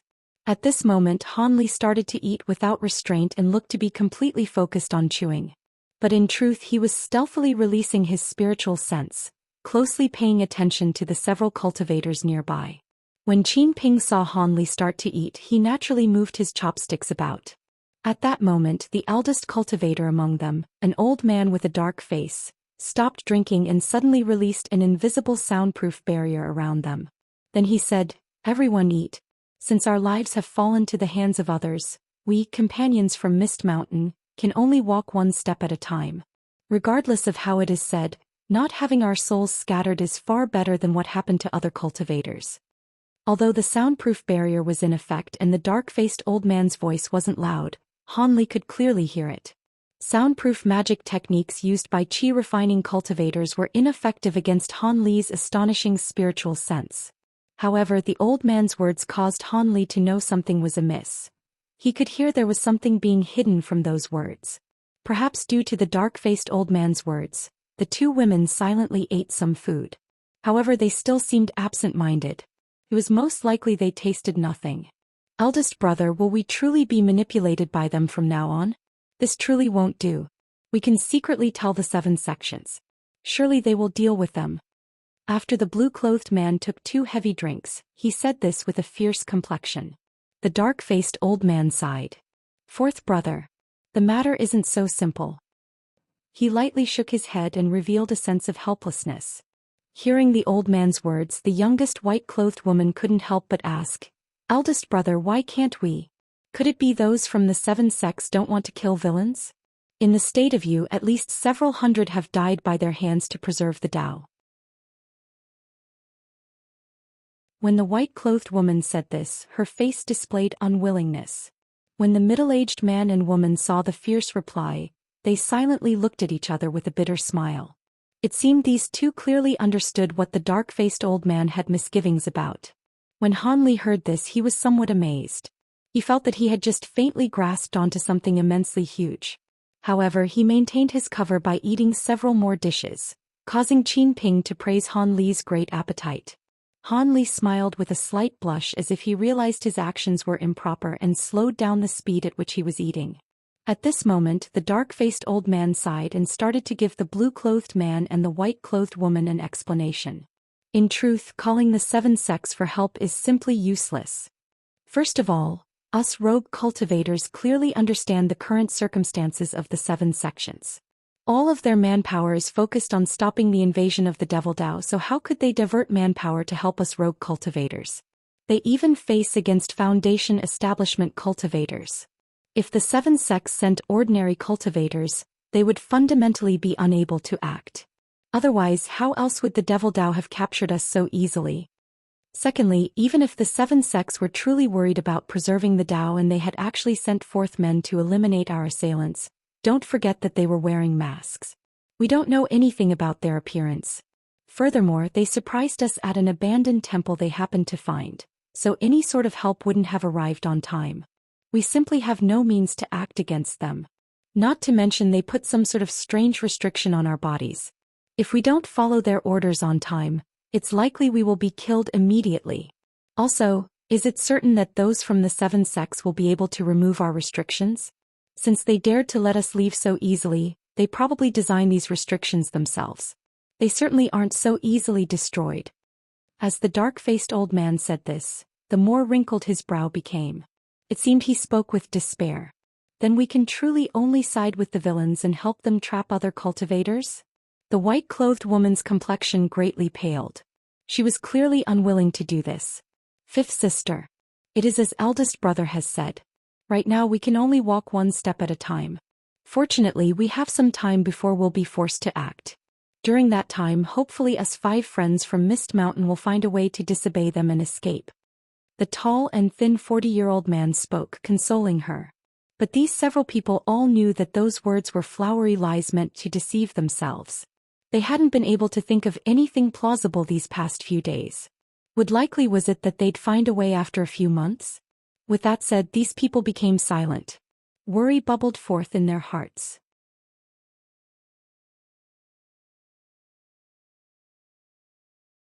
Chapter 285. Disregard and rumors. After Han Li heard all of this, he understood nearly everything. What these people unexpectedly said had to do with the disappearance of cultivators in the state of Yu during the past recent years. These several people had probably been captured by the masterminds behind the plot and then let go after being threatened. But from hearing their tone of voice, they were already being controlled and forced to harm others. All sorts of thoughts quickly churned through Han Li's mind, but after a short moment he decided that this matter was better left untouched. After all, these people were the reason behind the disappearance of many cultivators. Even so, they had been freely acting to this day but still remained unexposed. This by itself explained how exceptionally cunning they were. And how truly out of the ordinary these people must be. Furthermore, since they could control Foundation establishment cultivators, they might have core formation cultivators behind them. He himself was but a mere lone Foundation establishment cultivator. During such troubled times, it would be better to not invite disaster upon himself.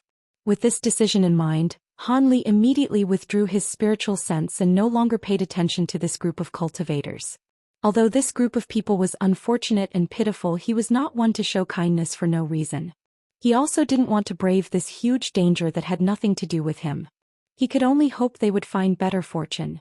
Furthermore, the current 7 sects were as the dark-faced man had deduced. The entirety of their power was focused on repelling the Devil Dao. They basically had no men to spare. Even if Han Li helped inform them of this matter, they most likely wouldn't care for something unrelated to themselves. Han Li could only think this with disregard. Since he didn't need to split his attention to hear the whispered conversation, Han Li became focused on eating. From time to time he would pretend to be curious, pointing to a few novel things out the window and asking Qin Ping about them. Naturally, Qin Ping continued to give Han Li full and detailed explanations. While he did so, most of the table's food entered Han Li's stomach, causing Qin Ping to click his tongue. He inwardly thought that this young master not only had vigorous energy but also a voracious appetite. At this moment, the cultivators sitting on the table climbed down to the lower floor. Han Li clearly saw them leave with dejected spirits. It seemed that they hadn't thought of a good solution within this short span of time. Seeing this, Han Li had Qin Ping settle the bill after eating several more mouthfuls of food. However, Qin Ping happily smiled. He took out a small Qin residence medallion and arrogantly walked to the first floor. Not long after, he went back up and made a report to Han Li. "Young master, I showed them the pocket medallion. I told the shopkeeper to go to our residence at the end of the month to settle the bill. As such, we don't have to bring silver with us to pay our bill. Every month, the young masters of the Qin residence are given several hundred taels of silver as spending money. I have already logged the meal bill under the young master's name." When Han Li heard this, he was slightly surprised. Once again he felt the luxury of the Qin residence. However, a blank expression appeared on his face as he carelessly nodded his head several times. Then he brought Qin Ping to the lower floor. In the afternoon, Han Li didn't think to continue on foot. Having learned from previous pain, Qin Ping suggested calling for a carriage. They then made a trip to several significant locations in Yuejing. Although they couldn't visit many of the sites, Han Li finally felt that he had a general idea on the topography and street layout. It was unlikely that the Qin residents would have met their doom as Han Li was having a look in the capital city. Night came.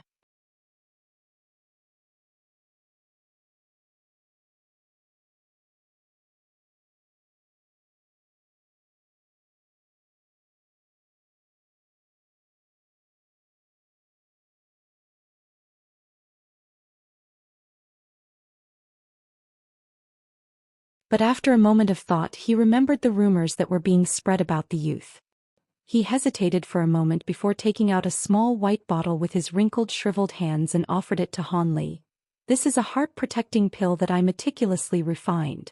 Although I don't dare to say it will cure anything, common small illnesses and injuries will not be a problem. I will give this to Honorable Nephew Han to protect himself." When the words left the old man's mouth, Han Li immediately felt the envy and jealousy of the Qin clan members behind him. Hua Nan and Hua Fong also revealed an expression of shock. The fame of this heart-protecting pill was obviously greatly renowned.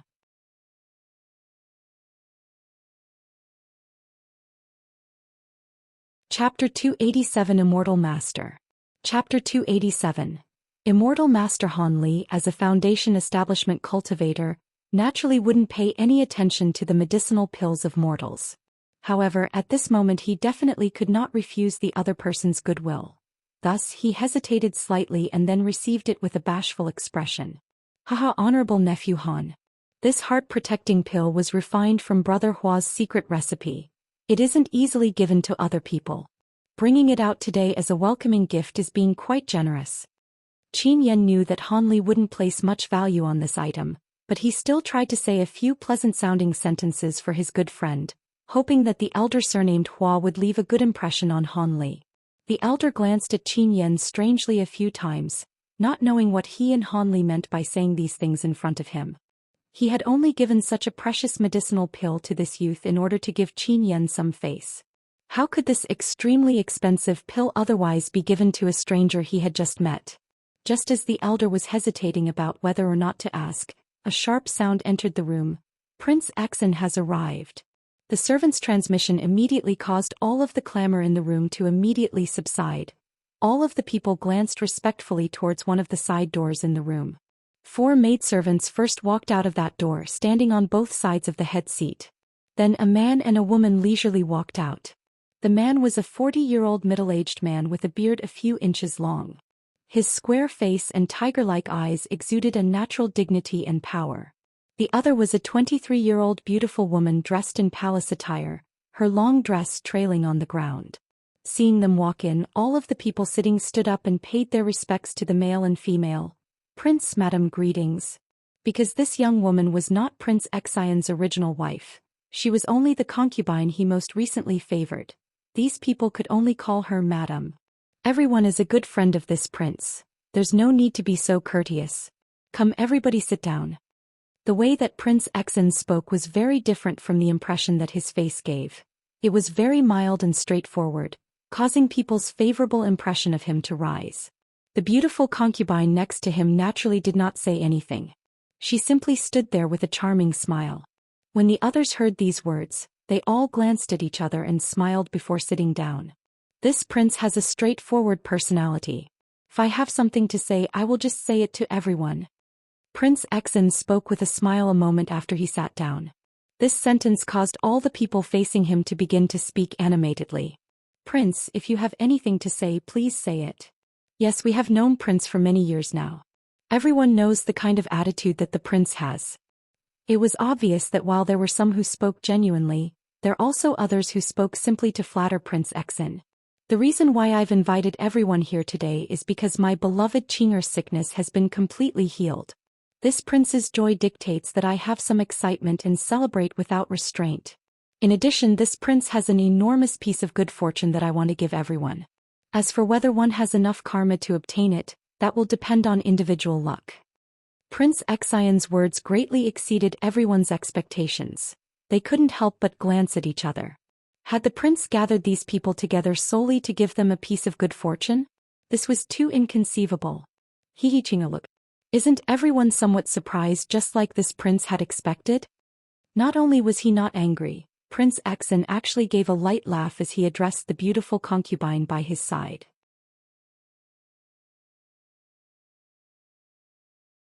In a moment I will invite this immortal Master Wu to step out and introduce him to everyone.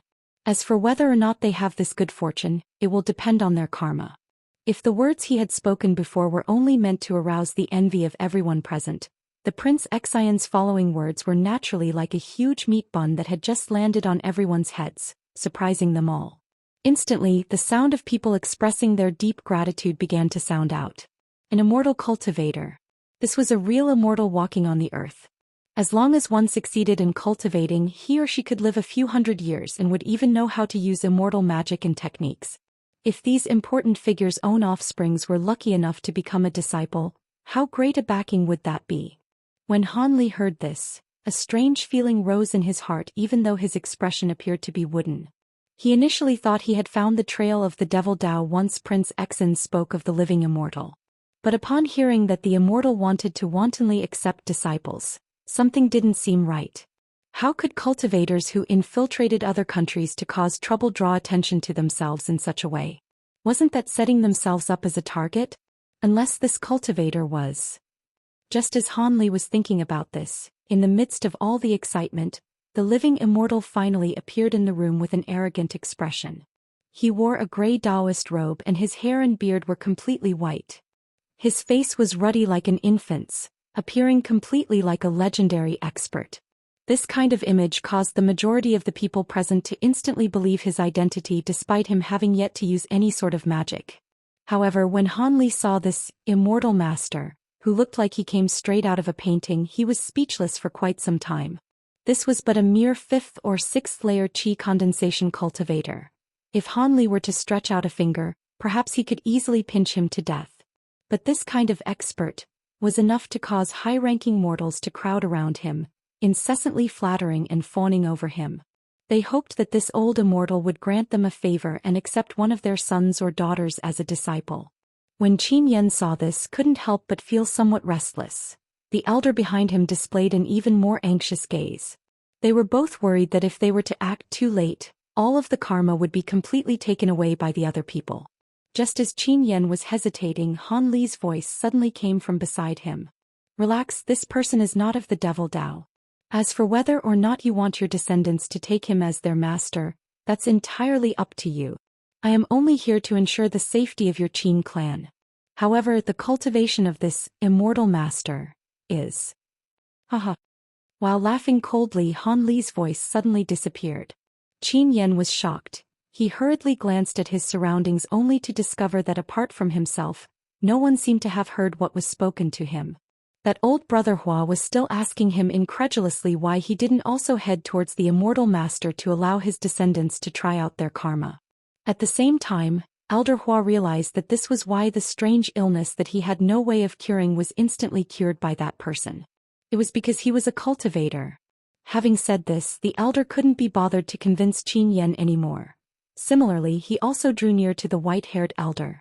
His grandson and granddaughter naturally followed closely behind him.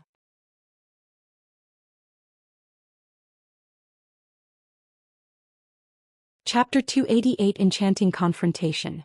Chapter 288. Enchanting Confrontation. Seeing that even the normally extremely steady Elder Hua behaved in such a hurried manner, Qin Yan finally made his decision. Although he could tell Han Li's disdain for this immortal master from his tone, the other person was still a cultivator who was willing to accept disciples. As for whether this immortal master's cultivation layer was high or low, he did not have the time to worry about that too much. Originally, he had given thought to have his own juniors apprentice themselves to Han Li. However, in the time he spent in contact with Han Li, he realized that Han Li hadn't the slightest interest in accepting disciples and was unable to pursue this matter. His father had told him that when the first generation of the Qin clan had grown wealthy, immortal master Li Huayuan made a trip to the Qin clan to see if any of the children had immortal karma. Unfortunately, not a single person had such luck, and Li Huayuan could only return with disappointment. During immortal master Li's next visit to the Qin clan, the matter of accepting disciples wasn't raised. According to the words of immortal master Li Huayuan, the Qin clan's immortal karma had only appeared for a single generation and that the Qin clan descendants wouldn't have any destiny of becoming his disciples. But now an opportunity for cultivation had appeared before his eyes. Qin Yan naturally had to give it a try. With this thought, Qin Yan made his decision and called out for his several juniors to go over. Han Li looked at the scene with a cool eye and didn't say anything.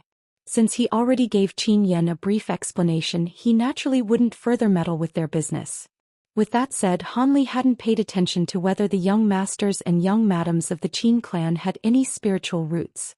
Among the mortals of the secular world, perhaps only 1 in 10,000 had spiritual roots. It was truly a pitifully small few. Just as Han Li thought this, he suddenly saw that of the crowd of Qin clan juniors who went over to immortal master Wu, 2 of them unexpectedly turned their head towards him and sneered at him. They appeared proud and satisfied as if they were mocking him.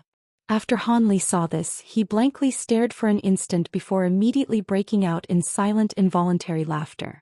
Obviously, when these few people saw that Qin Yan didn't call for Han Li to see if he had immortal karma, they believed that their lord grandfather Qin actually truly loved and favored them the most. Thus they appeared extremely content. After Han Li inwardly shook his head, he felt disinclined to pay more attention to them and instead looked around the hall. At this moment, those who remained seated without moving were an extreme few, only 6 or 7. The majority of those who had previously chosen to cut themselves off were displaying complete regret at this moment. The only thing that aroused Han Li's attention was a senior and a youth sitting at the corner of the hall. The elderly person was an azure-robed old man over 60 years old with a head of gray hair. He appeared to be calmly tasting green tea as if he wasn't paying mind to the matter of immortal karma before him. The youth was smooth-skinned with delicate features. He occasionally looked in immortal Master Wu's direction with disdain. Although these two appeared to be sitting quite leisurely when Han Li saw the two, he couldn't help but reveal a slight smile. This old-young duo were unexpectedly both cultivators. Furthermore, their cultivation wasn't bad. The azure-robed old man appeared to have a cultivation base of the 9th layer while the youth cultivated to the 6th layer, not lower than that of Immortal Master Wu. But what slightly shocked Han Li was that he didn't know what technique they used. They were able to almost completely restrain their own spiritual qi. Were it not for Han Li's greatly superior cultivation base, he truly wouldn't have easily been able to make out that they were cultivators. As for that Immortal Master Wu, he naturally didn't have the ability to make out anything strange from the two. This technique, capable of concealing one's spiritual qi from similarly ranked cultivators, immediately caught Han Li's interest.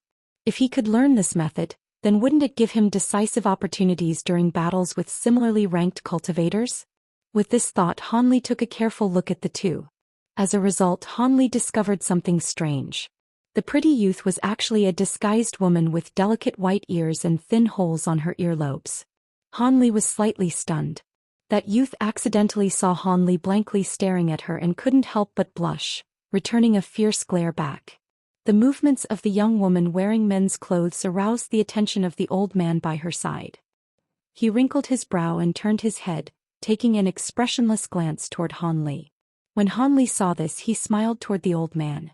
The azure-robed old man felt greatly surprised. He originally believed that it was some clan's frivolous young master that had seen through his granddaughter's disguise and was looking at her with an obscene gaze. But he didn't expect that it was a completely unremarkable youth who was actually looking at her with a completely reckless and fearless manner. The azure-robed old man grew a bit angry in his heart, and after muttering to himself for a moment, he softly closed his eyes. This movement surprised Han Li for a moment and he couldn't help but immediately guess. He closed his eyes. Could it be he wants to? Having yet to complete his thoughts, the old man's following actions completely confirmed Han Li's guess. He saw the old man open his eyes and look at Han Li with a gaze filled with purple brilliance. He actually used a bewitchment-type technique on Han Li. It seemed he wanted Han Li to make a fool of himself on the spot in order to teach him a small lesson. When Han Li saw this, he found it a bit humorous. An old man at the 9th layer of qi condensation actually wanted to use a bewitchment technique on a mid-foundation establishment cultivator such as himself? Was he courting death? By only striking back with a bit of magic power, he would certainly reverse the magic technique onto his opponent. However, since Han Li was interested in obtaining the other party's qi restraining technique, he naturally didn't want them to feel great animosity towards him. Thus, he could only wear a slight smile on his face and look at the old man without the slightest appearance of anything strange. This caused the azure-robed old man's cold smile to slowly become an expression of shock, immediately exposing an appearance of amazement. The old man inwardly yelled, "Not good." But when he thought to move his eyes away, it was already too late. The moment Han Li met the old man's gaze, a faint yellow radiance flashed in his eyes. His gaze drew the old man like a magnet, causing the old man to be incapable of moving his eyes away. The azure-robed old man became scared and shocked while simultaneously feeling great regret. He hadn't thought at all that this youth, who didn't appear to have the slightest bit of magic power, was actually a cultivator. Furthermore, his cultivation was vastly greater than his own. Had he known sooner, he wouldn't have used the nightmare technique and allowed his consciousness to fall under the other party's complete control, incapable of breaking free of his grasp. The old man became increasingly fearful, and in an instant, his forehead was covered with beads of sweat the size of soybeans, his face ashen. However, his eyes were still rigidly staring at Han Li. The young woman wearing male clothing at his side eventually saw that her senior wasn't moving. She anxiously pulled on the old man's sleeve with haste. Surprisingly, this tore away at the azure-robed old man's confinement, allowing the old man to easily break away from Han Li's gaze and freeing him from the backlash of the nightmare technique. Right now, the azure-robed old man felt that he had barely escaped from entering the cycle of reincarnation. During this time, his mind had lagged behind and he couldn't help but blankly stare for a moment. After a moment, he seemed to have woken up and his consciousness returned to his body. However, the back of his clothes had been thoroughly soaked with cold sweat. At this moment, he hastily said a few words with a soft voice and a terrified expression to the young woman. Afterwards, he didn't dare to look in Han Li's direction again. The azure-robed old man clearly understood that the young woman couldn't have possibly broken his days so easily, which meant that he must have been treated leniently by the other party. Although he didn't know why the other party had done so, it would be better for this grandparent-grandchild pair to go far, far away from here. The cultivation base of the youth with a common appearance was truly fearsome. Furthermore, what puzzled him was that although he had used the Heaven's Eye technique to examine him, he couldn't see the slightest fluctuation of magic power on his body. Otherwise, he wouldn't have rashly used the nightmare technique. Could it be this person's cultivation has reached? Once the azure-robed old man made his guess, his face grew green. If it were as he guessed, then hadn't he provoked a major power that should never be provoked? With this thought, the sliver of consciousness that the old man had just recovered became turbulent. Startled, the young woman in male clothing looked at the old man's face as it changed between green and red. She felt great astonishment seeing this. In her mind, her grandfather, who was always calm and collected with an expression as steady as empty tie, was actually dumbfounded. Could it be that the seemingly ordinary youth was truly so fearsome? With this thought, she couldn't help but have the urge turn her head and study Han Li. However, without waiting for her to move her head, the old man seemed to have seen through the young woman's intent and suddenly whispered to her gravely, "Don't provoke that youngster. If my guess isn't wrong, then he's likely to be a foundation establishment cultivator. You mustn't provoke him no matter what." "What? A foundation establishment cultivator? Impossible, he's only a youth." The young woman covered her gasp of shock with her jade hands. She turned pale and didn't dare to be too loud.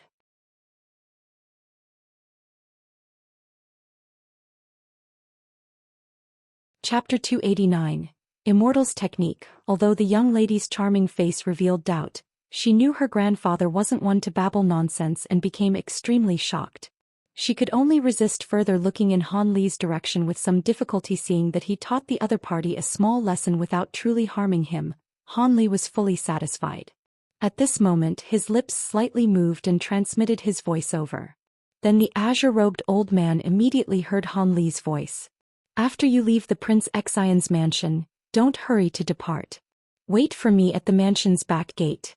I have a few matters to ask you." Han Li's voice was filled with the unquestionable tone of a command, stunning the old man and causing him to inwardly curse in his heart without end. Could it be this expert doesn't want to let this grandparent-grandchild pair go? What plan does he have for these two in mind? Regardless, it's fortunate for me that the other party doesn't seem to be the merciless type. There shouldn't be any danger. Furthermore, being able to form a relationship with a foundation establishment cultivator is an invigorating opportunity that's hard to come by for a clan. The azure-robed old man could only think these comforting thoughts. However, his heart was a mess and he was suffering internally without end. When Han Li saw this, he faintly smiled and returned his attention to the old white-haired Taoist. At this moment, Immortal Master Wu had already finished inspecting the majority of the crowd and still hadn't found someone with immortal karma. The youngster who were declared to lack immortal karma could only dejectedly return to their seats. Their seniors naturally didn't have any pleased expressions. What's immortal karma? He's clearly looking for people with spiritual roots. However, this old Taoist isn't a completely ignorant and appears to truly be looking to accept disciples. Otherwise he could just casually point to a few random people. Han Li indifferently though this as he saw the old Taoist examining each of the youths for spiritual roots with extreme care. However, Han Li felt that looking for disciples here was truly futile. Among these 50 to 60 people, the chances of finding someone with spiritual roots were truly too low. Just as Han Li thought this, the old white-haired Taoist loudly shouted, "This child has immortal karma. I can accept him as my disciple." When Han Li heard this, he blankly stared. He couldn't help but look at this person with immortal karma. He only saw a simple and fat youth standing in front of Immortal Master Wu with a vacant expression, not knowing what to do. A large pot-bellied middle-aged man wearing purple silk robes stood next to the boy. He closely asked with an incredulous expression, "Immortal Master, my clan's child Jing truly has immortal karma? Are you mistaken?" This man felt that a huge meat pie had truly fallen on his head and didn't dare to believe it. For so many years, this son of his had never shown the slightest of talent or accomplished anything. But now, the youth who only ate and didn't give back to society had unexpectedly caught the eye of this immortal master. The youth's father truly didn't know if he was dreaming. He benefactor, be at ease. This humble Taoist has already examined this boy many times. Your son truly has immortal roots and can study immortal techniques together with the prince's son. When Immortal Master Wu saw this, he twirled his white beard around his finger and smiled. Many thanks, Immortal Master. Many thanks. Although this one isn't a wealthy and great noble, we still have a bit of meager land. Tomorrow, I will certainly prepare a great offering for accepting my son as your apprentice. Son. Quickie kowtow to the Immortal Master. After the middle-aged man verified this matter with certainty, he danced with joy and began speaking incoherently. When the youngsters who hadn't been chosen saw this, they were dumbfounded. The person who entered Immortal Wu's eyes was Fatty Tong, whom they had always regarded as useless.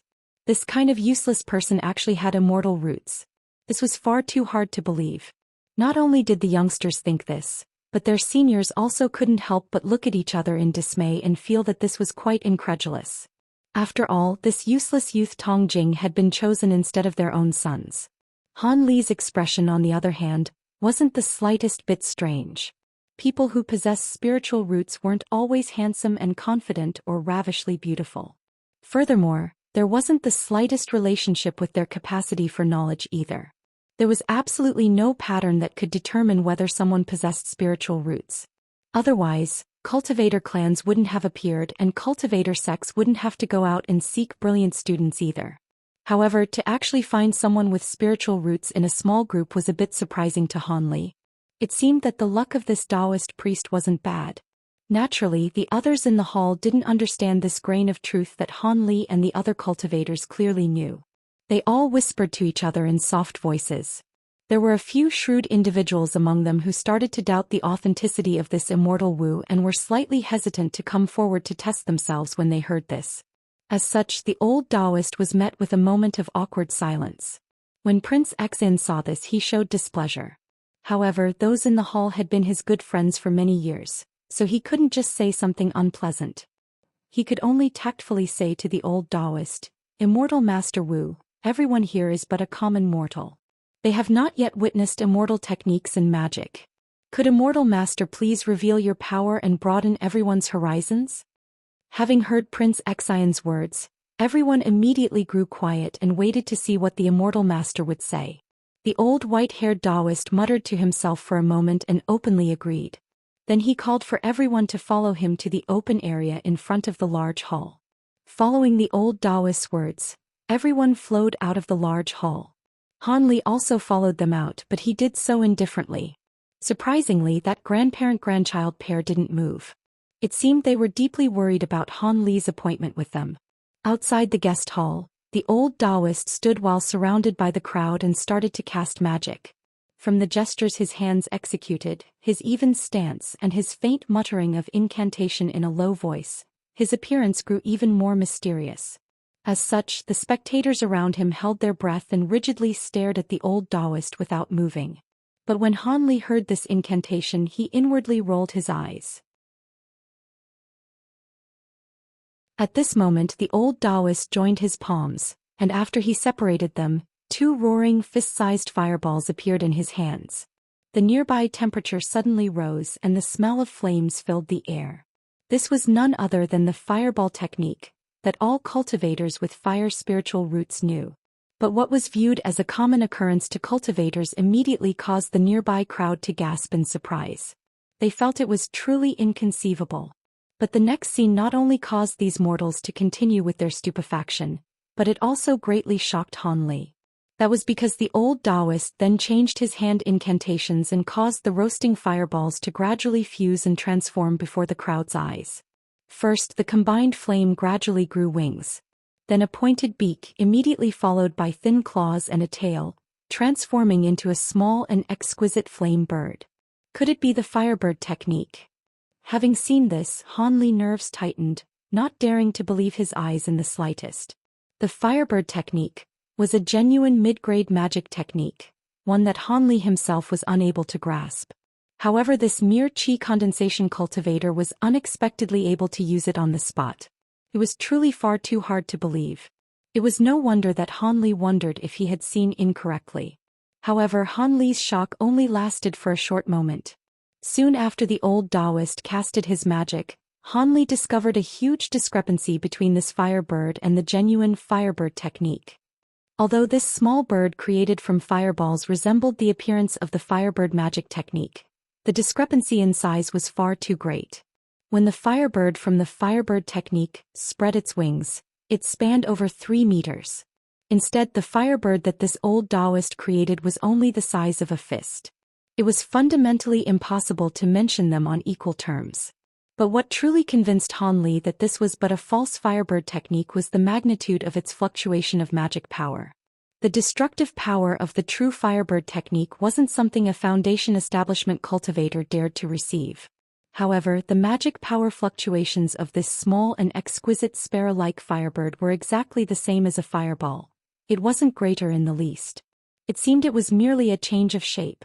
After Han Li thought this through, he was in good spirits and found it quite funny.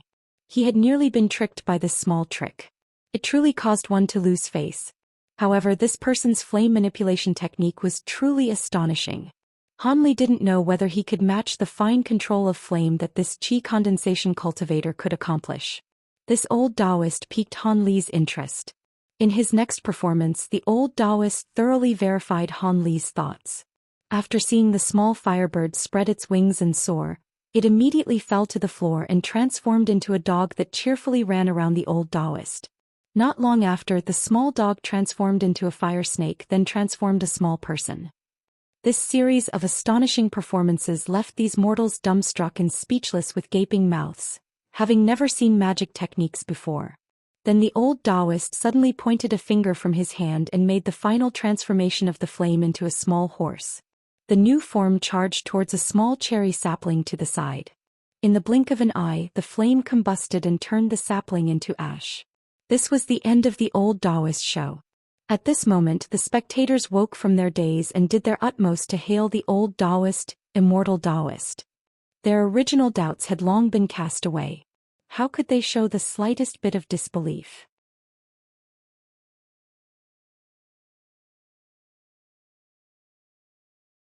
Chapter 290. Young Prince Xen looked at the cheering crowd with a smile, feeling content in his heart. With regards to cultivators, they used to appear before great noble and influential clans. But for some unknown reason they gradually stopped, not making much contact with the mortal world. As such, people such as the immortal master quickly became the stuff of folklore. Even as a kin of the royal family, this was the first cultivator Prince Xian had seen with his own eyes. The shocking display of magic techniques that the old Taoist revealed naturally caused Prince Xen to feel great face. Of course, Prince Xen did not know that during the period when cultivators still appeared in the secular world, the cultivation world had yet to establish the Great Immortal Ascension Assembly. During those times, low-level rogue cultivators as well as those from cultivation clans with no hope for foundation establishment gave up their aspirations and wished to live out their lives in the mortal world in wealth and splendor. However, with the appearance of the Great Immortal Ascension Assembly, cultivators could fight for their hopes of reaching foundation establishment. With this assembly, why would they choose to appear in the mortal world ever again? Naturally, they would be bitterly cultivating in seclusion deep within the mountains. Of course, those without the heart to cultivate like Yu Zhitong, who became a depraved cultivator in the secular world, were an exception and their numbers were quite few. They would become honored guests of great affluent noble clans and enter complete seclusion, not daring to allow outsiders to know of their presence. After all, to become a guest of some mortal clan was a matter that would cause extreme loss of face in the cultivation world. As such, although it wasn't rare for cultivators to appear in the secular world, those willing to associate with influential nobles and become their esteemed guests were extremely few in number. Also, the cultivators who mingled with mortals kept all knowledge of their actions extremely concealed in order to prevent their fellow cultivators from looking down on them. This crowd of guests truly hadn't seen other cultivators before.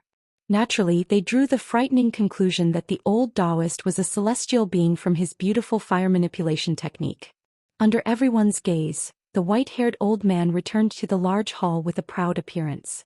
At this moment, these people couldn't wait to be tested and impatiently called out to him as Immortal Master.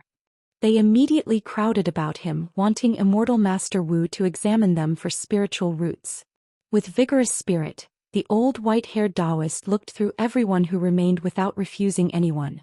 Unfortunately, the juniors of the Hua clan and the Qin clan didn't have any spiritual roots. They were only but common mortals. This information dealt a heavy blow to those who stepped forward to be examined. They could only dejectedly leave the old Taoist's side. It seemed immortal karma was truly not so easily come by.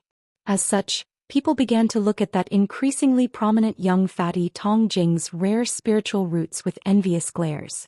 This caused the father and son standing at the old Taoist's side to smile widely, unable to contain their emotions. Han Li's expression remained the same as he saw Qin Yan bring back the dejected young masters and madams of the Qin clan. When they looked at Han Li, they had a somewhat wretched appearance. I am still unconvinced. Why does that good-for-nothing have spiritual roots and we don't? Aren't we 100 times better than him? A dainty Qin clan young madam mumbled to herself with disbelief. Enough, don't speak nonsense. With the life you have now, what's there to complain about? Qin Yan's expression darkened as he turned his head to rebuke the young woman before sitting down. These words caused the Qin clan's well-known pungent loudmouth to pout. An unsatisfied expression still remained on her face. At this moment, old man Hua brought his grandchildren over. Without saying a word, he sat at Qin Yan's side. After they looked at each other, they suddenly wore bitter smiles as if they were fellow brothers sharing a mutual pain. Dear little brother Qin, it seems that the fatty Tong suddenly made it in this world. Old man Hua said jokingly. Sigh. This is quite normal. Anyone that has good children would have immediately become a patron of that immortal master. Qin Yan sighed again and said this with a begrudging tone. However, old man Hua and Qin Yan began to have a chat. But while they were chatting with each other, they were also diverting their attention toward the actions of Immortal Master Wu and Prince Xen. At this moment, Prince Xen was looking at the juniors being tested for immortal roots. He then turned his head towards a young maid and whispered something to her. The young maid immediately went out the side door to carry out the mysterious order given to her. After that, Prince Xen turned his head around and coughed several times. He then leisurely said with a smile, following the celebration of my favorite concubine's recovery, my son Quanzi and honorable nephew Tong will be apprenticed to Immortal Master Wu. Everyone please celebrate and give them your regards. With that said, Prince Xen extended his hands without the slightest of hesitation and fiercely clapped. Clap, clap. Applause soon rang out as pairs of cleanly dressed maids and servants walked in from outside the hall with trays of fine foods and wine in their hands. Then with incomparable skill they walked over to each table. Each wine cup was filled to the brim with shining pink wine. The large hall was filled with the scent of dishes and alcohol in the blink of an eye. Come, this prince will raise the first cup. Prince Xen loudly yelled, raising a wine cup respectfully given to him by a servant over his head. Cheers to the prince. Immediately after everyone drank a cup, the atmosphere of the hall surged. Not long after, the many guests started toasting cups to one another. The banquet had finally started. Prince Xen and that honorable nephew he called Jinger were talking and laughing during the feast, seemingly deepening their friendship. The expected arrogance of a prince wasn't seen. It was no wonder that Qin Yan and the others held such praise for Prince Xen. That immortal Master Wu didn't take a seat. Instead, when Prince Xen raised his wine cup, he wordlessly left. This caused many who thought to suck up to Immortal Master Wu during the banquet to feel greatly disappointed. However, this kind of thinking was quite ordinary. How could a living immortal drink, party and lavishly feast like a mortal? After they thought it through, these people gave up. Letting go of their previous intentions, they went to feast with the others. Halfway through the feast, Prince Xen called for a group of female dancers to perform an elegant and complicated palace dance to add to the enjoyment. This caused the atmosphere to soar to the climax. At this moment, a white-clothed youth who appeared about 20 years old entered the hall. He appeared very cultured and had a tall, thin stature. Each and every one of his movements held an elegant poise. This was absolutely the image of an ideal lover that many young women held in their hearts. Ming'e, come and greet your uncles. When Prince Qin saw this youth, he immediately happily called out to him. Fortunately, Prince Xen just happened to be at Qin Yan's table. Thus, the refined youth walked over with a smile. "It is good to see you again, uncles," the youth courteously said. "I don't dare to be called that. The young prince is too polite." Qin Yan and old man Hua didn't dare to overreach themselves and hastily stood to greet him. "Ai. You two are his seniors. Ming'er should be greeting you with courtesy. Why do you act like outsiders?" Prince Xian interjected with some dissatisfaction. When Qin Yan and old man Hua heard this, they looked at each other and appeared somewhat embarrassed. Those words weren't incorrect. However, how could these two treat a member of the royal family as their junior? However, these two cunning old foxes changed the subject with a few quick words. Afterwards, they introduced the juniors behind them, allowing the exceptionally forthright prince to recognize them. This was a seldom opportunity for the juniors to make themselves known. Naturally, Han Li was included among those introduced. When Han Li was introduced, Prince Xian's eyes brightened as he repeated sized up Han Li several times with great interest. His face wore a mysterious smile. It was clear this person knew a few details of the rumors surrounding Han Li. This caused embarrassment to surge forth on his face again. "Ming'er, come over here. Come meet this honorable brother Han." It was unknown what Prince Xian was thinking, but he unexpectedly had the young prince meet Han Li with a smile. Having heard his father, the young prince walked over and politely called out, "Elder brother Han." Then he cupped his hands toward Han Li, maintaining a gentle expression the entire time. Somehow, each moment carried out by this elegant and graceful young prince enchanted the several nearby young madams of age, leaving them unable to free themselves from his charm. Han Li returned the salute with a lost and foolish appearance, as if he were too nervous. In his heart, however, he felt himself in perilous situation, preventing him from maintaining his calm. When this young prince moved forward to salute Han Li, he unexpectedly gave him a feeling of danger similar to that of the mansion's steward. Although it didn't feel as strongly oppressive as that of the steward, it was undoubtedly the same feeling of danger. "What's the matter?" Han Li became extremely shocked as his heart sank into bewilderment.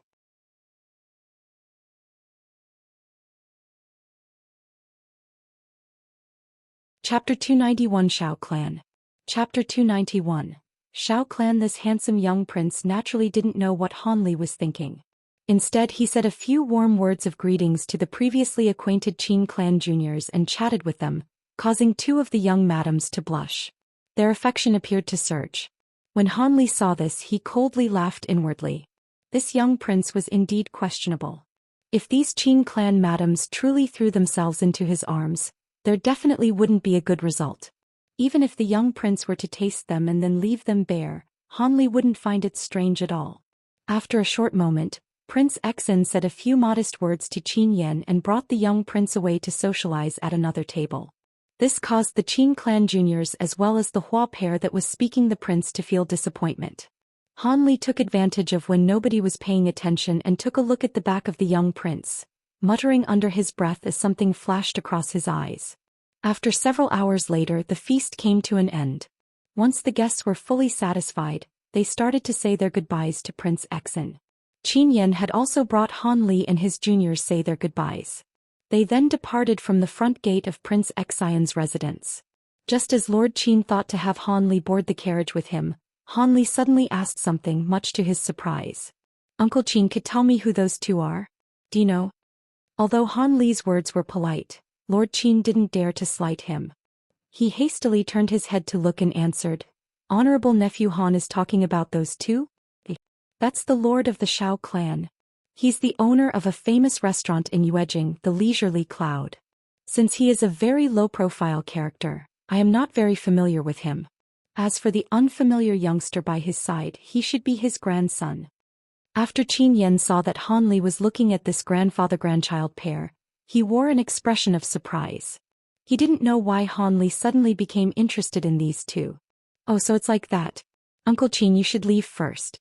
I will return to the residence a bit later." Han Li thoughtfully nodded his head and then replied. Without waiting for Qin Yan's reply, he slowly walked next to the small path around the residence's wall. Qin Yan blankly looked at Han Li's back and then stealthily turned his gaze towards the Xiao clan lord, feeling a bit puzzled. But after a bit of thought, Qin Yan decided to board the carriage and ordered his servant to drive away. Thus, the Qin clan carriages departed from the front gate of Prince Xian's residence and returned to the Qin residence in the East District. Those Qin clan young masters and madams simply didn't discover Han Li's disappearance. Instead, they were in the back two carriages discussing what had transpired at Prince Xian's residence today. They were incomparably excited. They felt that although they didn't have immortal karma, they had stories to later flaunt off to their friends once they returned. After Han Li walked for the time it took to make a cup of tea, he eventually reached the back gate of the prince's mansion after walking around the tall walls of Prince Xian's estate. At this moment, the tall back gates were securely closed. Not a single person was in sight. Han Li smiled and felt this was just right. This way he wouldn't have to use any concealment magic techniques. He arrogantly stood in front of the back gate and raised his head to look at the sky with idle boredom. After a moment of time, Han Li became blankly lost in thought. Suddenly, Han Li felt there were people approaching with cowered backs. He lowered his head and took a cold look.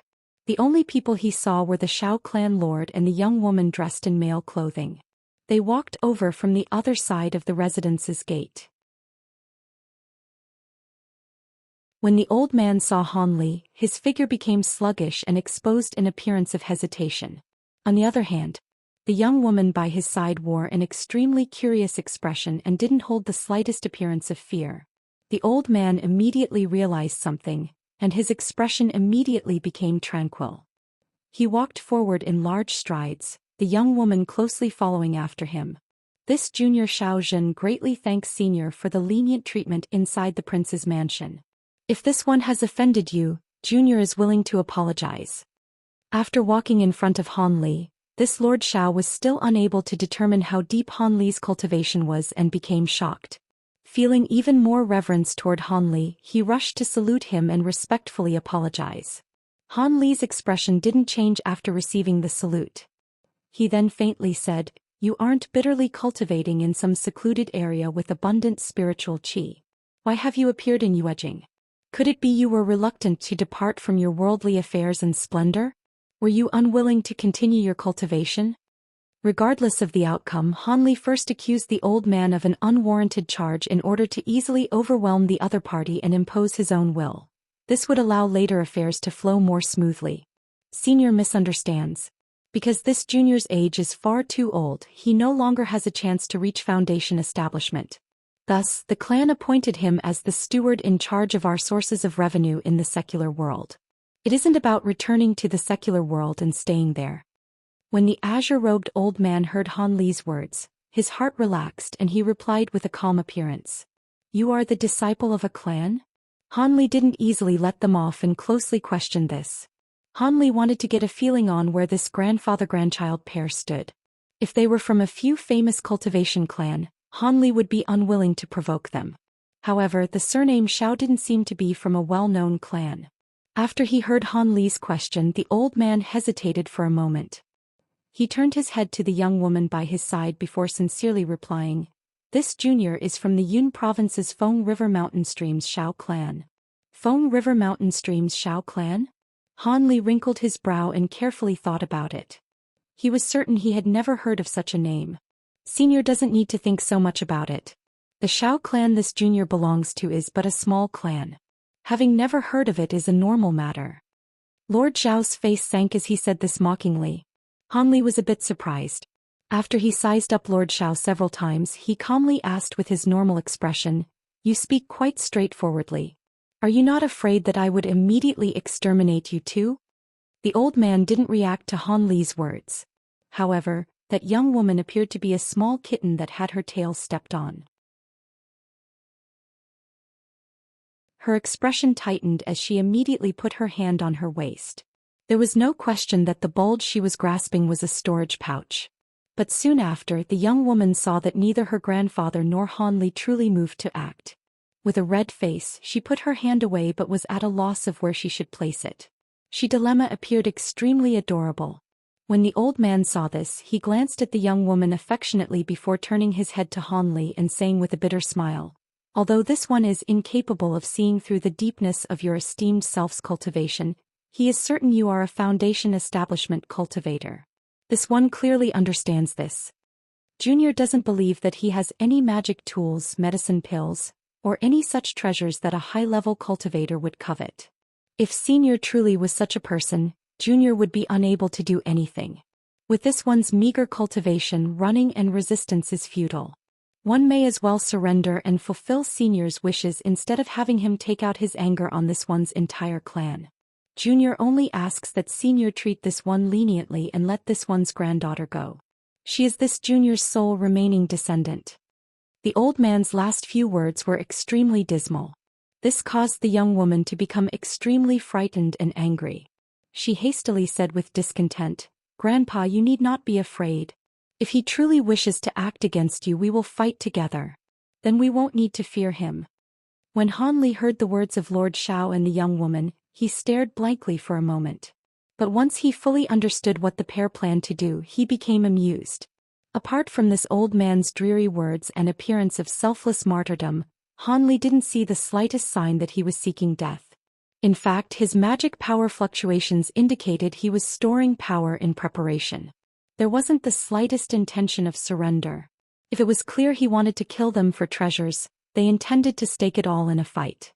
That young woman was also quite amusing. Although her words were indignant, whenever she wasn't looking at Han Li with her black shining eyes, she was incessantly looking around, frequently exposing a crafty air. However, this young woman didn't know that ever since Han Li had completed the first layer of the Great Development Technique, his spiritual sense was far stronger than that of common cultivators. Her petty tricks had already fallen into Han Li's grasp. Han Li inwardly thought, perhaps this Feng River Mountain Stream's Xiao clan was something off the top of his minds. As for whether there is such a clan, even he doubts it. Thus, Han Li wore a mysterious smile on his face as he silently looked at the two of them. Since he neither said these two could leave nor did he make any hostile movements, the grandfather-grandchild pair stayed still for the time. From the beginning, the old man and the young woman had preserved their solemn and grim appearance. But after some time had passed, Han Li indifferent stared at them with a lazy appearance. The old man Xiao and the young woman eventually looked at each other in dismay. What does Senior intend to do? The young woman was unable to endure in the end. Breaking past the old man's restricting gaze, she jumped in front of Han Li and loudly asked, pointing at Han Li with an expression of grievance.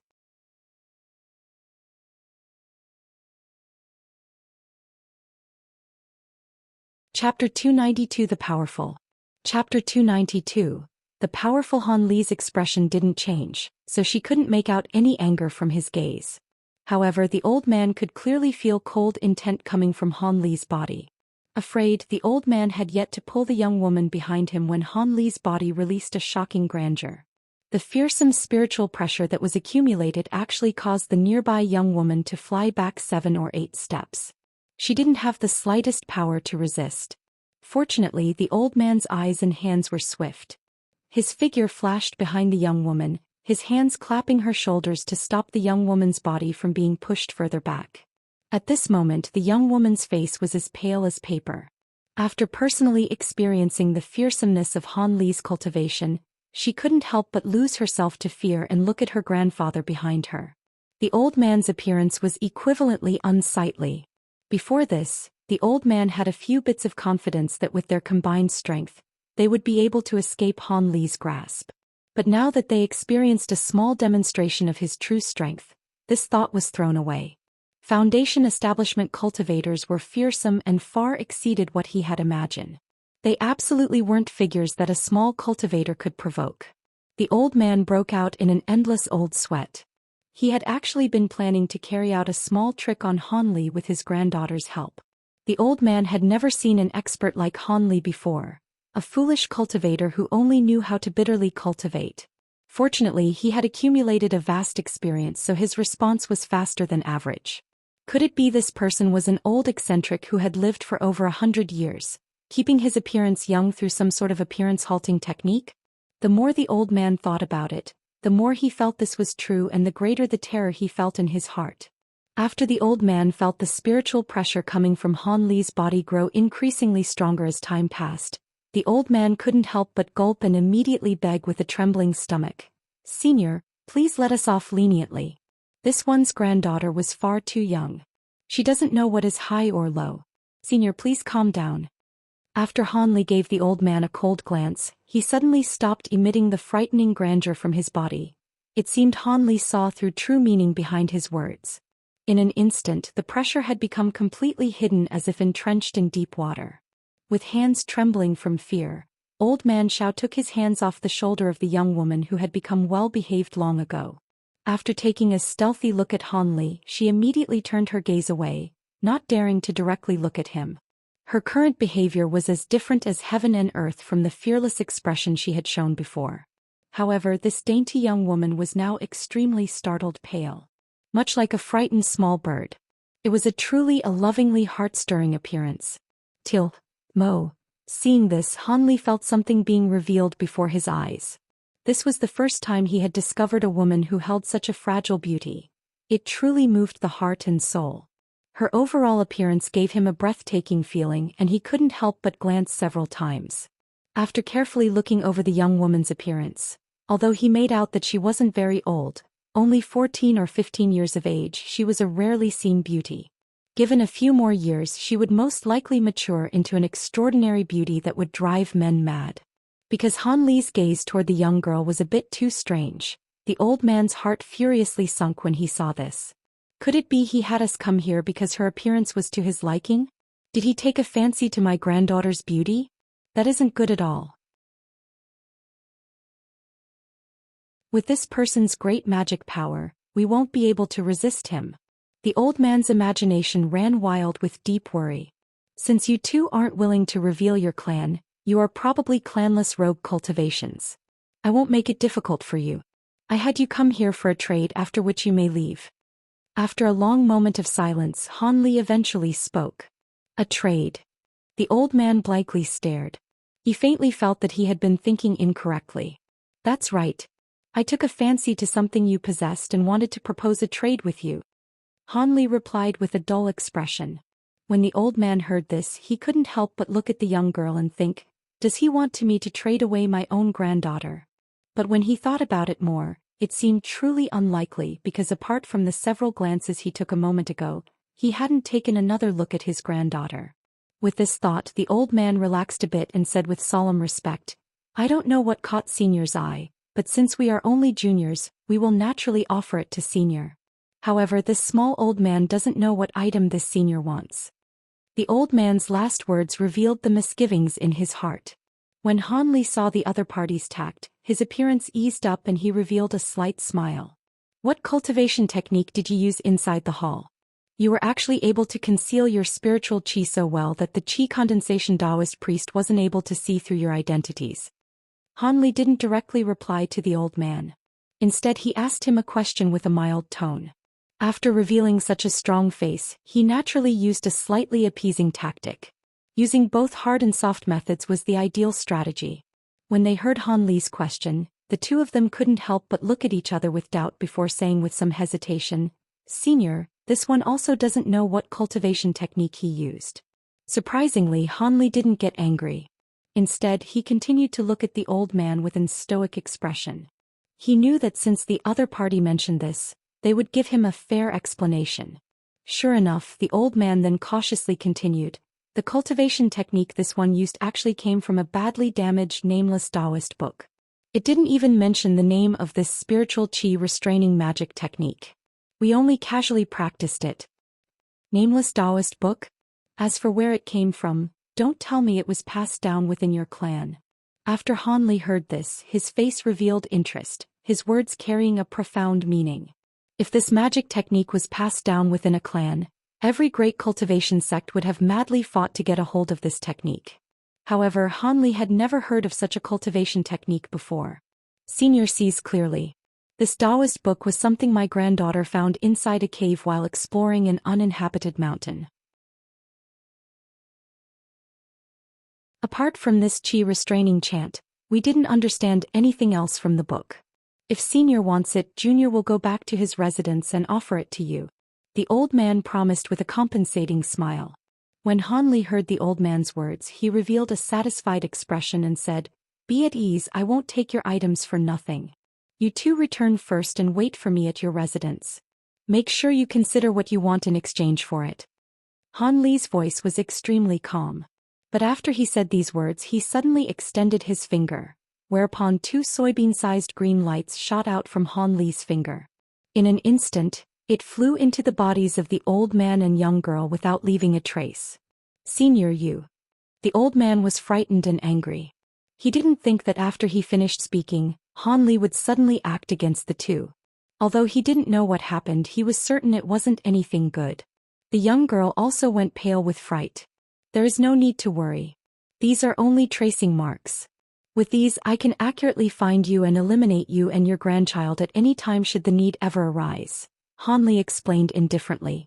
After hearing these words, the old man let out a breath and bitterly laughed in his heart many times. This senior truly didn't leave any holes, not even the slightest opening for them. With this on their bodies, if they tried to take advantage of the situation and escape, it was likely they wouldn't make it very far. However, the old man Xiao clearly understood the reason behind Han Li's action. If the other party didn't do this, it was likely that the old man would take his granddaughter and immediately slip away. After all, to trade with an expert that could easily kill them was far too scary, especially when the stronger party seemed moody. While there were enormous benefits, the old man would normally require time to think it over and see whether it was worth the risk. However, it seemed that now he must carry out this trade whether he wanted to or not. He could only hope that after the other party wouldn't eliminate them after receiving the book. In the short time he made contact with Han Li, he truly wasn't able to make out Han Li's temperament in the end. He only knew that not only was this figure's magic power profound, but that he was also extremely troublesome. He would use every opportunity and method, and there was nothing he wouldn't do. Very well. These juniors will wait at their dwelling for senior to arrive. The old man could only pretend to act as if nothing had happened and say this with great respect. Very good. I will come to take the item at night. You two had best behave. As Han Li said this, his body gradually became indistinct. He disappeared without a trace once the last word behave left his mouth, leaving only air in his place. Seeing that Han Li revealed this extremely mysterious skill, old man Xiao could only give up with a deathly pale face. He dispiritedly called out to the young girl and slowly walked back home. However, the old man didn't realize that when his granddaughter saw Han Li using those ghost-like movements, great envy flashed in her eyes. Even when the old man called out to her, she reacted as if she had woken up from a dream. As the young girl followed after the old man, she turned her head to look at the place where Han Li had disappeared with surprising reluctance. That child is truly mischievous. Hiding in a nearby tree, Han Li coldly looked at the two as they departed and shook his head. TL, mischievous. Originally, although the body is small, the craftiness is great. You're tuning in to the Zhou Xian's Legacy YouTube channel. Don't forget to subscribe and join us on this journey to catch the most captivating stories.